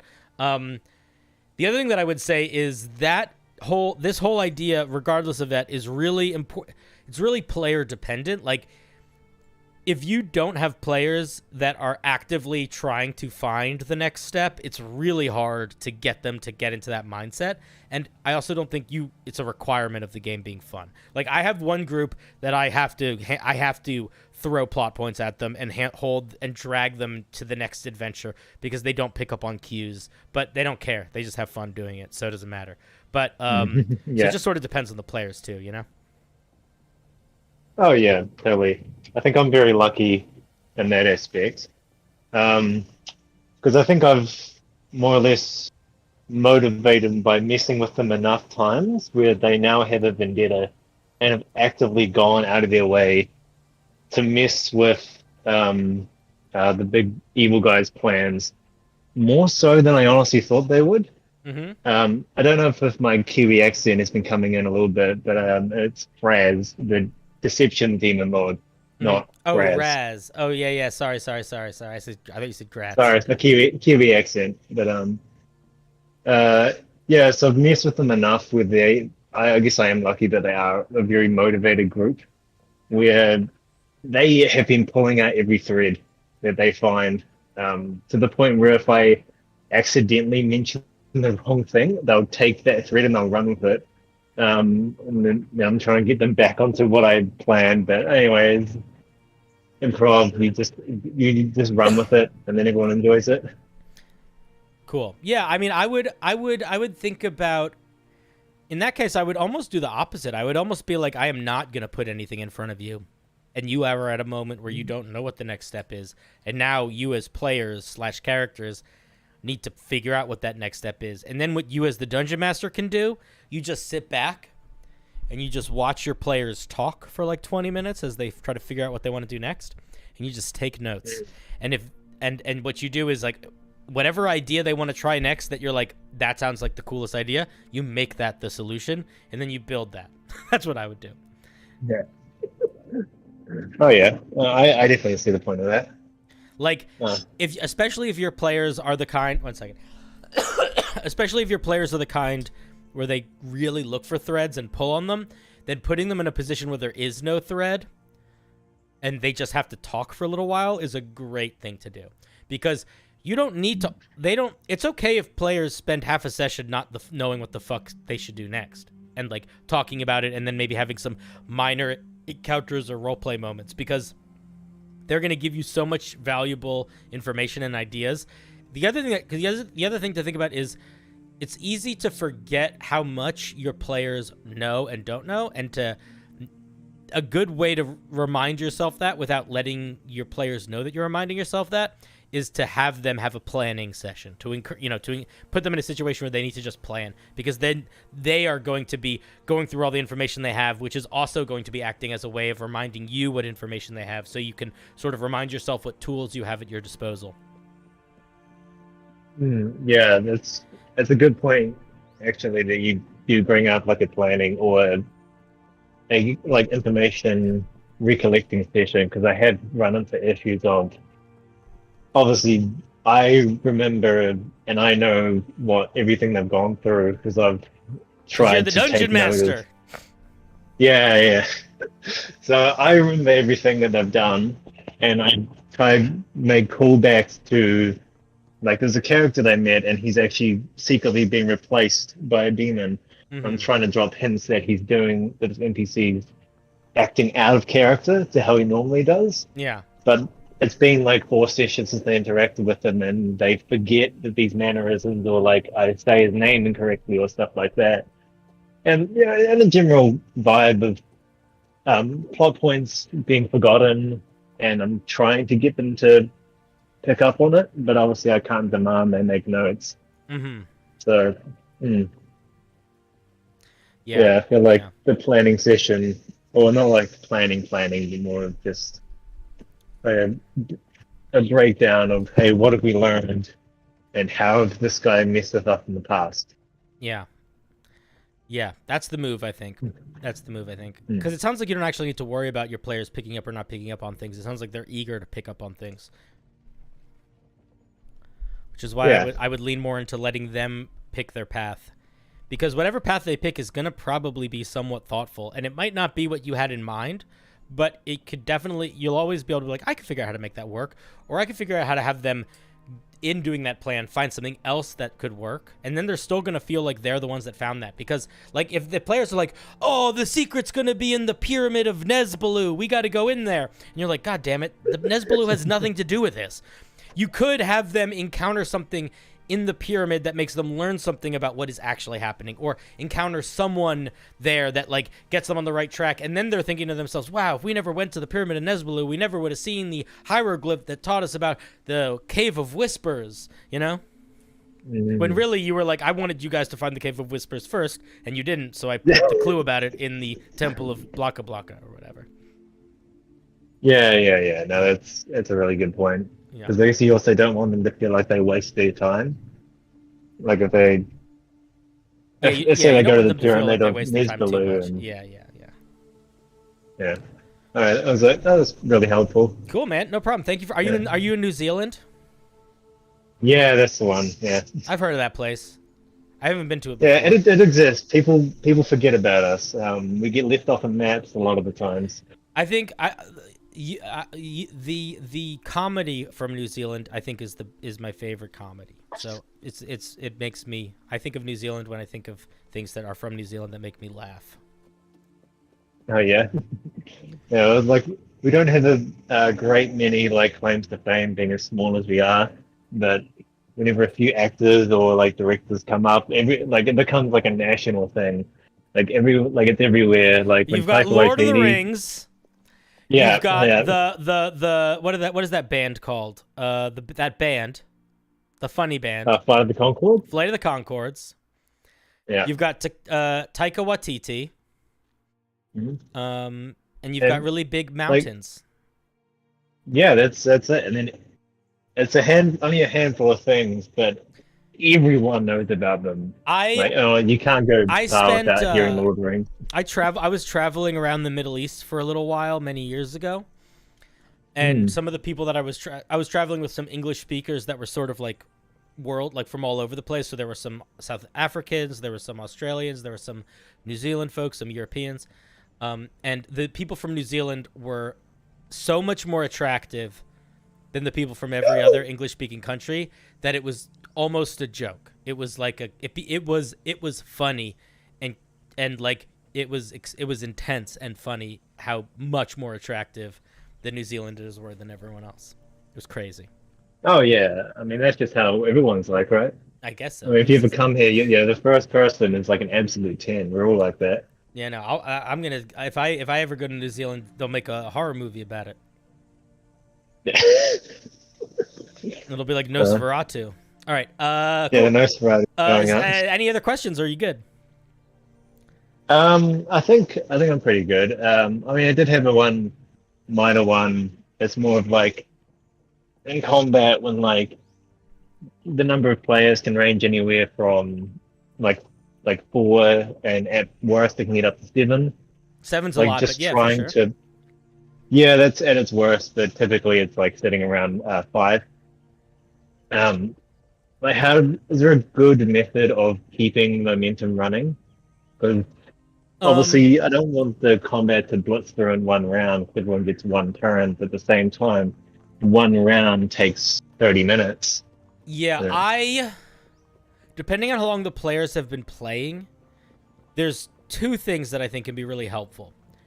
One is on the turn before a player's turn, tell them that they're up next. So it's like, all right, Sinbad, it's your turn. Gracie, your turn is next. Get ready. So like doing that so that they're getting ready on their turn.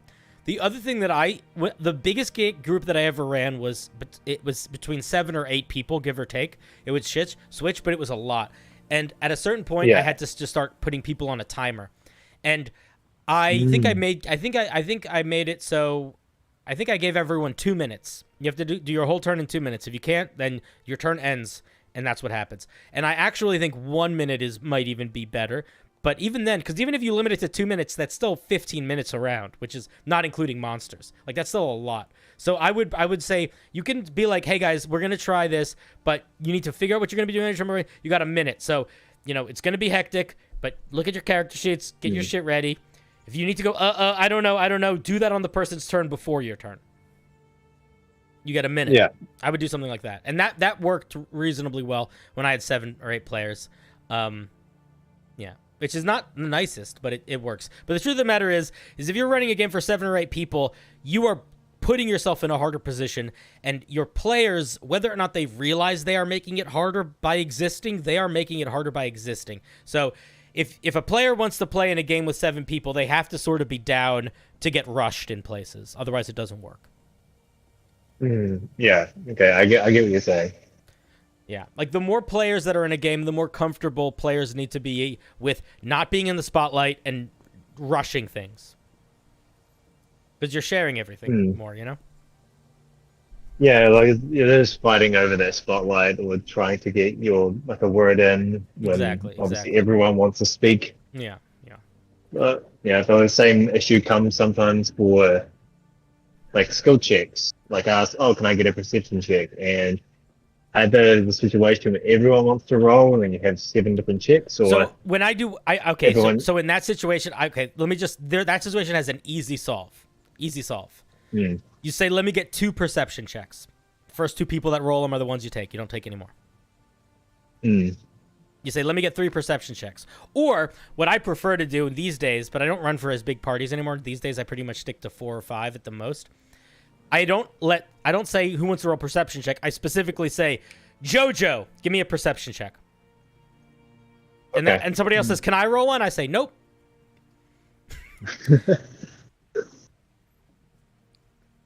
Yeah, I think I'll try that.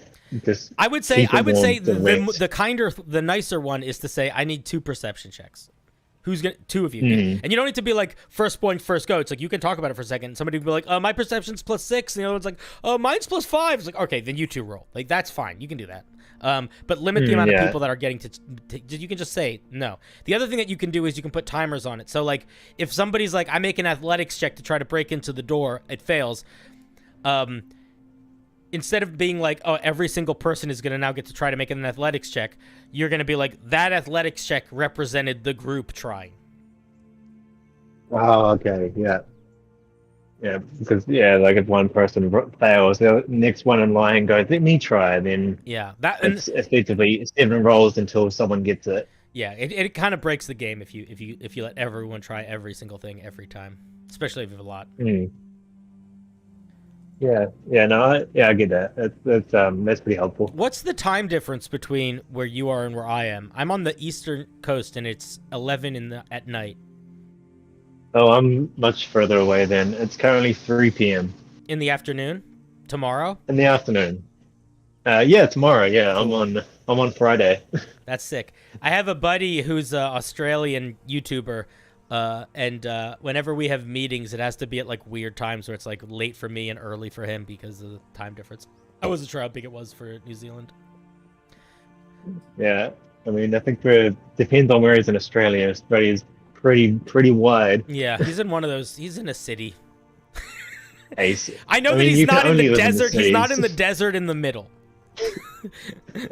No one lives in the desert there. It's like it's the most inhospitable place. You walk outside and you die in 50 Yeah. What's 50 degrees in Fahrenheit? I don't know Fahrenheit. It's a lot. It's a lot. There you go. It's a lot. It's too hot for me. All right, buddy. I'm going to let you go. Thank you so much. Great questions. Don't be a stranger. Thank you. Yeah, thank you for your time. It was really good talking. Of course. I hope to see you again sometime. Hang up! All right, let's see who's next. We have Kamoop. All right, Kamoop, you're up next. Prepare yourself. We're about to pull you in. And I have pulled in Kamoop. Kamoop is in. Kamoop is in. Did somebody ask me something that I missed in the chat? I thought I saw a chat that I wanted to respond to. Guys, I saw such a big spider in my room again the other night. Hello? Hey, Kamoop, what's up? All right there. Hi. Hi. It's like 10 o'clock where I am right now. Like 10:20. Nice. What can I do for you on this fine evening? All right. So I got an upcoming campaign where I found a homebrew class on Reddit, but I already ran through. Mechanics-wise, it's fine.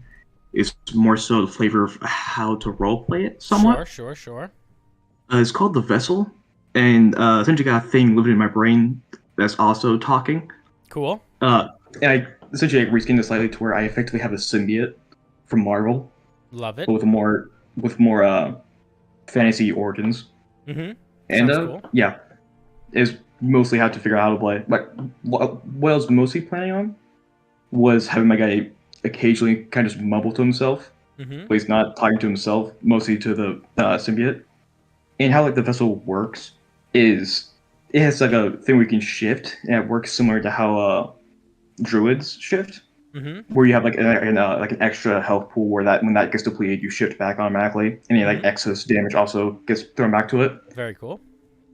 And whenever he was gonna be more nerdy, that's why I'm having him be an owlin, and he was gonna be an alchemist. He was gonna be kind of more nerdy, but whenever he shiz, the symbiote's kind of in control, and it's gonna be a lot more aggressive and a lot more animalistic, and wants to eat people. So that's gonna be fun. Yeah. That sounds cool. What's your question? All right. I'm relatively new to D&D, Mm-hmm. and it's mostly the roleplay aspect of it. Okay. And how to kind of somewhat split it between two characters, kind of. Yeah. Okay. So let's let all mechanics and stats aside for a second. This is what I would suggest. Have your Owlin character. You should. This is what I would almost encourage. Thinking about what is important to your Owlin character. What what do they hold true to above all other things? Like what's their like code of conduct? What are the extremes that they would be willing to go to maintain that code of conduct? What extremes would they not extremes, but like what would lead them to breaking that code of conduct? Things like that. Like, are good questions. Like, what are their limits is a good headspace to get into. And then I would do the same thing for the creature, the symbiote, and those should be different. The other thing that I would suggest, and I think that this is a little bit silly and simple, but I actually think it will have a huge impact. I don't think you need to come up with totally crazy different voices or anything like that. You can if you want to, but I would strongly encourage that either the Owlin or the symbiote speak at a different pace. So if the Owlin just talks like a normal person, hey, it's me, Jojo Banana Pants, I'm the Owlin, then have the symbiote, can they talk in the same voice, same mannerisms, just a little slower? Hey, it's me, the symbiote. And when you do that with your voice in the game, talking at a different pace with a different character or a different tone, maybe it's just you do very deep voice. It doesn't need to be a lot, but something very small. Different pace, different tone. That will help you in your brain keep track of the fact that this character is different. There is something that happens a lot in D&D that I notice, which is that you come into the game with an idea of who your character is and a weird voice to do. And usually what ends up happening is that weird voice changes a little bit as you play, and who you wanted your character to be changes a little bit. And they kind of inform each other. Like, the voice you give your character will have an impact on how you play that character, even if you're not doing that intentionally. So by giving the vessel or the Owlin a slightly different voice, even if it's just talking at a slower pace, that'll have a pretty big impact, I think. Yeah, I'm probably gonna have the Owlin talk faster because I was planning on him being like nerdy, not necessarily the most socially adept. Yeah, you could also he might do it start like talking a little faster when he starts getting nervous. Yeah, and you could also have him be like a little bit like just like more hesitant, and have the other one be really bold. You know. I was gonna have the symbiote me kind of almost more snarky, kind of as well, where he'll talk like a lot slower and be not necessarily insulting, but kind of talking down to people. Mm-hmm. Mostly not gonna do it to the players all that much, but it's like oh, he's gonna eat someone. Oh, he's gonna want to try and toy with him a little bit, and then bite his head off because he's hungry. Mm-hmm. It was for like, I guess their goals. I guess I was gonna have the Owlin. He mostly just wants to be helpful, because like part of his backstory was he was an alchemist. He worked at an apothecary, and he was like helping to make potions and whatnot.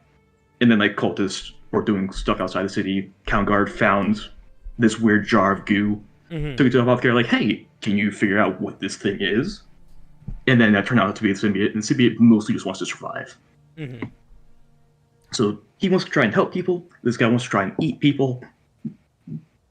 So it's going to be some sort of like part of the thing was going to try and get them, like, initially they're going to start off bickering a bit, but then as they're going on, they're starting to work together more. Cool. Yeah, I think that could totally work. Hooray! And that's pretty much it. Cool. All right. Well, thanks for sharing your character and asking a question. Thank you. Have a great night. You too, buddy. Click. All right. Next, we have Lunor 3. Lunor 1. Lunor 2. Lunor 3. Hello? Hello. Oh. How's it going? Hello? Hello? Hello. How are you? Hold on a second. I gotta close the stream because now it's just confusing me. Do that. Okay. So 3 things, and it's sort of like I'm just wanting to run these ideas off you so that I have the opinion of another DM, because I don't really want to run it off my players and spoil my ideas. Fair. What are your thoughts? Idea 1. 1 is something I've already done, but I just wanted to get your opinion that, I don't know if I maybe crossed the line, because one of my players is a barbarian spirit of the totem, and he's, even though his class isn't based around religion, he's sort of following this, like, a Norse mythology, all-father type deity that's been guided since the beginning.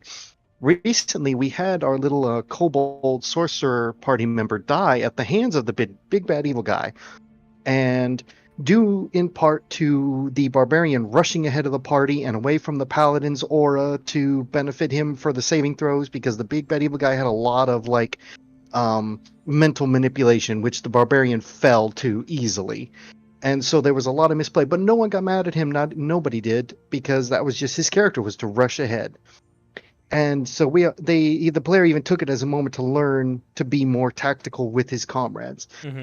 But after he was so enraged by the loss of his little buddy, because the funny thing is the kobold was actually the only other player to speak giant, which is his native language. So they were best friends, and he was so angry with the rest of his comrades that he sort of turned on them. There was some mild PvP, like he made one attack against the paladin, and later he grappled the wizard, but no actual fight to the death. And I had his deity say, based off of All-Father, those who turn on their comrades are the worst of the worst. And so he punished him. And so I had the other players roll, I think it was like a D12, and I had a table for all the resistances. And so, the wizard had lightning damage. So now, until he earns that player character's forgiveness, he no longer has resistance to lightning damage. And then another one was poison and another one was force. So it's this seems like a really good mechanical way to let him feel that his deity is punishing him. But I'm also at the other hand, I feel objective, because it's I don't know how I would feel if my DM took away part of my class features. Yeah. I mean, your player. Is that the kind of thing that your player is excited by, interested in? I mean, I have 4 main players, and one of this joined new, so I'm still feeling him out. But between him and the kobold, they're very heavy into the roleplay and their story of their characters. So I think he's okay, but I'm hoping this isn't one of those I don't want to step on my DM's toes. I'm just going to stay quiet about it. For sure. I think that you could also I think this is a situation where you could ask the player. You don't need to say specifically what the debuff is, but you could just be like, hey. No, he knows that he's lost the resistances. He is, I told him through the deity that, he's got this punishment, and until he earns their forgiveness, he feels that part of his power is missing from him. Yeah, I think if the player's into it, that's cool. I'm into it. I think that that's a real player-specific thing. I could very easily see players liking that or hating that. Yeah, the thing is, I was discussing with the other player as well, because I tend to chat with him a lot, because he's very good about not spoiling things for the other players. And in terms of punishing him, I also came up with the idea that after he gets done with his little journey of earning their forgiveness, he'll earn the ability to once a week cast commune, which is something a barbarian would never be able to do normally. Oh, that's cool. I like that idea. That's fun. Because he's a very religiously driven, story-based character. Yeah, I like that. Okay, cool. Idea 1, I like. What's idea 2? 2 is something that's very homebrewed that I'm about to implement, because I said after 100 hours of research, the wizard will gain access to this idea that I presented before him.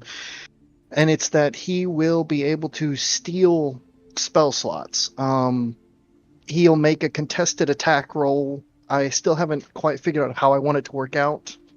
But for now, it's a contested spell attack roll against the caster, plus whatever, and they get plus whatever the spell slot level he's trying to. So if he is trying to steal a 3rd level spell slot, it's their roll plus 3 versus his spell attack, and then he can steal a 3rd level spell slot. Cool. How many times a day are they gonna be able to do this? I don't know. I wasn't thinking of limiting it, but I would 100% limit it.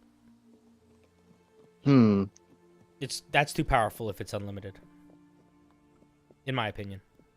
You don't need to listen to me. That's my opinion, but I would not make that a multiple. I would at the most make it a once per short rest thing. I probably would make it a once a day thing.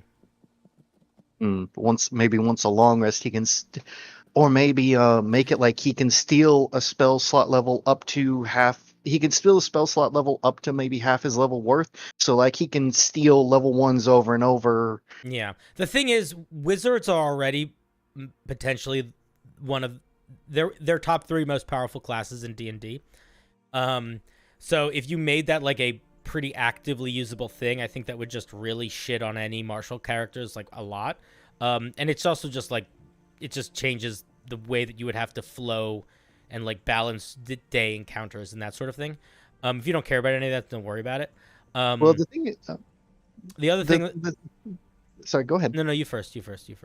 I was going to say the thing about this particular wizard player is that the two things is, one, he casts cantrips a hell of a lot. Like I've described him, and even the other players will agree with me that he is the stingiest spell class caster in existence.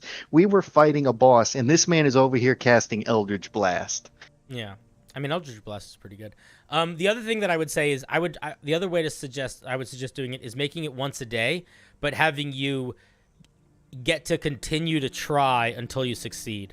So if I try to steal a spell slot from you and I fail, I don't lose that ability. I can still keep trying, and I only lose that ability once I've succeeded on it. So you get like basically one guaranteed success of it a day, so long as you succeed at least once. Does that make sense? Sure. Well, it was also to encourage him to do something else other than just, spam cantrips. It's like, instead of just Eldritch Blasting all the whole time, if it's an enemy caster, I can try to steal their spell. I'm going to be honest. If they are already stingy with spells, then giving them more spells is not going to solve that problem. I think solving that problem is just talking to them about that or forcing them into situations where cantrips aren't cutting it anymore and they need to start using spell slots or people are going to start dying. Maybe. I was also thinking about potentially a coming boss fight would be a wizard that will forcefully enchant himself and him with Tancer's Transformation. Oh, why would they enchant him with it? Both of them. Well, because it's so that he doesn't have access to. So neither of them have their spells, and then it's just a 1v1 duel. Oh, yeah. I guess it depends on what the goal of the wizard is. I would not do if I was in. I would do that as a wizard. Like maybe that's like, oh, let's do an equal battle. But I feel like Tancer's Transformation would be a weird thing to cast. It's his brother and his backstory seeking him out to prove that he's the superior one. So it's like, I'm going to even the playing field and no spells. We're doing this. Got you. Okay, yeah. So I would make it limited in use. You can decide how limited based on how powerful you want it to be. That's my thought on that idea. All right, last idea. The last idea was just a homebrew that I had planned for the said previously mentioned barbarian character that I'm just having a trouble fully fleshing out because I wanted to give him this. Originally, I was going to call it the Belt of the Avatar, and it was something he was the quest. It was what he was sent out to achieve from the beginning of his storyline, and it's something he's not going to get for a while. So I want it to feel rightfully powerful. So far, I've got it doing 20. You choose 28. You choose either strength or con. The one you choose becomes 28. The other one becomes 26 while attuned to the belt. You also have you lift ability is as if you were humongous. Because in the lore of the story, the Allfather is the deity of the giants, so their immense strength. Yeah. The only thing I'm having trouble is I want one more thing based on expending his uses of rage to do something cool, because at that point in his level, he'll only lose the rage if he ever ends it himself, really, or in very rare circumstances where something forces him. So it's like he'll have 3 or 4 uses of rage. What's something cool that he could expend it on through the belt? If this is from a god of giants, I would give them a handful of different things they could do based on the different giant types. Maybe they could do a lightning burst, a fire burst, a cold burst, a earthquake. Make a fire giant thing, an ice giant thing, a storm giant thing, and a hill giant thing. That's what I'd do. My original idea was to do something like Death Ward, but I was like, he's already like hard to kill. No. Lean into the types of giants. Don't make this something about health or damage. This is already an overpowered item with the health and the damage option, so you don't need to do more of that. I would give them a distinct, unique feature that is different than an attack roll that they can use. Okay. And look at the different giant types for inspiration. Okay, that might actually be something cool. Yeah. Okay, I think that might actually give me something to fully flesh out the item then. Cool. I think that's about it. Thank you. All right, buddy. Have a good one. You too. All right. Next we have Mondon. The Dawn of Mon. Hello, Mondon. 1987, eh? What a year.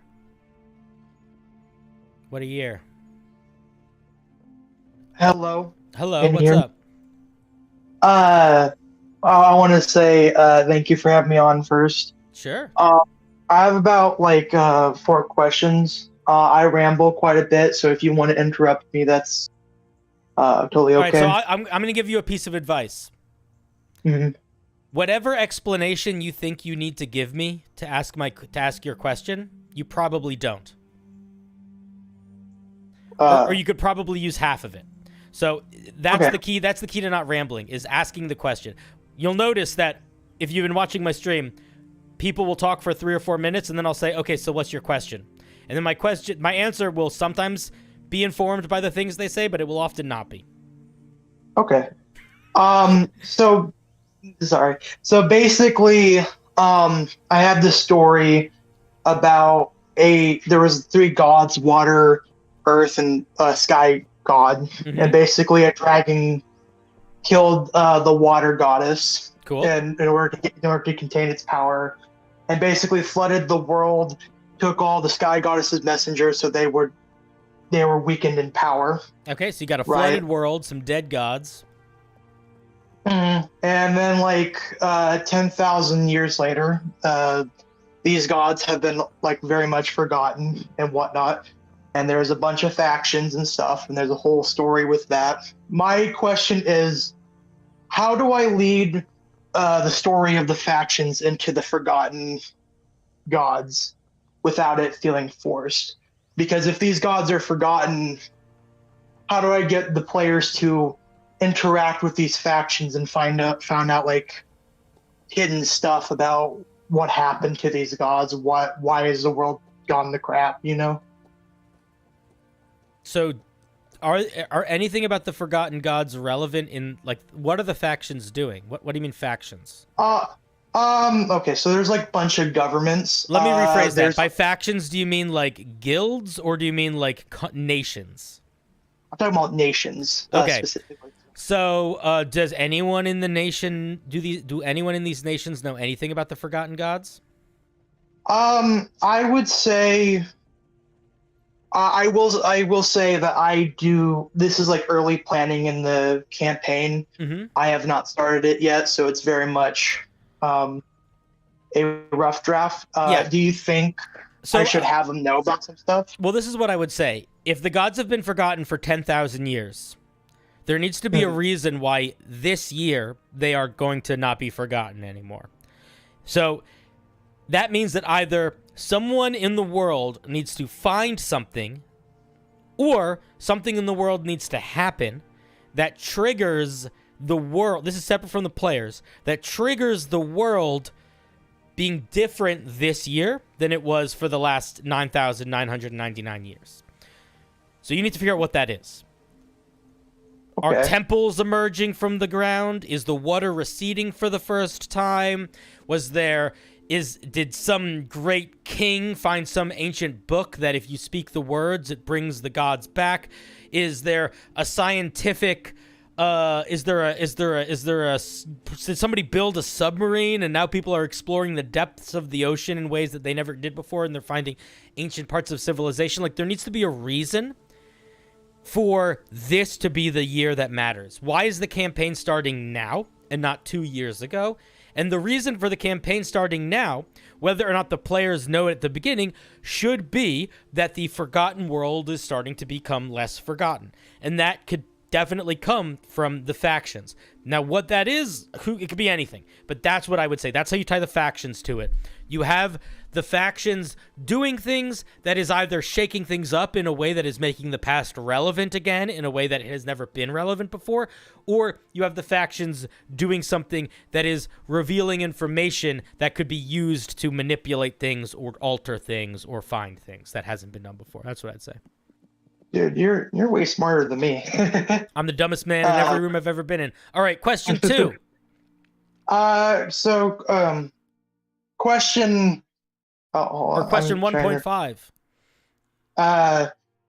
Question 2. Yeah. When I have these governments and whatnot, what should I like write down as like notes about them? I am a very newer DM, and this is my first real political campaign. Yeah. So I was just like wondering, what important information should I write down? What questions should I ask myself? So the first thing that you should ask yourself is, how important is world building before the game starts, and how much world building can you do as you play? A great thing to think about is, are you an architect or are you a gardener? If you are an architect, you want a whole outline. If you're a gardener, you're planting seeds and seeing how they grow. You don't need to have every nuance of every nation figured out, but when you start the campaign, if the players start in the tree nation, then you should know more about the tree nation. But just because the tree nation is where they start, if it's right next to the shadow nation, you don't need to know that much about the shadow nation yet, because they're not fucking there. So it doesn't matter. It will matter eventually, but it doesn't matter yet. So you don't need to build everything.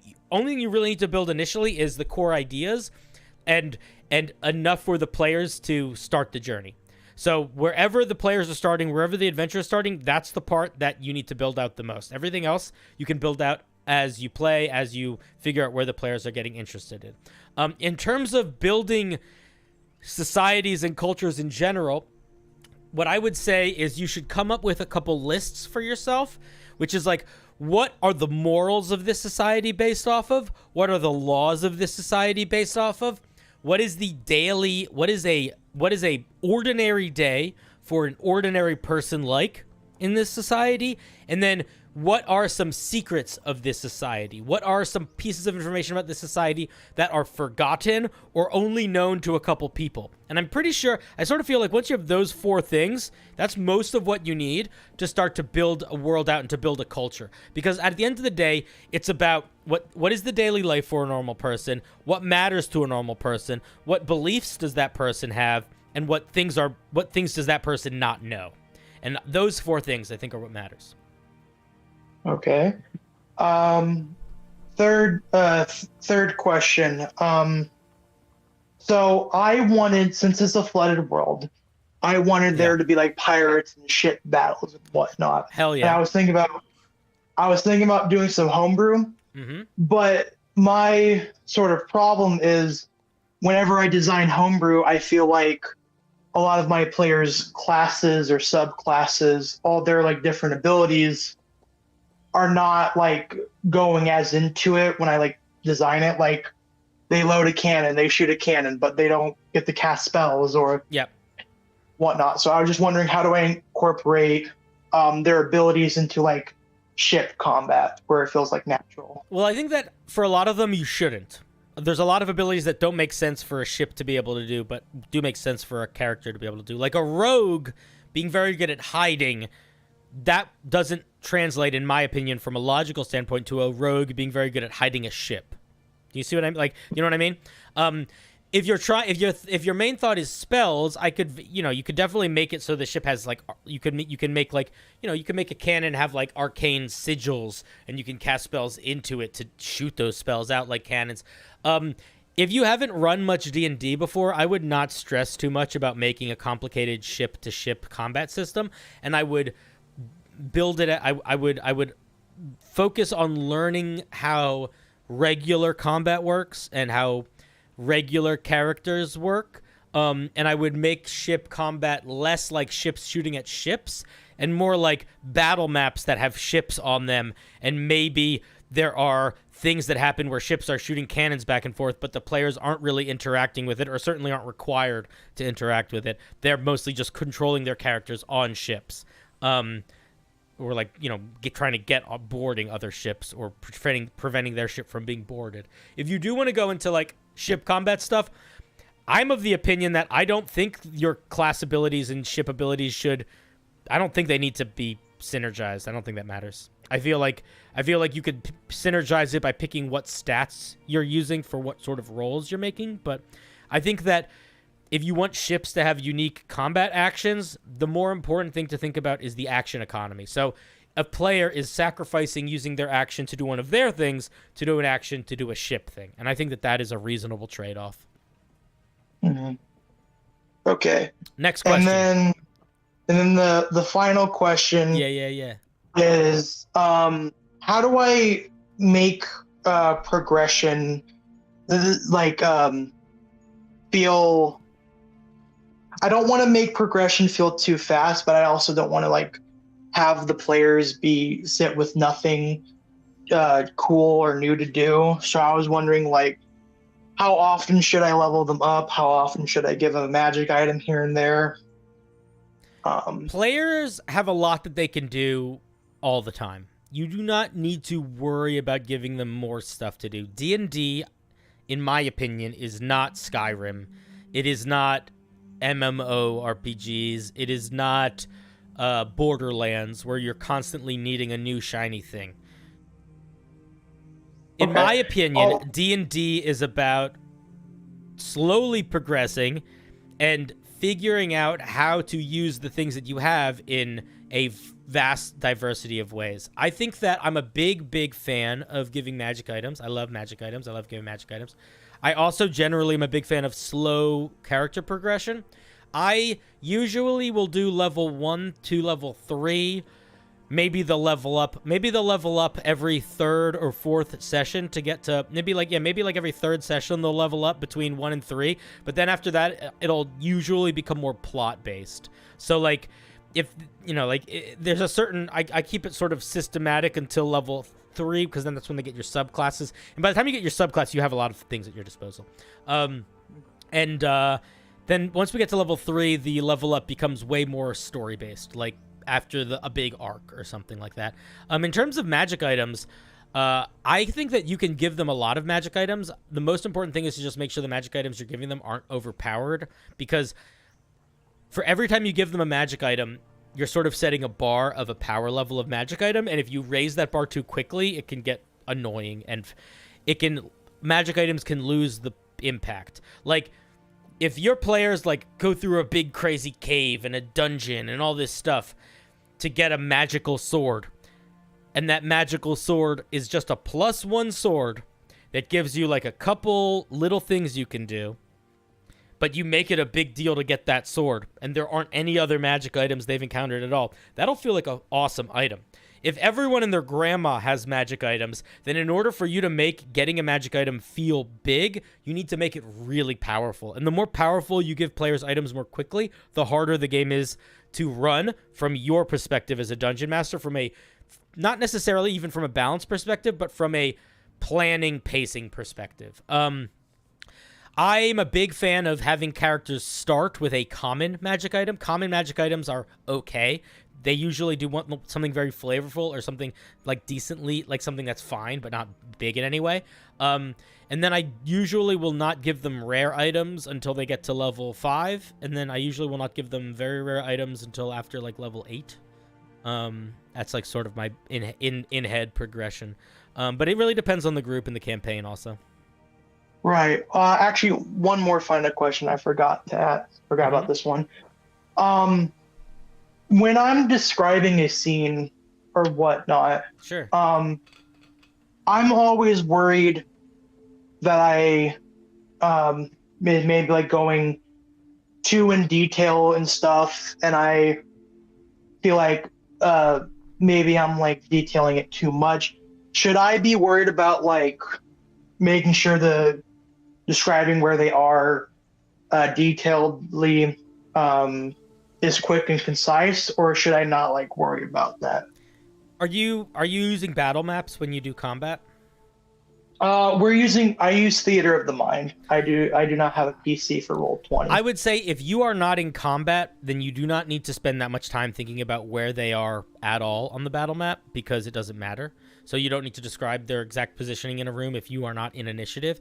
If you are going into combat, then I think that you can describe it a little bit, but a part of playing Theater of the Mind is a compromise of mechanics.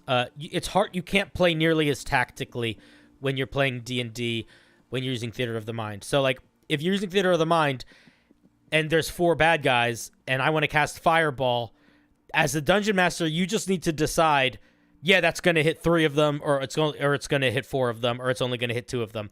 You can't be spending the time to say this character is 10 feet away from this character, is 10 feet away from... Don't do that. Just you have to make the call and just roll with it. If you try to run everything as it is written, you basically need a battle map, or you need to decide to say fuck it and let characters basically accomplish their goals. And if you think shooting a fireball and hitting 4 guys is too strong, just tell them no. You can only hit 3, or can only hit 2. So for like combat situations, I think that you need to sacrifice a certain amount of tactics in order to make Theater of the Mind work, but the players don't have access to those tactics, but because of that, you also need to be a little bit more kind and gentle in terms of interpreting how they can accomplish what they want to accomplish within the space. Like, you don't need to know that the wall is 30 feet behind them and they just moved 5 feet forward. All you need to know is that there's a wall somewhere behind them, and if they're like, hey, can I get my back up to the wall? You don't need to be like, oh, actually you're 35 feet away and it's 30 feet away, so you can't. Just let them fucking do it. That's what I would say for that. The other thing that I would say is, if you're trying to describe places in general, I think the main thing that you need to do is describe the things that they can interact with, or the things that will have importance in the moment. And then something visual about the space that is distinct or unique, or that when you're imagining it, you imagine. And then something that either has to do with the sound or smell. And then I think you can be done. So sound, smell, something they can interact with. Sound, smell, looks are like some combination of that. And then you don't need to describe every single thing they can interact with, but you could say, like you walk into a library, there's these giant bookshelves covered in books. They go back as far as the eye can see. In the middle of the room is a big desk. There are 2 glowing torches that are the size of people on top of the desk, and you can hear the sound of like people turning pages, and it smells kind of dusty. Boom, there's the library. You don't need to explain anything else. Okay, that is all my questions. Thank you for having me here. I'm a huge fan. You're very welcome. Thanks for coming on. Yeah, you too. I'm sorry. No worries. No worries. That's the cutest thing ever, that mistake. I love that mistake. All right, buddy. Have a good one. Don't be a stranger. I'm hanging up on you now. Bye. All right. That was wonderful. All right, let's do it. We have next is name. Click. Hi, name. It's me. Can you hear me? Am I audible? You're audible. What's up, dude? I am, I'm somewhat newer to this channel, but I've been liking your positivity, so I've been... No worries, yeah. Yeah. I love new people. Hello. I'm not always positive. I'm way more positive on these. If you ever come to a stream where I'm doing homebrew review, at this time of night, I'm ruthless. If you come... When you watch the whole night. When I do homebrew? Yeah. You think I'm good? I was there last time. I'm nice at the end of the night? Yeah, even then. I feel like I get really short with people by the end of the night, but maybe that's just my imagination. I think that like I don't know. I think that your standards for nice or for short are much higher than other people's standards for nice. All right, fair. Okay, but no. I have some basic questions. Usually more roleplay-y than mechanic-y. Sure. Because it's just so I'll start with a really simple thing because it's the most immediate. I've been building up in my campaign a kind of like a mental base school of magic. Like it's a whole thing. I'm not going to get into it, but it's basically magic that is powered by like the intangible memory kind of stuff. and I wanted to have a character that they've kind of like been building up to a bunch of like memory kind of stuff that is like a prophecy kind of person. Mm-hmm. But the problem is I don't know what the players are going to do, but I want to have a character that sounds like they do. Yeah. Does that make sense? So what I would say, that makes a lot of sense, and that is a very good question and a hard problem to solve. But I think that the key to solving that problem is to treat it kind of the way that prophecy is treated in real life. Where if you look at the types of things that oracles or prophets would say in like mythology, it's never clear. Like they're never saying like, tomorrow when you eat that bagel, you're going to have a little bit of a sad time because that poppy seed's going to be behind your teeth. Right. But they might say, woe the circle, lest its tiny shadows fragment you. And it's like, that could mean a million things. But but then you describe a bagel shop and they're like, what the, you know what I mean? So like I would encourage you to think about it like that. Think about it like you can come up with flowery metaphors for things. And then the other thing that you can do is, as much as you can't decide what players do, you can secretly decide what players do. Just so you know. It's not hard. So I have context. So I've sort of done this before, but in a less direct way. Yeah.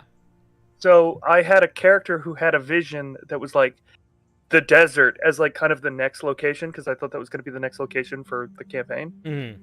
And I basically said there were two directions. There was the desert and these mountains that are scary, and if you go there, you'll probably never be seen again. And then the players went into the mountains and were never seen again. So I'm like, well, now the plan that the visions were going to be a thing, well, now that's been postponed to being even more important, like a big vaguer, like I've made it worse. Mm-hmm. So because I know they're going to go there eventually, kind of thing. But but it's this time it's like a character is going to be talking to them who's supposed to be like very mentally based. You know so what this I mean? is what I would do. I would come up with beforehand. I would come up with like a handful of phrases that are going to be, this is the information that I want this prophet to give the players, regardless of the questions they ask. This is the information that I want.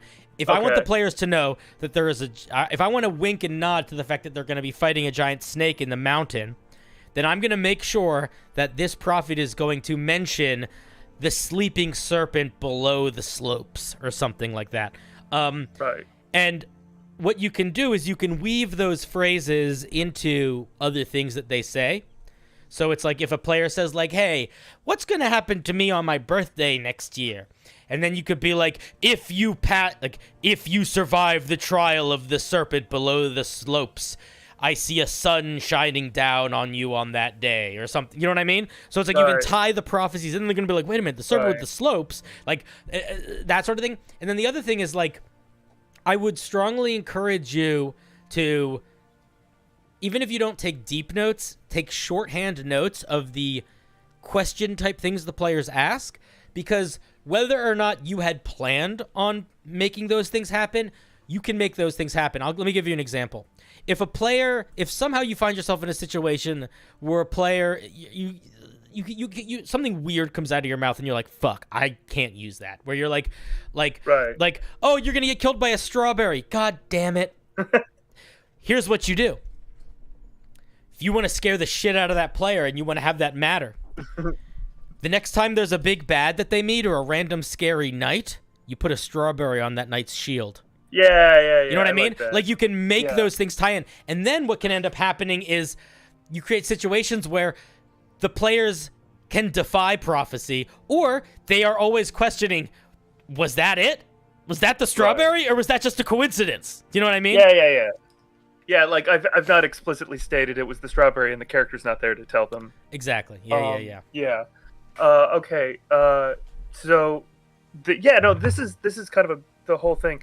The other thing that I was gonna say is that I'm trying to actually start another campaign. Well, campaign's kind of a strong word. It's a 3-shot is what I've been saying. I love a good 3-shot. That's my favorite 1-shot length is 3. Right.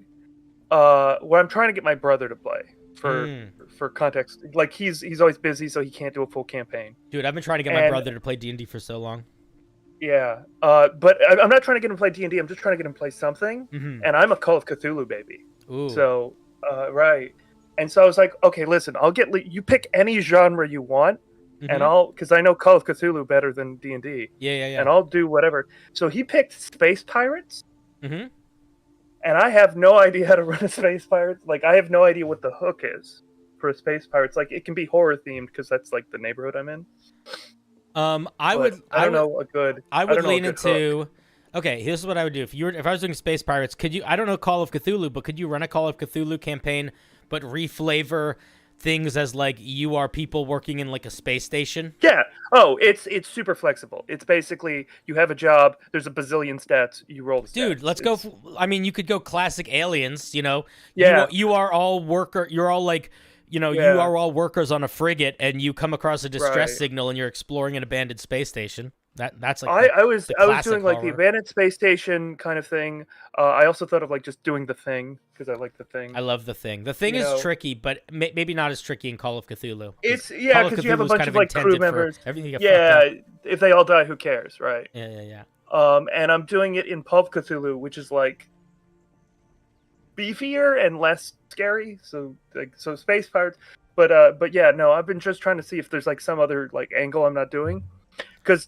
It's a super flexible system if you just want to play regular people. Yeah, I mean, the only other thing that I would suggest is if you want it to be Space Pirates, then I would strongly encourage you start it feeling like an action space pirate movie and having it twist into Eldritch Horror. Like, have the initial plot be, you guys are all bandits, and you know that the Golden Moose frigate goes from Terra 4 to Capricorn 6, and you're going to stop it in this meteor swarm. And then you go to stop it, and it's like, that was really easy. And then, like, you get in, and it's, like, abandoned. That's like, wait a minute, this is different. Yeah, like, that's always fun. I find that a lot of times when I'm trying to do the Call of Cthulhu thing, I really like the fact that since you can all die, players don't get mad if there's a TPK. Like, that's kind of the vibe. Mm-hmm.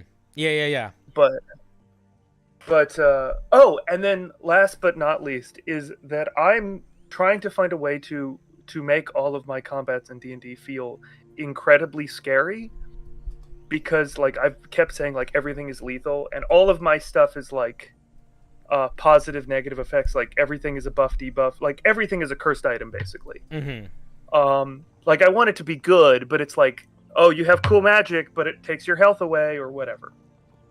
So D&D is hard to make things scary. D&D is really good at scary until you know that the monster has an AC. Oh, I'm not saying when I say scary, I just like that they could lose their character, right? Oh, so yeah, just just kill some people. Who cares? Yeah, the problem is that like I'm trying to get that like combat that could kill a player but not kill all four of them. Mm-hmm. Right, and that's the window, because if I go too hard, then I'm like, oh, they're all gonna die.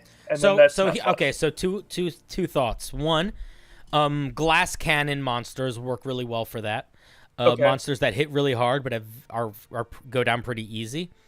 The other thing that I would suggest is you can make monsters that have like once a day type abilities. So like, let me give you an example. This is not exactly that, but it's similar. Like, if you're ever running like a spellcasting bad guy in D&D, their highest level spell slot, like if they have 1 6th level spell slot, that's like their kill you move. So like, I might be able to cast Chain Lightning with my Storm Sorcerer bad guy once, and that's gonna fuck some people up.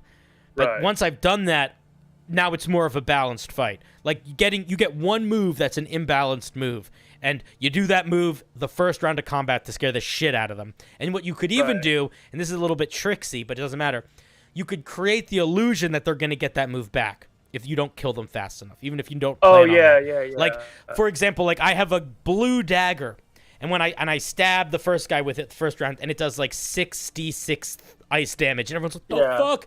And the dagger loses all the blueness. And then every round I describe the dagger as, this is what I do. I roll a die, and every round I roll a die, and I describe the dagger as slowly filling up with blue. But I plan the encounter so that they kill it before it actually fills back up, even though I never planned on getting that ability off more than once. Yeah, I got you. That's a good idea.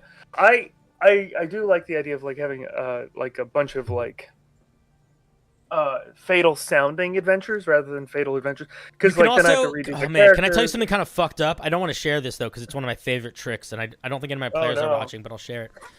If you ever want to make something seem a lot scarier and harder than it is, this is what you do. You describe the monster as being regenerative. Like, you know how like a troll, if it doesn't take fire or acid damage at the start of each of its turns, it gains some hit points back? So this is what you do. You describe the monster as healing. So let's say you're fighting a zombie space ghost, and you stab it 6 times. At the beginning of the turn, you say, the players say, you see its wounds starting to close up. Mm-hmm. But you don't actually give it more hit points. You just make the players think you're giving it more hit points. So it builds this feeling of they need to rush to kill it, or this feeling of they need to figure out how to stop it. I wouldn't suggest doing that all the time, but that works well. That works surprisingly well, and doesn't actually change the way combat feels that much. Okay, so like my first antagonist creature that they were fighting were Vegapygmies. I don't know if you know them. Mm-hmm. But like I know they're everything. No, they're like this. I read their description. I'm like, this is the coolest thing ever. They're cool. They're like Myconids, but a little different. Yeah, but they're not. They use corpses. Like that was the key. And so the idea is that they like that you can't tell how healthy they are was like kind of my vibe, and they make this weird like hissing sounds because they're not like a person, you know. And so I've been using that. So I like the idea of like making them sound like they can heal, because they already have healing abilities if you don't like kill them with fire. Mm-hmm. So I can just like throw in like a beefier version of that. Yeah. I don't know. I've spent a bunch of time on like world building, and I realized that like the worst thing is that I want to make like a trillion subclasses, but also making a subclass is a ton of work, and I don't want to make like one, because then I'm like being favored towards the new system of magic of this new, you know what I mean? Yeah. So like, I'm trying to find good ways to reflavor a lot of stuff. I would, especially if you're newer to D&D, I think it is noble to attempt to build a whole new system, but you need to, I would say, master the system that exists, so that you understand the implications of the changes that you're making before you make them, because that will prevent you from making a lot of mistakes that you would make if you didn't do that. The other thing that I would say is start smaller. You know, like, if you want to build a bunch of subclasses, that's awesome. Start with one. Just build a subclass, see how that feels. See how long that takes you. And then, and separate from sharing with the players, just build it. See how it feels. Right. See how long that takes you. And if you're like, that was easy and fun, then keep going. And if you're like, that was a lot, be like, all right, I need a little bit of time. But yeah, reflavor as much as you can, I'd say, because no, for balancing sure. is That's hard. what I've been doing. Yeah, I have a lot of like stuff that sounds like it's bad, but usually it's just like, and then there's a damage debuff, but you do one die higher than damage to like balance stuff. But there's a bunch of stuff where I'm like, this feels like I'm almost not doing it justice, because of like, you know, the idea in your brain is not the idea that you have on paper. Yeah. The only other piece of advice I'd give about that is you should just ask yourself, why do I care? Like, does this matter? Am I enjoying this, or do I feel obligated to do this? If you are building a whole new magic system because you think it's really cool and you think it's really fun, then that's a great reason to do it. If you're building a whole new magic system because you think there's a problem that you need to solve, I would question what that problem is and make sure that you know how to answer that question in a single sentence and have that be the driving force. But I would also say, don't worry about it too much. I was going to say, when I say whole new magic system, I do want to make it clear that I'm not like inventing magic again. I'm just like, I have magic in these like unofficial schools that just have like vibes. So the schools are Stone, Shadow, Rot, Blood, and Dreams, and they all have like a vibe. And they all effectively work just like they still, like my Rot spells are all necromancy spells. Yeah. And they're all based on like necromancy spells. But it's like a lot of like, well, I want it more like AC focused, or I want it more like risk rewardy than the system. So I've just been like tweaking a bunch of spells. The first spell I wrote, you reviewed. Oh. Which was called Tomb of Faith. which was like a modification of Shield of Faith, which gave you more AC but made you not able to move, and you could use it on other enemies. Oh, I remember that. Yeah. Yeah, All right, cool, I cool, learned cool. something. I learned something, and I'll say this and then leave. I learned that you gave me the advice to use Zone of Truth. There is no language in Zone of Truth. I checked for what to do failed spell for intentionally failing spell saves. Like there is in 3.5. There might be. I would also check the spell Detect Magic. No, there is for not polymorph, Detect Magic. which I used. Detect Thought Yeah. might do it. Yeah. No, polymorph was the one that I ended up using. Oh, polymorph's good too. Yeah, it's solid. It's just that I remember because every single iteration of that spell, everybody's like, "Yeah, that's the one," and you're like, "Actually, I can't find it. I looked several times in like 4 sources."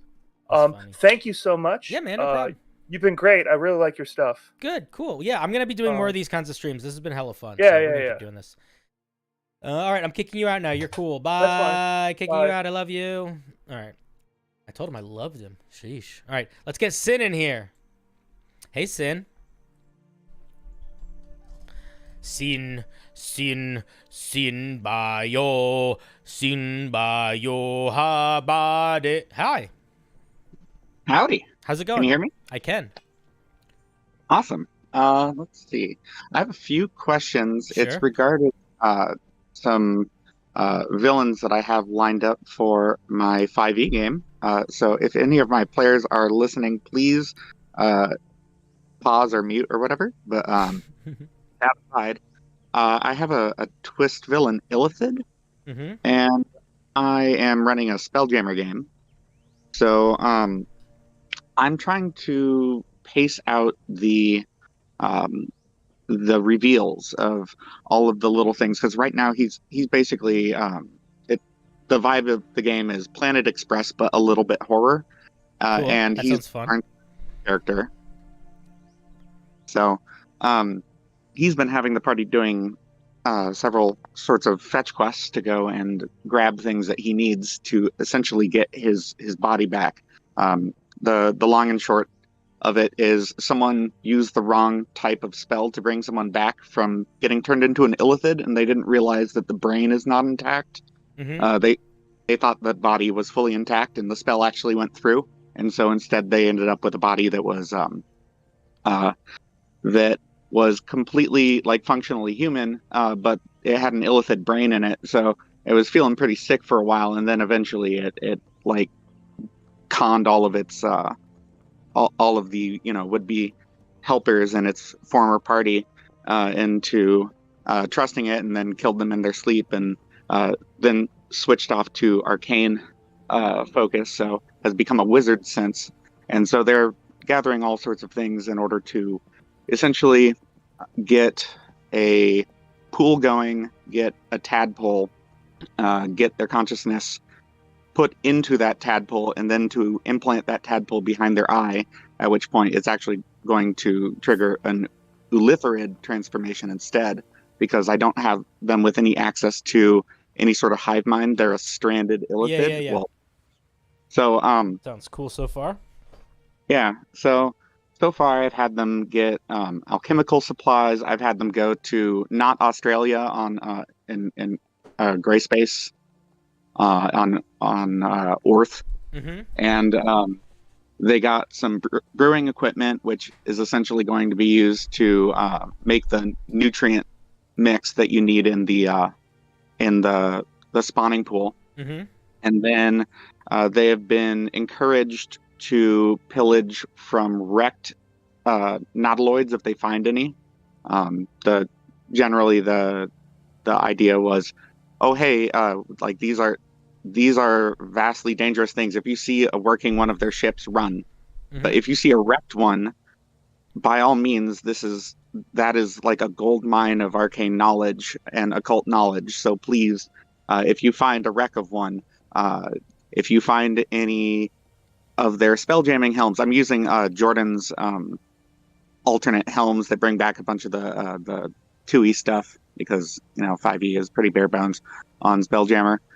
So like life jammer helms, or in this case a pool helm, or even like the dwarvish helms, he's still interested in all of those things, and he's kind of laid out the seeds that yeah, he is interested in illithid tech, but it's among other things, and he's kind of covering his bases by being kind of generic with the asks. But I want them to piece together right as they give him the last piece and they're leaving the system that they just fucked up, and that they just gave him the ability to do something very bad, and where he can then sort of have that wonderful reveal where all of those dreads become a reality. So my question is sort of, do you know of any good little tidbits on like illithids and whatnot that might be off the beaten path, that or maybe old monsters that aren't used very often, that might be able to be sort of a hook to give them just a little bit more to where they're going to be suspicious of this guy? Because so far, thing about illithids that I don't, there's a lot of contention around this, but I like it. So you don't need to lean into it if you don't want to, but I actually really like it. As a piece of lore that I've seen people go back and forth on this, is that illithids are used to existing in a space where they can use their psychic powers to float around, or existing in a space that doesn't have gravity. So they are uncomfortable / awkward with things like stairs, because they just don't have to watching an illithid, even if they are disguised. Watching an illithid go up the stairs is like watching somebody who's learning to ride a bicycle. It's like they can kind of do it, but it's awkward. So I think that's a good one, is having them have like either a fear or an uncomfortableness or something around literally using stairs. That's a pretty nice one. I've also seen people do things where illithids have weird speech mannerisms because they're not used to using vocal cords to talk. They're used to talking psychically. So they are kind of either lazy with their speech or slurred with it, because it's sort of like, it's like if somebody is deaf their whole life and they learn to vocalize, they never really heard. They learn to vocalize through mimicking the motions more than through copying the sounds. So it's like it's a little bit different sounding. So you could do something like that too, where like they're just leaning in that direction. But in terms of like a little like surprise aha thing, I'm not exactly sure what I would do with that. I mean, I feel like the biggest turn of the phrase of being like, what the fuck, would be watching them intentionally put a tadpole into their eye. That would be a weird thing to see. It's like, oh wait, the guy that we've just been helping put a illithid tadpole in his eye on purpose. That would be the thing that makes me be like, oh shit, things are bad. We made a mistake. Why did he do that? Yeah, I could see that one being a turn. I was thinking the reveal would be after the fact, or the actual certamorphosis, so they would see him like shed the form in front of them. That could also work. That could work too. If I was going to be doing what you were doing, I would do something like this. It would be like, we're all in the big room and they're like, gentlemen, you've done such good work by me. Here, I'm so pleased with you. And everyone's like, oh yes. And then it's like, oh, just one thing. And then they like hit a button and everyone is like stuck in stasis tubes, like they're paralyzed and they can't move. And everyone's like, wait, what the fuck's happening? And then they take out the tadpole and they're like, by the way, thank you for this. And they stick the tadpole in their eye. You watch the tadpole go into their eye and everyone's like, what the fuck? And they're like, maybe like as they're transforming, they're like, normally I would eat your brains, but to be honest, I appreciate all the work you did for me. So I'm just going to jettison you into space. See you. And then they hit a button and then the players launch into space and have to figure out what they do next. And the bad guy has a chance to escape and then they can go hunt him down. Something like that, maybe. So I had my head goes anyway. I had a few things lined up. Like, I have a vessel picked out for him. I've been giving them a few things. Like, they've gone through a derelict illithid ship, but it would be dated back to like the Unhuman Wars. So it's a little bit of a outdated model, and about half the ship was missing, so they weren't able to get a full silhouette. But his tower is actually I've had them see him explicitly using the spell Stone Shape. His tower is actually just a buried vessel that's sticking out with the horn of the shell. Oh, that's cool. Yeah, and it's just got towers that have been added to it with the stone. But if they find, I was discussing with one of the users on here, having them find maybe a wrecked fleet or something, and then seeing more and more of the architecture, and then maybe realizing, oh, you've seen this shape before, and yeah, that can work really well too. I like that idea a lot. I think a lot of this is going to be a little bit game dependent for you because you know the setting and the little winks and nods of things of what's been happening. But it sounds like you have a pretty good idea of what you're doing. I'm into it. All right, and then my other question is, I'm sort of trying to buff them up around it because I want them to come into this encounter a little underleveled because he's not going to have access to a hive mind. He's in a pretty vulnerable state. Yeah. I mean, I am bringing in Spirit Warriors from 2nd edition. If you're familiar, they're just wholeheartedly stripped from an anime. Okay, I have no idea what they are, but that's fine. It's like an insect familiar that I think Astral Elves used to keep, or essentially what is has it like been a written minion? It's just a minion that the monster's going to use, basically. No, it's actually an exosuit. So it dies, they enlarge the corpse, hollow it out, put a spell jamming helm in it, and then bring it back as undead. And because they had a psychic connection with it in its life, they can pilot it around. That's cool. Who's getting this? The bad guy or the good guys? The bad guy. He's actually making it out of the wizard's familiar that they've seen him have, which is a centipede. So it'll be used to actually bore holes into vessels so that I can have him in ship-to-ship combat. But the idea was it's a small vessel. It's traditionally piloted by psionics and traditionally used by like astral elves. So the Gith would probably not target that vessel. The Gith would probably be like, oh, it's a psychic elf, and then like leave it alone. So it could kind of work to get him out of the system and through the astral plane without just having the space popo show up and wreck him. For sure. But I'm trying to beef up the party a little bit, so I've given them access to Mizium and Adamantine because I feel like getting rid of crits from my end, where I've crit them with a villain. I feel like on the player side, getting crit feels bad. Making crits feels great. So I'm not too opposed to getting rid of a lot of crits. So the heavy armored ones not being able to be crit is fine. They can be a little tankier. And then the Mizium just works the same way, except you can use it to make some other cool stuff. And we have an artificer from the Is It League in the party, so like she has a lot of things she can do with that. But I'm just looking for maybe other things that feel like they're big buffs, but in the end they're just kind of small potatoes, and it's just these little things that give them a little bit more of a jacket of protection, so that when they do deal with this threat that's definitely meant for like a higher level party. Right now they're level 4. I was thinking of springing this like level 8-ish or something. I'm just looking for some good options for making them a little more powerful, but not breaking the bank. And, short time use magic items, potions that will last a minute but don't do anything beyond that. Allies that can become killed in the fight is another good one. Those are the two things that pop into my head immediately. Single use items and initial allies that inevitably will get slaughtered. Those are the two things I would lean into. Well, they do have a crew member who unfortunately there was a scheduling conflict, and so it's an NPC. So I could kill the crew member, or because any single time, think about it like this: any time the bad guy targets someone that isn't one of the characters, that's helping the characters.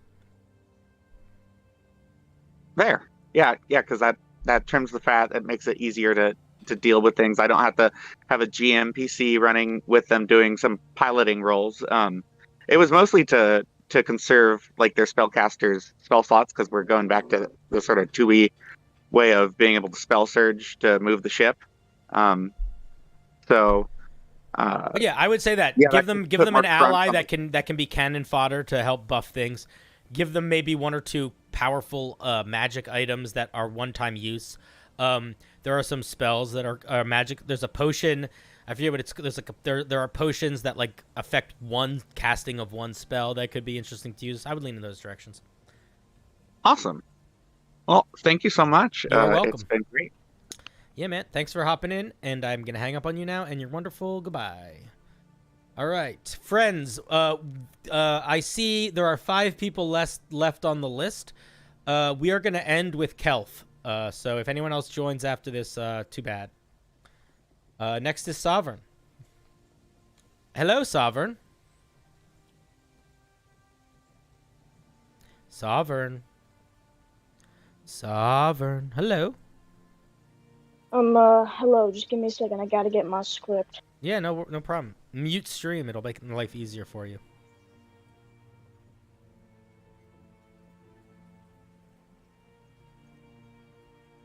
Many, many years ago when I was 23, I was married. Here, I'll sing you guys a song while we're waiting. 1-1 was a racehorse. 2-2, 1-1, 2. 1-1, 1-1 race. 2-2, 1. I'm back. Oh, welcome back. Hello. How can I help you on this fine eve? All right. I need some advice to run a zombie apocalypse campaign in D&D. Sure. I more so need help with both challenging my players without killing them and making survival mechanics for things like infection, food, water, and running a settlement because my players have told me they want to do that. I can give you some basic info about the infection because it's pretty unique, but I won't waste your time if you're not interested. First of all, you're the most polite person that's ever come on my stream, so you get a high five for that. Second of all, okay, let's break it down. Let's talk about survival mechanics first, separate from infection zombie stuff, just survival stuff. So there are rules that you can look up. I believe they are in the DMG to run more gritty survival mechanic D&D. There are also several really good, like playbooks essentially for including survival mechanics in D&D that you can find on Reddit. So I'm going to tell you 2 different things to check out. One, go to the Unearthed Arcana and look up alternative or new survival mechanics. But the other one is there is a subreddit called, I think it's called D&D Behind the Screen, or it's just called Behind the Screen. But it's essentially, it's way less colorful. It's all text-based, but there's a lot of good there's a lot of very useful mechanics and ideas there. So I would look to that. I wouldn't worry about building a survival resource from scratch. There's a lot of people that have like built really good ones. So I would lean into one of those. Tell me about the zombie infection. Okay, so are you at all familiar with Magic? Magic the Gathering? Mm-hmm. I'm so old. I was years ago. Okay. Do you want to know how old I am? Here's a little wink and a nod.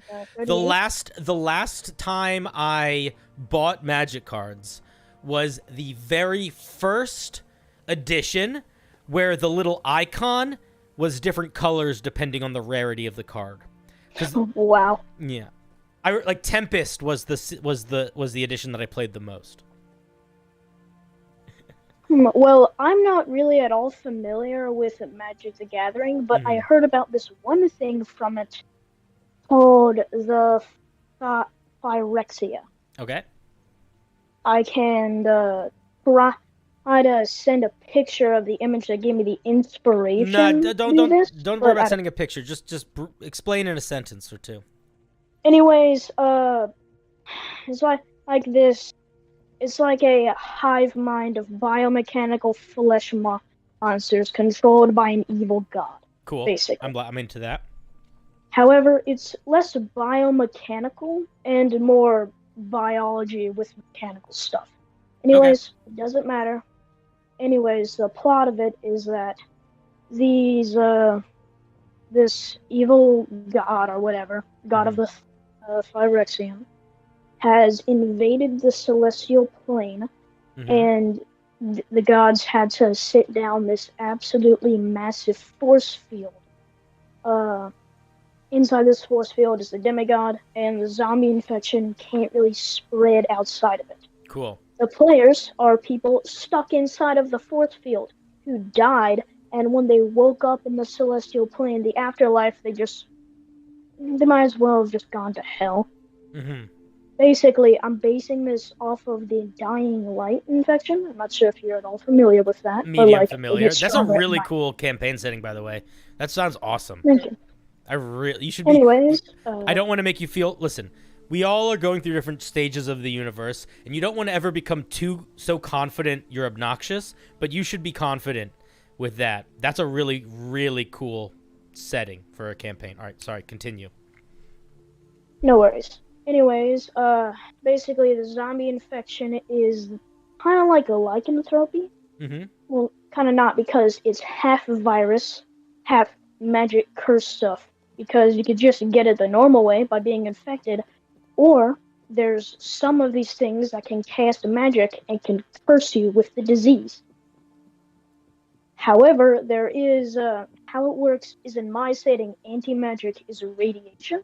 Mm-hmm. So people just set up these little stones that emit UV light to suppress the curse inside of them. Cool. But most of them have cancer, and they have to do stuff to treat that, like never showing their skin or anything. But that's not really important. And yeah, that's the basic gist of it. Cool. There's like 2 classes of enemies: the normal zombies and all their variants, and the angels, which is the actual big threat. Mm-hmm. Because everything else is just kind of trivial, but the angels are like big boy stuff, like CR15. Mm-hmm. So, what's your question in reference to all of this excellent campaign setting? Oh, thank you. Well, I have a few, but my main one is how to challenge my players, because it sounds kind of trivial, but what level are they my starting players at? are really difficult to challenge. What level are This they? sounds a little weird, but we start at 5. That's not weird. I'm literally about to start a new campaign. I've been texting about it with my friends all week. With that, we're starting at 5. I think 5 is a great place to start if you want the players to feel like badasses when you start. Okay, I'm gonna suggest 2 things. One,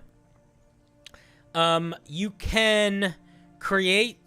I would encourage you to think about maybe adding mechanics so that fighting zombies don't necessarily do a whole lot, but they can like drag you down. So like, for example, a zombie attack might not do that much damage to you, but if a zombie's holding on to you, you get some penalties. So the more zombies that are holding on to you, the slower you're moving, the worse your attacks are. So it's this idea that like, one is not that dangerous, but as they build up, it gets more dangerous. That's the way that you can have the zombies be kind of more scary.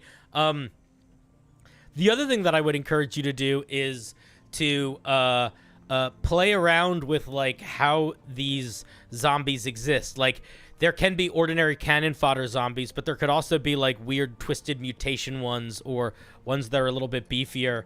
The other thing that you could do is you could have like, you know, if there are these like twisted angels, there could also be these twisted like lesser celestials. So what you might want to do is look at monsters in D&D. This is what I would say. I would look at monsters in the monster manual or whatever that are celestials, but I would also look at constructs, and I would also look at fae, because fae sometimes can kind of feel celestial, even if you just change the way they look.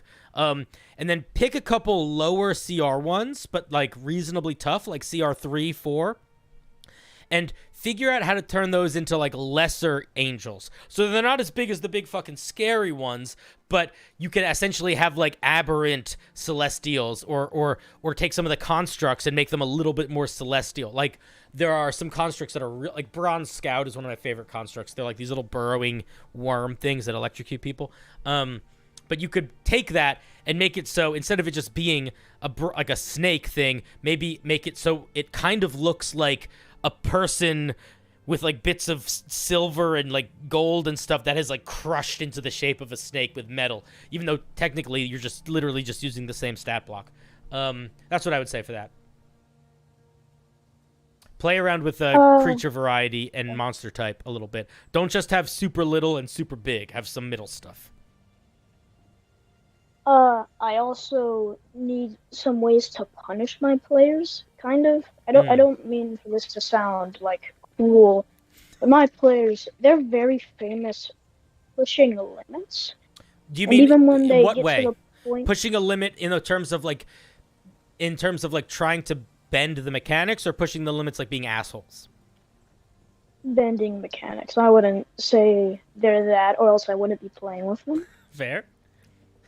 Either way, they have told me they want to get a pirate ship and sail around on this little sea that is inside of the barrier. Mhm. And I'm trying to warn them that that's a bad idea, because the whole reason they're supposed to stay inside of the cities is that the cities have their own little mini force fields that don't keep out the zombies but keep out the angels. And I'm trying to warn them, if they go out with no preparation or planning on a massive empty sea with nothing else on it, they're gonna get striked out of the water by a massive angel. You should create a situation where they watch someone else try to do what they want to do and just gets destroyed.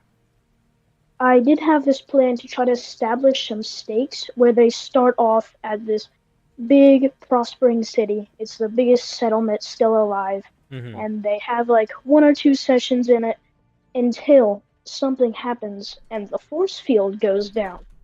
And 3 angels, only 3, maybe even just 2 or 1, a very small number of angels see the city, and everything dies. And they're like 1 out of 3 other groups of people to escape. I've come up with very unique and special angel types that are not related to the Phyrexian. For example, a massive eagle about the size of a whale with its beak removed and hundreds of hands on its underbelly that holds these little biomechanical bombs and That's that cool. drop on you. Yeah. And of course their beak, they have no beak, it's just like a little fleshy hole, and it's like a flamethrower, but That's for cool, too. infection use. Yeah, I'm seeing some people in the chat are giving some good ideas too. Like, let them have the boat, let them do this, and then have you could also let them do this, have the boat be destroyed, but give them a chance to swim back. I was thinking, I do like the idea of, it's like, let them set out, and maybe set out with like 2 boats, or 3 boats. Like, maybe there's like, oh, the city has decided we're doing an expedition to try to find a new land. You can be a part of it with your boat. And then maybe they're even their head being like, dude, this is going to be sick. We're going to go boat for free, and then we're going to rob the other 2 boats or whatever. But then just have them attacked by angels and have everything fucking wrecked, and have it turn into an encounter where it's like, you need to get back to land and try to help survivors. That's what I would do. Yeah, big threat. Just let them see the devastation that it would cause, because that'll, at that point, if they still decide, fuck it, let's do it, then it's on them, That does make sense. That actually gives me an idea where they could be set out on an expedition, and they're sailing away, right? And they turn around, they see something, they see just the barrier go down mysteriously. They have no idea what did it, and they see the entire city just explode. Well, I wouldn't. That could work, but I wouldn't just pull that out of nothing.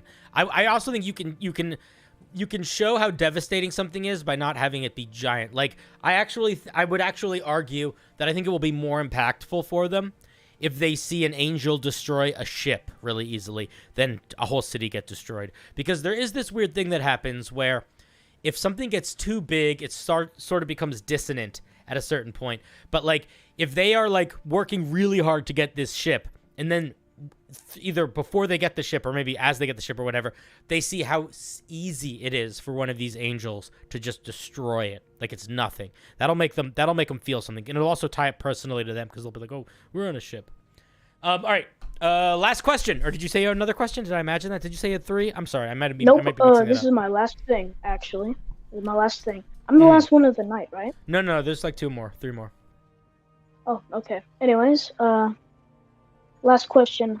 Win conditions. The point of this is not to take out the god, because you're not gonna do that. If they try to take out the god, I'm not gonna let them do that. Something bad is gonna happen. Probably won't kill them, but it's not gonna work. Win conditions are things like they want to establish a settlement. Okay, I'll make it hard, but if they make a self-sufficient, efficiently running city with no civil war or anything, they win. They get a win condition because they're chill. They can just relax around. Another one is there's this thing on like a floating island, like a church, It's the last one in the entire thing because the force field also blocks any like holy magic coming inside of it. Mm-hmm. So clerics are useless, except for this one island where they have a little portal that makes a little range. Clerics can use their stuff. Anyways, they go there. They try to open a portal for everybody to escape through, but they gotta protect the portal before they can go through it. Stuff like that. Numerous win conditions, probably around 3. Mm-hmm. Maybe 4, but that's pushing it. That all sounds I'm very just cool, but what is your figuring out question, good sir? ways. Can you help me think of win conditions? Other than establishing a self-sufficient settlement and protecting this portal. Curing the disease, escaping would be the first 2 things that popped in my head. Coming up with a cure or escaping. Cure, escape. Those would be my 2 technically suggestions. the cleric one is an escaping one, but I could add another escape. Yeah, those are without enough context. Those would be the 2 that I would lean towards. But I think that at the end of the day, that's really going to be a decision that you have to make for yourself because win condition is like a big thing. You're gonna. I would not take my advice a little bit there, but mostly just figure it out. I would say on your own because you're gonna have a better sense of that than anyone else. I am planning on having this be a rather short campaign, about like 15 sessions. Okay. It's like a transitioning campaign because one of the players died at like the beginning, and they're gonna get resurrected at the end. And this is a thing about what happened to them while they were there. Gotcha. All right, cool. Sounds great, dude. Well, thank you so much for calling. I appreciate the questions. Sounds like a really cool campaign setting. Yeah, thank you. All right, buddy. Have a good one. Bye. All right. Next we have Danger Noodle. He's a noodle. He's got danger. Yeah, Ori, I'm still going. I know. Hey, Danger Noodle. Hey, what's up? How's it going, buddy? All right, cool. I got 2 little questions. Sure. Not really little. So I'm going to be playing a paladin for the first time in a campaign here coming soon. Cool. And I'm doing the Oath of Conquest. Great oath. Now, I don't know how I want to do the alignment on it. What do you mean? I'm gonna pick good, of course, but like technically the whole like thing with paladins is like they have like a strict set of rules, right? But like they have like an ideology.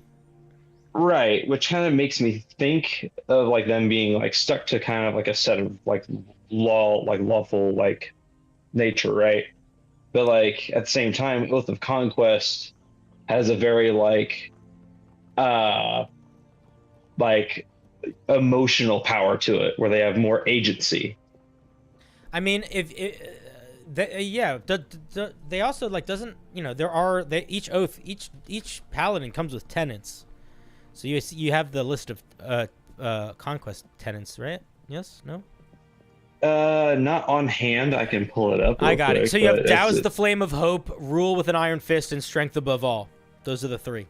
So like in theory, those could be, if you don't want to have to come up with new ones, those could be them. What I would say, in general, I do not feel like I don't use alignment in my games at all, and I don't care about it. So what I would say is, if you disagree, if you're not into those tenets, then I would work with your dungeon master to figure out what you want your sort of tenets to be, or your ideology to be, that your magic comes from, or whatever. Because he's running a homebrew game, and it's this it's a campaign that he's calling Hubris Lost, where like humanity created this like great empire, and my character it's a Azamar ex-soldier. He was a like a general type position. Cool. And the start to this is kind of like the movie Gladiator, where all of the party is like criminals and so forth, where we've like come from places and we've all been gathered together to basically fight for entertainment. And he told us that like the first arc of the campaign is us escaping, but like to like get everyone like kind of some levels and some combat experience, is we're gonna do a bunch of these like random kind of gladiator combats. Cool. And so like, and this is the first paladin I've ever played, so I'm very curious about like role playing as well. So I've never really like I said, I've always played barbarians because like barbarians are awesome. I think that you could roleplay it however the fuck you want. I would argue that barbarians, the way that I roleplay barbarians would almost be the same way that I roleplay paladins, because barbarians are usually pretty at least for me, they're usually pretty brash and bold. I would say the main thing that I think about when roleplaying for a paladin is depends on how bold I want them to be. Like, how is their this is what I would say. Paladins are charismatic. Paladins are charismatic fighters that get magic. So if you're trying to think of like how should I roleplay them, I think you should think about how are they charismatic? Are they scary? Are they kind? Are they manipulative? Like what sort of charisma space do they sit in? And then I would build off of that. I genuinely don't think there's a right or a wrong answer. I have seen paladins on everything on the spectrum and back. So I think it's more a matter of like the way that you want to play them. That matters more than anything else. In terms of like how much you should stick by their rules or their tenets, that kind of depends on you and your dungeon master and how much you care. If that's something that you really want to lean into, then lean into it and talk to your dungeon master about it. And if it's something you don't care about that much, then don't worry about it too much. Okay. And then I'm trying to think. I was waiting so long, I didn't think I'd actually gone. Sorry about that. No, you're fine. You're fine. I was here Tuesday, and I hung out for a while, but I had chores and other bullshit to do. So I didn't want to like queue up. I'm also DMing for a game. This is the second thing I was thinking of. Is I've actually posted comments of a handful of your shorts, and you've responded to a couple of them. Oh, cool. There's a druid in my party that picked the Circle of Stars, and part of the it's like they kind of have like the MacGuffin of my campaign, and it's this set of scrolls that all have the like the star signs of each of the other characters in the party, plus a thing that's tied to like the backstory of the world, where like a straight up rip off of the Avengers, where a previous party years past defeated Vecna, in quotes, defeated, and they're kind of they've been hired to like be their replacements by the remaining groups of that party. And they the druid, once she got the scrolls, I gave her the portent ability. Okay. And we're kind of leading up to like the end game of this campaign, and I've been kind of giving everyone custom magic items that kind of help like augment what they can already do. Like there's a shadow. One of my main question is for this particular character is I want to augment portent without making it too powerful, but not just being like, yeah, you get the extra roll like the divination wizard normally gets.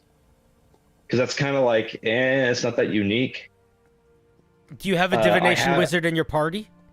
No. Then it doesn't matter. Then it doesn't matter. She is like. Then it 100% doesn't matter. Divination. If there's not a divination wizard, then it doesn't matter if it's not different than the divination wizard. It is unique because it's unique to the campaign. I have two suggestions. I haven't presented this to any of the party members yet, but like to see if this is too powerful or not. But I have two little things that might augment it. I feel like it will either make it too powerful or kind of pointless. Is after this next session, I'll give her the choice to pick two perks, one of two perks. One of them is called the Omen of Triumph, where when she does the portent rolls, she'll add plus 10 to that roll to a maximum of 20 for the total. So basically it'll force her portent rolls to always be like successful, which will imply her helping the party more than likely. She's chaotic neutral, and she is notorious for making the other party members, in quotes, fail at random by being like, oh, you rolled a 4 on that saving throw because I said so. She plays the chaotic part pretty intensely. The second perk, just real quick, is the Omen of what did I call it? The Omen of Tragedy, where the opposite, where it'll be a -10 to the roll to a minimum of 1. Would that make it too powerful or like not really Well, you're not gonna love my answer here. I don't think. I think giving a character a portent is almost too powerful on its own. So Right. I would say that enhancing that portent, I would be hesitant to do. I would be very hesitant to do. I would not do that. If I was running this game, I wouldn't do that. But you also know the balance of your games, and you know what your players like and don't like. If you are already running hyper overpowered shit, then I think that either of those could work fine. But I personally probably wouldn't do that. Because I gave because it's a high magic setting, and like we're at like the end game, so I'm kind of giving them like these like goofy, powerful like magic items that are like custom to each character. There's a Shadar-kai Gloomstalker assassin that's in my group, and he loves to teleport around and do his sneak attacks and stuff. So I gave him like his magic item is a bow, where it gives him 2 extra uses of his teleport, where he can shoot an arrow and teleport to the arrow, which gives him like crazy range on it. And he's also very, very good at archery. That feels a little different to me than. Here's what I would say. This is what I would say. Instead of thinking about it like the -10 or whatever, think about it like this. Do you want to give your druid the opportunity to do a portent where they can just decide that someone succeeds or fails? Because that's basically what you're doing. I would just make it that. Once a day, you can decide on make a roll succeed, or you can decide to roll fails. And if you think that feels good, do that. And if you feel like that feels too powerful, don't do that. That's what I would say. All right. Think about it like that. Okay. I'm trying to think. That's okay. Those were 2. You just asked me 2 questions. That's fine. You don't need to ask me more if you don't have more. It's fine. Well, let's see. No, actually, I think that's to be honest, pretty much it. I guess I could ask about the paladin that's in that group. He's made a pact with the Raven Queen, and so he's a Hexblade paladin. So I've made his his longsword is his pact weapon, and because he started doing more and more evil stuff, because that's what the Raven Queen has been kind of asking him to do. I'm tempted to start giving him like powers that are attached to it. Like his sword is going to be his custom magic item.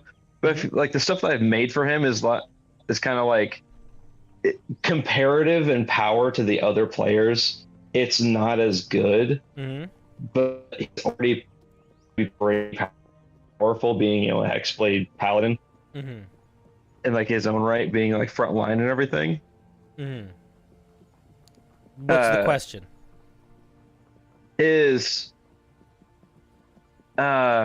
I feel like it's not really a question. All right, then I'm gonna say I like this idea, but I'm gonna say goodbye to you now. Then.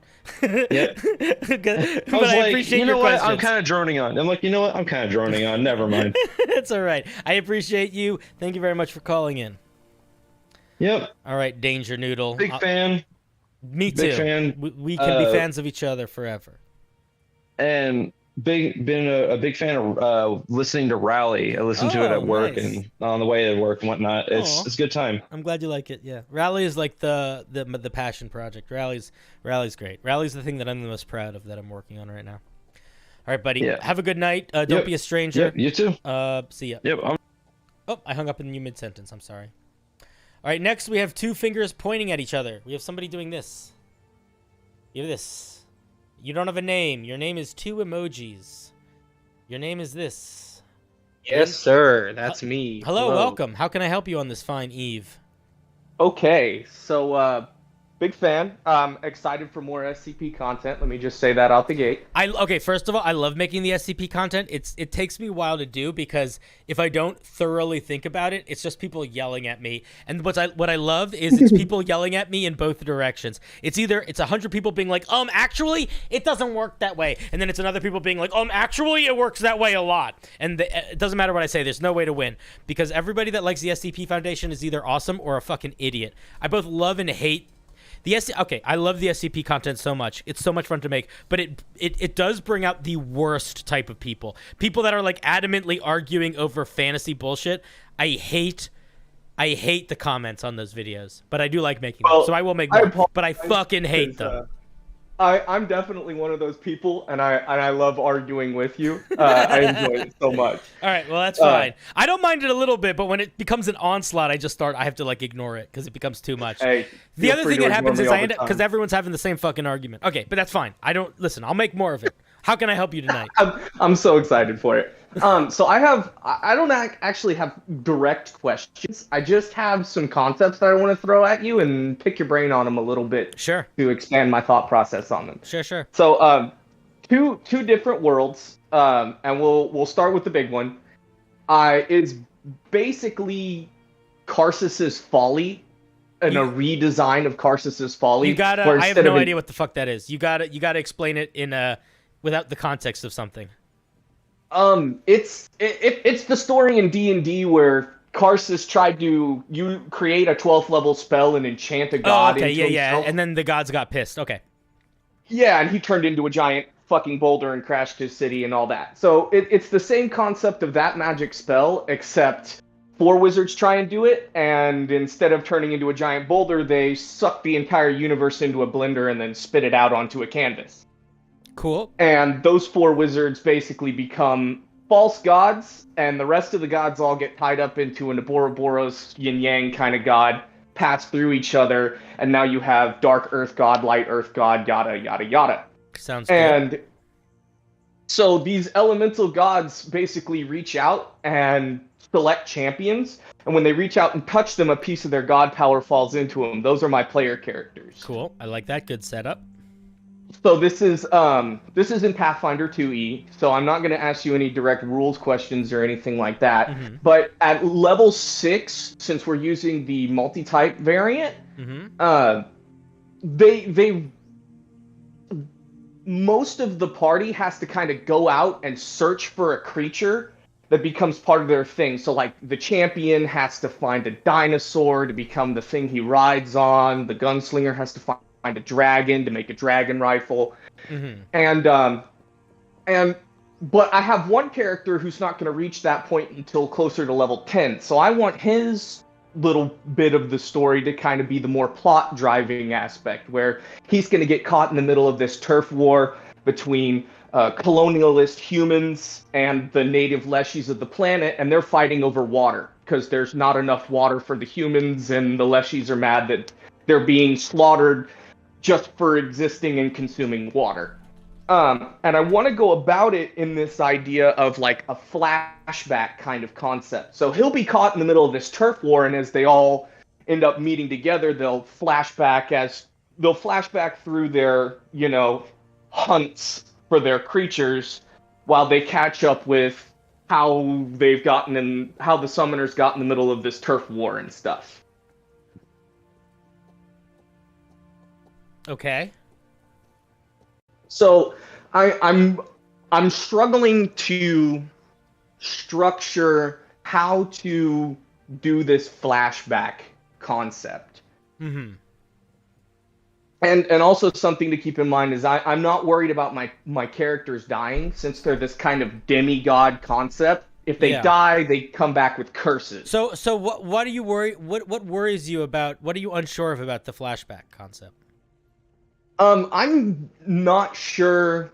I'm not sure entirely how to structure each character coming in and how to do their flashbacks in a way where I'm not spending an hour with just one character talking about how he hunts down this dragon and his fight with this dragon, and then the small bit of lore concept that helps him figure out why the leshies and the humans are fighting in the first place, or why the water is not as plentiful as it should be on this massive jungle planet. So I think that so I have two thoughts. One, the first thought is figure out what information needs to be given in each of these flashbacks, and then of that information, figure out which information could be cut and they could find in-world, in-game. So simplify as much as you can, the information that needs to get expressed in these flashbacks, try to make it like one or two things. Don't make it a lot. And if there's anything that can be expressed through not the flashback, make that a not flashback thing. The other thing is I would run them I would run them almost entirely role play. I would barely have characters roll at all. I would make it like a shared story moment. Maybe have them roll a skill check every now and then, but I wouldn't have combat encounters. I would make it like literally a flashback. I think that's how you do it, because I agree. I would not I would say you should try to boil them down to 10 minutes tops, and ideally less than 10 minutes. I know there has to be at least one combat for 2 of the characters because it's part of the requirements for but it's a being a flashback, right? Mammoth Lord. Like, it doesn't matter. Right. It already happened. So why do you need to actually run the combat? Why can't you just roleplay it? Because it's assumed that they succeeded because they have the thing. True. So just why don't you just let them describe it? So just go full theater of the mind in that aspect, and unless there is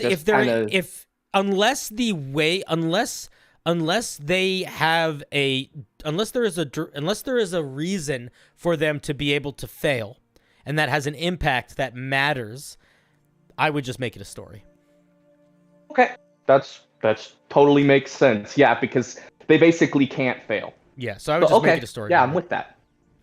That'd be like a highlight reel. You could even turn it into sort of a mini game where, like, you tell the player, describe how you almost lost the fight. Describe what changed that made it so you won it over. Like, you could sort of guide their storytelling a little bit. And honestly, depending on how much it matters or not, you could really give them the reins of that moment. Sometimes players really like being in charge a little bit. Yeah. Yeah. I'm with that. Okay. So kind of let them decide how they acquired their spirit animals in a sense. And I'll give them a heads up beforehand about it so they can kind of put that together to themselves. And then when we come into the story, they're going to be like, wait a second, 2-year jump. Why did everything I do even matter? And then it's like, oh, well, now you join the party and now you explain what happened. Yeah. Okay. I'm with that. I like that structure. The other thing is super simple and easy to explain, and I just want your takes and opinions on what you think I should do to structure this. Sure. I'm designing a one shot. It could be 3 or 5 shot anyway. Regardless, I want to do basically a Peter Pan story, but Captain Hook is the good guy. Sure. So like, Peter Pan is kidnapping people, right? That's the whole thing of the movie, is he's kidnapping children and bringing them to Neverland. Mm-hmm. And our party kind of ends up marooned into the middle of the sea, out in the middle of nowhere, gets picked up by Captain Hook, and he kind of explains, we need to stop Peter Pan because he's fucking kidnapping children. Yeah, that's cool. I like that idea. That's fun. So what world building outside of, just rewatching the movie and then adding, the crocodile and the sirens and the, the Indians and stuff, what should I put in this world and plot? Captain Hook needs to have a backstory that makes him a good guy. And that should be prevalent. Like, there should be somebody sent him on this mission. Something happened. One of his children were stolen. Something. Like, he needs agents. He needs a drive that is not just, I must kill the child, and not just, I'm here for money. He needs an emotional tie to it, I think. The only drive I've added for that at this point is the whole thing where Peter Pan cut off his hand and fed it to the crocodile. But there should be maybe that's his drive now, but there should be a drive that happened that led to him deciding to take this journey. Whatever. Okay, whatever that led to him trying to get into this fight and getting his hand cut off and now being crippled and incapable of doing this and needing why a victory. Did he decide? What made him go after some random kid on a magical island that's stealing kids? Like, why is he the one to... If he's a pirate, why did he do that? If he's a Navy commander, why was his ship sent over anyone? Like, why did he take that mission over anyone else? Stuff like that. That's what I would do. Think about him. The other thing that I would suggest thinking about is I would probably play that similar Headspace game with other people that are potentially on the island or trapped on the island. Like if you want the the fairies or whatever to have like sort of their own agency that's a little bit twisty, I would think about that with all of them. Okay. All right. Cool. That's pretty much everything I had. Everything else is going to be, Pathfinder stats, which I'm not going to ask you about. Yeah, I don't It's know not shit your about forte. Pathfinder. Orakami, who is basically my queen mod, plays Pathfinder, and maybe she'll have some ideas in the Discord. Okay, wonderful. I'll probably hit her up because I have an evil Konrasu that I need some help designing. Wait, Orakami's saying no wait. I will not wait, Orakami. What does she want me to wait? I'll wait all day. All right, I'm kicking you out now, though. All right, thank you so much. I appreciate It's all your time. Dylan. Okay, well then Orakami's not going to be able to help you that much, but her boyfriend might be able to. Anyway, you're wonderful. Bye. All right. I kicked him out. All right. Jedi Jeremy, I was intending to end after Kelf, so I will continue. You can stay on, but I'm going to say right now, guys, there's 3 of you left. We're not going to do ranting conversations. You're going to ask me one question, and I'm going to answer that question to the best of my ability. But it's late, so I don't have that much brain energy left. So get your question ready and get ready to ask it. All right, next is King Tubaphone. Hello, King Tubaphone. Unmute when you have a moment. Hello? Hey. Hey, how's it going? Hello? Hello. Here, hold on. I need to mute the stream. Sorry, it's like 2 voices. No worries. All right, is my audio good? Your audio is great. How can I help you on this fine eve? Okay, so can I give a little backstory, or do I just need to say the one question? Make it fast. I'm over? running out of juice, and I actually want to be able to answer your Okay. question. I don't want to start to fall asleep. Okay, so what I have here is I have these group of friends. They've just finished the starter set, and they're going into Waterdeep Dragon Heist because I love that adventure. And it's eventually going to lead into this Ragnarok, like end of the universe, kind of like their whole involved in it. But I was wondering, how can I add in factions that also kind of lead into this end game and make Loki kind of like this puppet figure that's controlling all this conflict? I would say, honestly, I would give advice very similar to what I said to the guy who wanted to tie factions to the ancient places. You should think about, why is this happening at this point in the story? Like, why are these factions that are tying into this thing coming to this thing now? Like, why would that be happening? Should there be a faction of archaeologists that uncovered some ancient thing that got them all fucked up? Should there be some political organization that's just finally put the pieces together and now knows where a certain thing is? You should think about, like, what sort of in-world events could happen that could lead to people having things revealed, having things tied. And that's a good way to build off that. The other thing that I would strongly suggest is going off of just what you would be excited to run. Like, what type of faction do you think would be fun to run? Do you want to run a weird cult that is a bunch of scientists? Then make it that. Do you like the idea of, do you really want to run a faction of thieves that are doing all sorts of crazy heists to be pulling stuff together? Do something like that. Like, I would lean in the direction of what you are genuinely excited to and what gives you ideas, and then figure out how to tie that organization to an event that would tie them to Ragnarok. So, like, if you're doing like a thieves guild thing, maybe somewhere in the world, like, a thief accidentally gets like the helm of Blachel and unintentionally awakens it, and now like shit is starting to go sideways. Do you know what I mean? Yeah.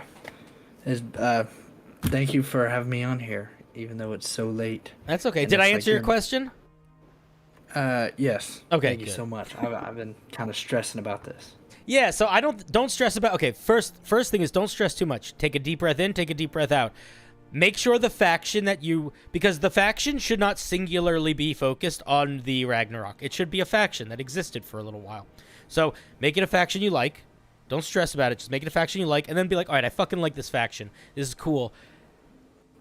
what can these guys be tied to that would tie to Ragnarok, and then build it out that way. That's the solution, I think. If you're starting with something that you're particularly excited by, you will find more energy, I imagine. Interesting. Thank you. Yeah, man. Yeah. Is that all? Is this my time? Am I going to the afterlife now? You're not going to the afterlife. You're still hanging out. But if you don't have any more questions, I'm going to say goodnight to you here and now. Yeah, that'll be all. Good night. All right, buddy. Thanks for the call. I appreciate it. Come back more.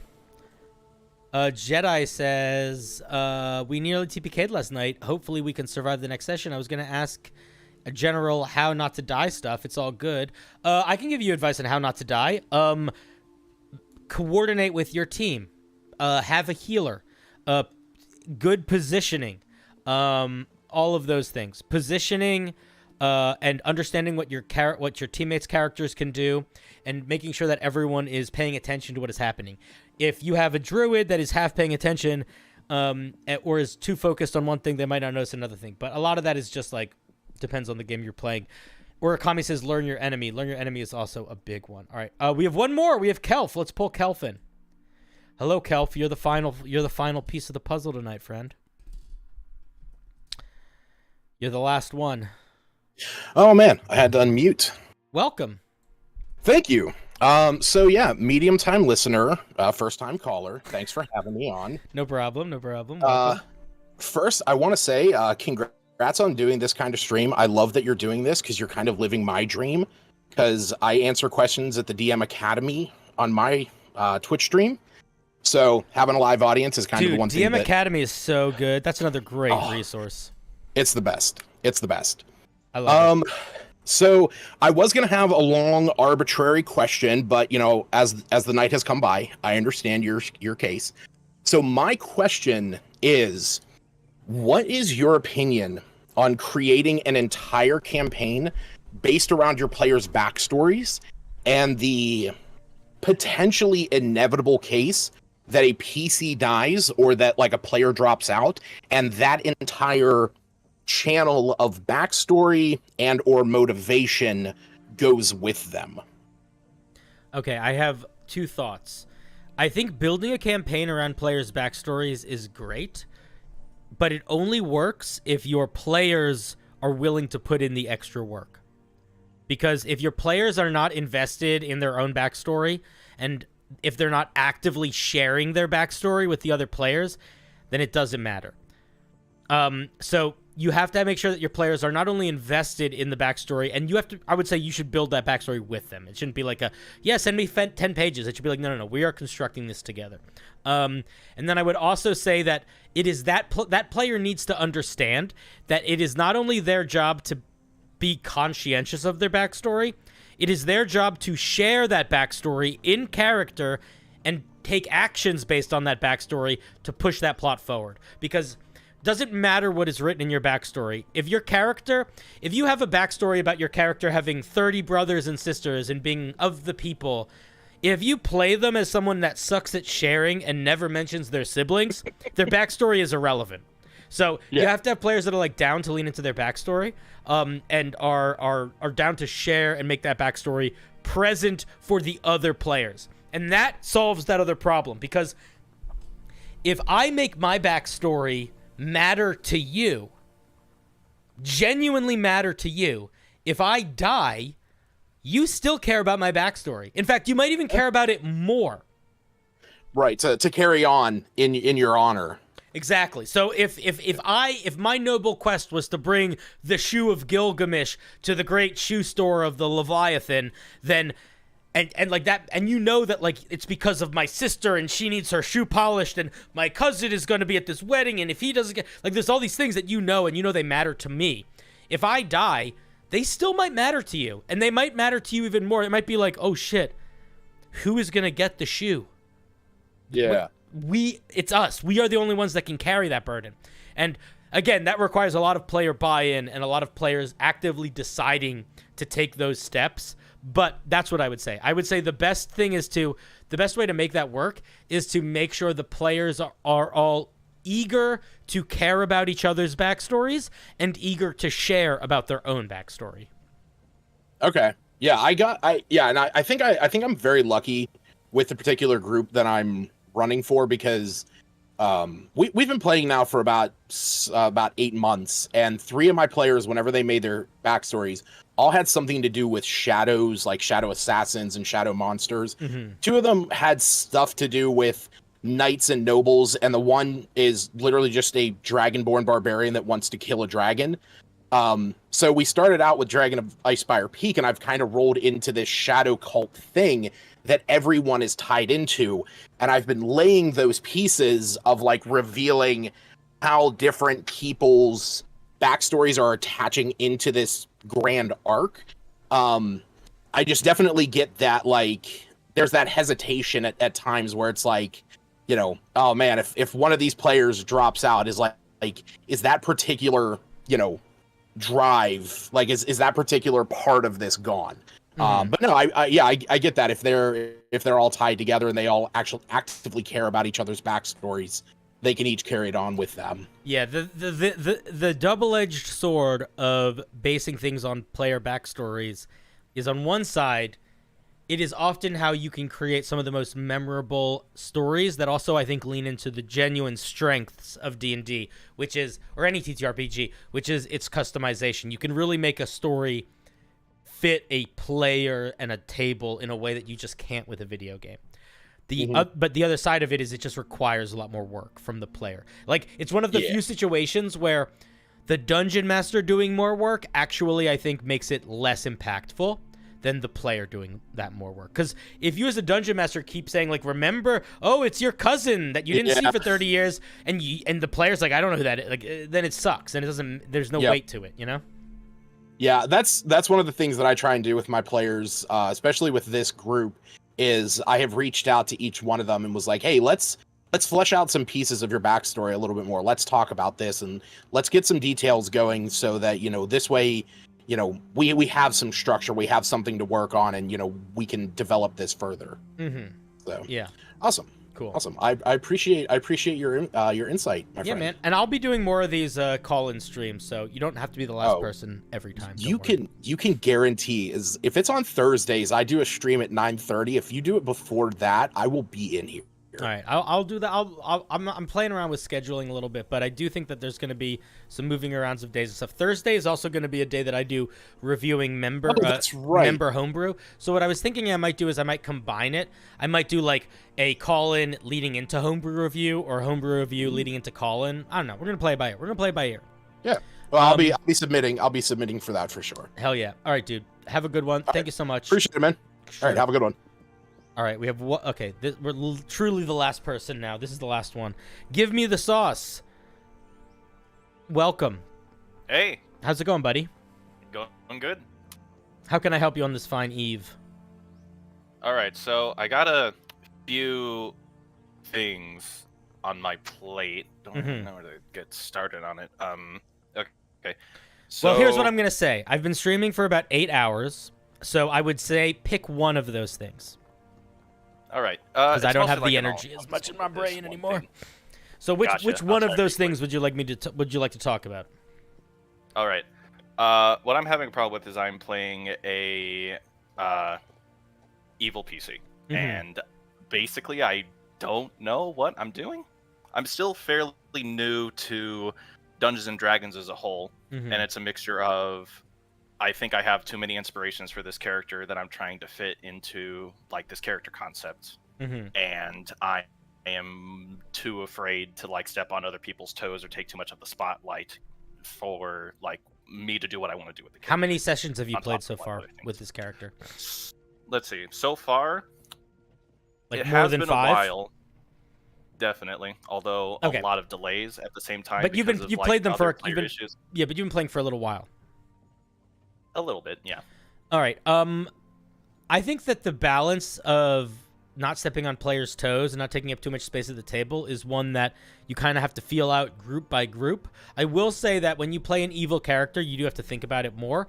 But the more important thing to think about when you're an evil character, and I talked about this a little bit earlier tonight, is your character cannot be evil to the characters. That's what I would say. The way to play an evil character is for your character to understand that they want the other characters to like them. They want the other characters to want to help them, or at least not get in their way.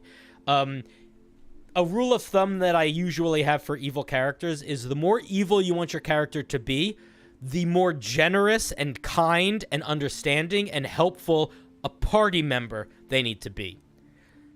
Fuck the world, but your party is your most valuable tool in your toolbox. If you are evil to your party, the game doesn't work. Because why would I ever go adventuring with somebody that I don't trust? So you have to be your party needs to trust you. You need to genuinely want to help them, even if your intention for wanting to help them is because you hope it's manipulative. Because it's like, if you help me, I better help. If I help you, you better help me. Even if it's like darker intentions, you have to genuinely be on their team and trying to help them accomplish their goals. That's what I would say. Right. I was beginning to think I was starting to step into a bit of the wrong direction with it, because there was a little thing that happened where, again, the character is essentially bringing us back to help the party from a situation, and it's gotten to the point where like the DM turned his alignment into true neutral instead of neutral evil. So alignment's bullshit. Fuck that. Your alignment's based off of what you do. It doesn't matter. What it says on the character sheet, you can ignore, I would say. That's just my opinion. Gotcha. Like that means that the other thing that I would say is I played a character that was very evil once. He was one of my favorite characters that I ever played, and he basically was a moral relativist and was of a strong belief that the logical you don't need to think about emotions when trying to solve problems. So like you can just try to solve it, and you should always take the option that is the best for you, or at least in his opinion, for the adventuring party. So he pretty regularly would be like, let's just burn this town down and leave. And he wouldn't necessarily even do that every time, but he would certainly suggest it every time. And whenever he was given the opportunity to fuck with things that would not get in the way of the party, he would fuck with those things. So he really enjoyed like killing innocent people or like doing twisted stuff. Like there was one time where there was like a little kid who was like, my cat died, can you help? And he was a sorcerer, and I was like, yeah, I can help. And the kid was like, really? And I was like, yeah. And then I took the cat and I threw it away. I was like, problem solved. Let's go. It's because it's like, yeah, he didn't give a shit.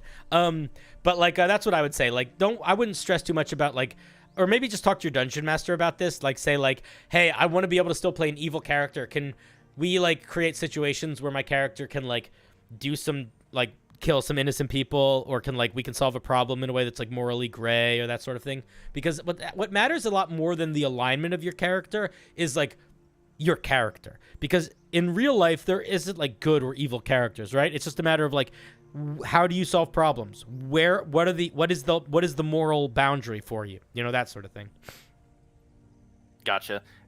This mainly started when it came to, what is it? We have a very like what's the name for like a diverse party. Literally we have a character that is playing as like, we got basically a plague doctor, a Leonin, Mind Flayer, which is my character, and Bone Devil. So the whole thing is like the player that was playing but the thing is like the Bone Devil character has been having problems when it comes to like good dice rolls, and has just literally been destroying his character, not only in combat but in roleplay.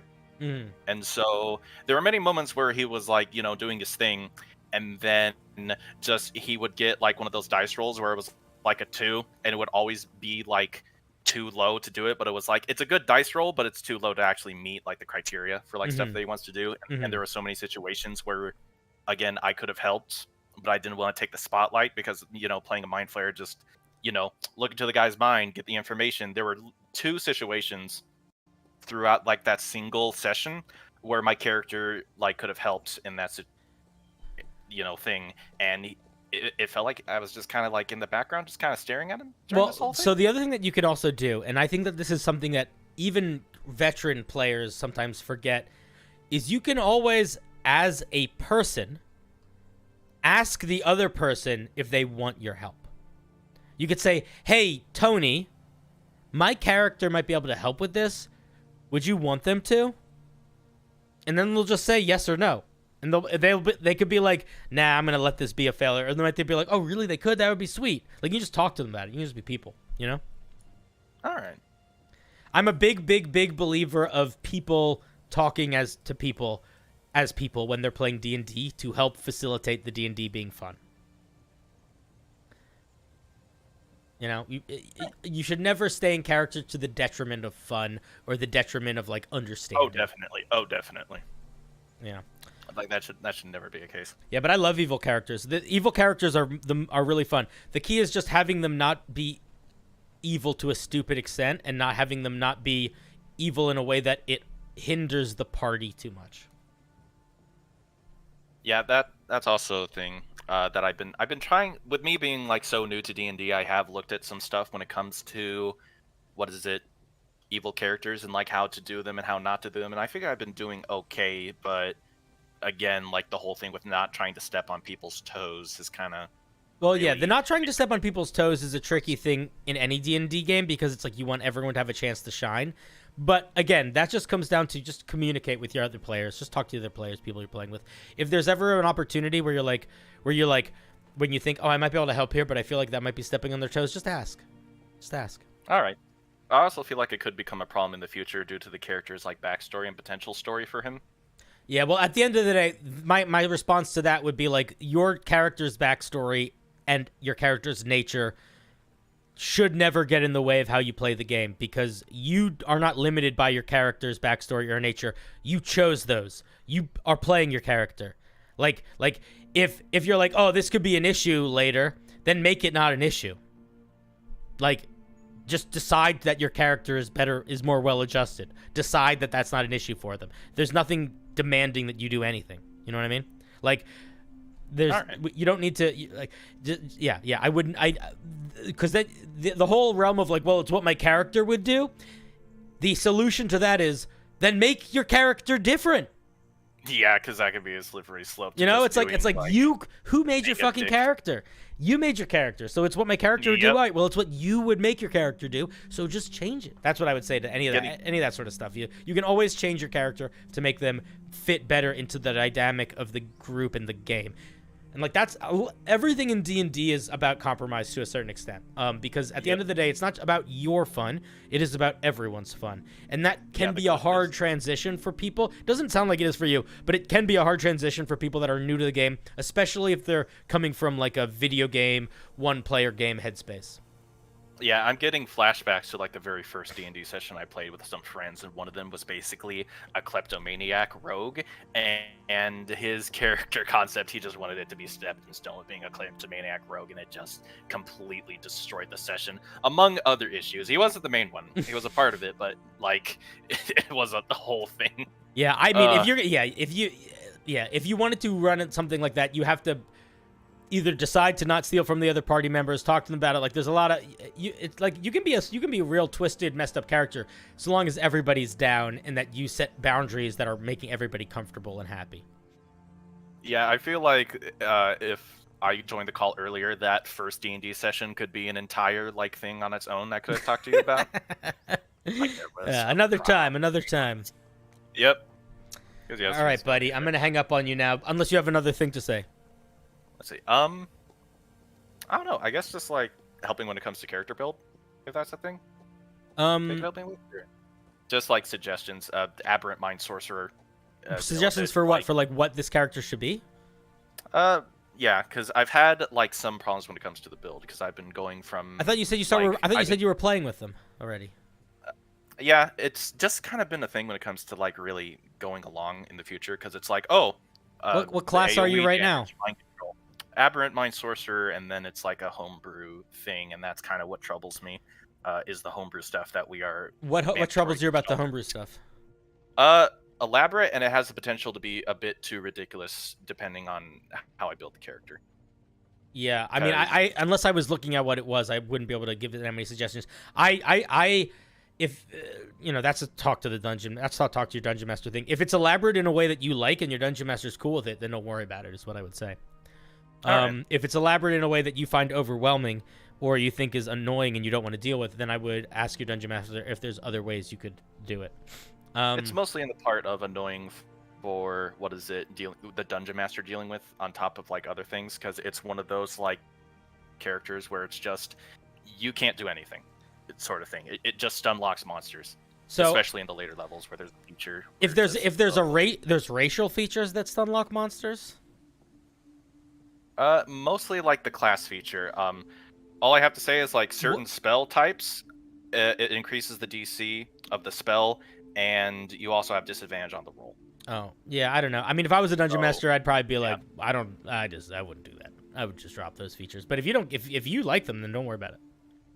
I do like them, but I do kind of want to drop them, mostly so I don't want to like hinder the dungeon master too much when it comes to encounter design. If they don't feel hindered, don't worry about it. If they're not, if they made this homebrew or shared it with you, and they don't feel bothered by it, then don't worry about it. Truly, don't worry about it. Oh yeah, the dungeon master made this homebrew. Yeah, and then don't worry nice, about it. And it is fun to like play the character where you just like entire group is on the floor and is like, all right, everyone murder him. And then, Yeah, don't worry about it. If it help out becomes on an that, issue where it starts to seem like you're too powerful in a way that makes you uncomfortable, then bring it up. But if that doesn't happen, don't worry about it. All right. Okay. I guess that's everything then. All right, buddy. Well, thank you for the call, and have a good night. Oh, thank you for your help. Yeah, sure. You too, man. All right, see ya. See ya. Okie dokie. Well, what do you guys think? Was this fun? Should we do this again? Was this a solid idea for a stream? All right, we'll do more. We'll do more. We'll do more. I don't know if each one is going to be this long. This was like 6 hours long. I want to start doing more variety stream days. So what I think I'm going to do is try to combine this with some homebrew. So we do some streams that are like half and half. A little bit of homebrew review, a little bit of call-in, maybe. We're going to play around with it. But yeah, this was a lot of fun for me too. And listen, if you are new to the channel, please check out my Discord. Shoot me a like and subscribe. If you feel like giving me money, you can become a member. Or you can join my Patreon, but no pressure to do either of those things. If you want to support me and don't want to give me money, the best way to support me is to send me to your friends. Tell them about my cool stuff. Tell them to join the Discord. Tell them to watch my stuff. Tell them to watch my videos or whatever. But I really appreciate you guys. This was a lot of fun. My next stream is going to be Sunday night. Sunday night, we have a homebrew review night. It should be a lot of fun. We'll be reviewing some homebrew. And yeah, I hope you guys have a great night. Get home safe. Don't forget to feed your pets. And if you want to fall in love with me, you got to really impress me because I have very high standards for partners. So if you think you can meet them, go ahead. But I doubt it. But good luck trying. All right, bye. I love you. Bye.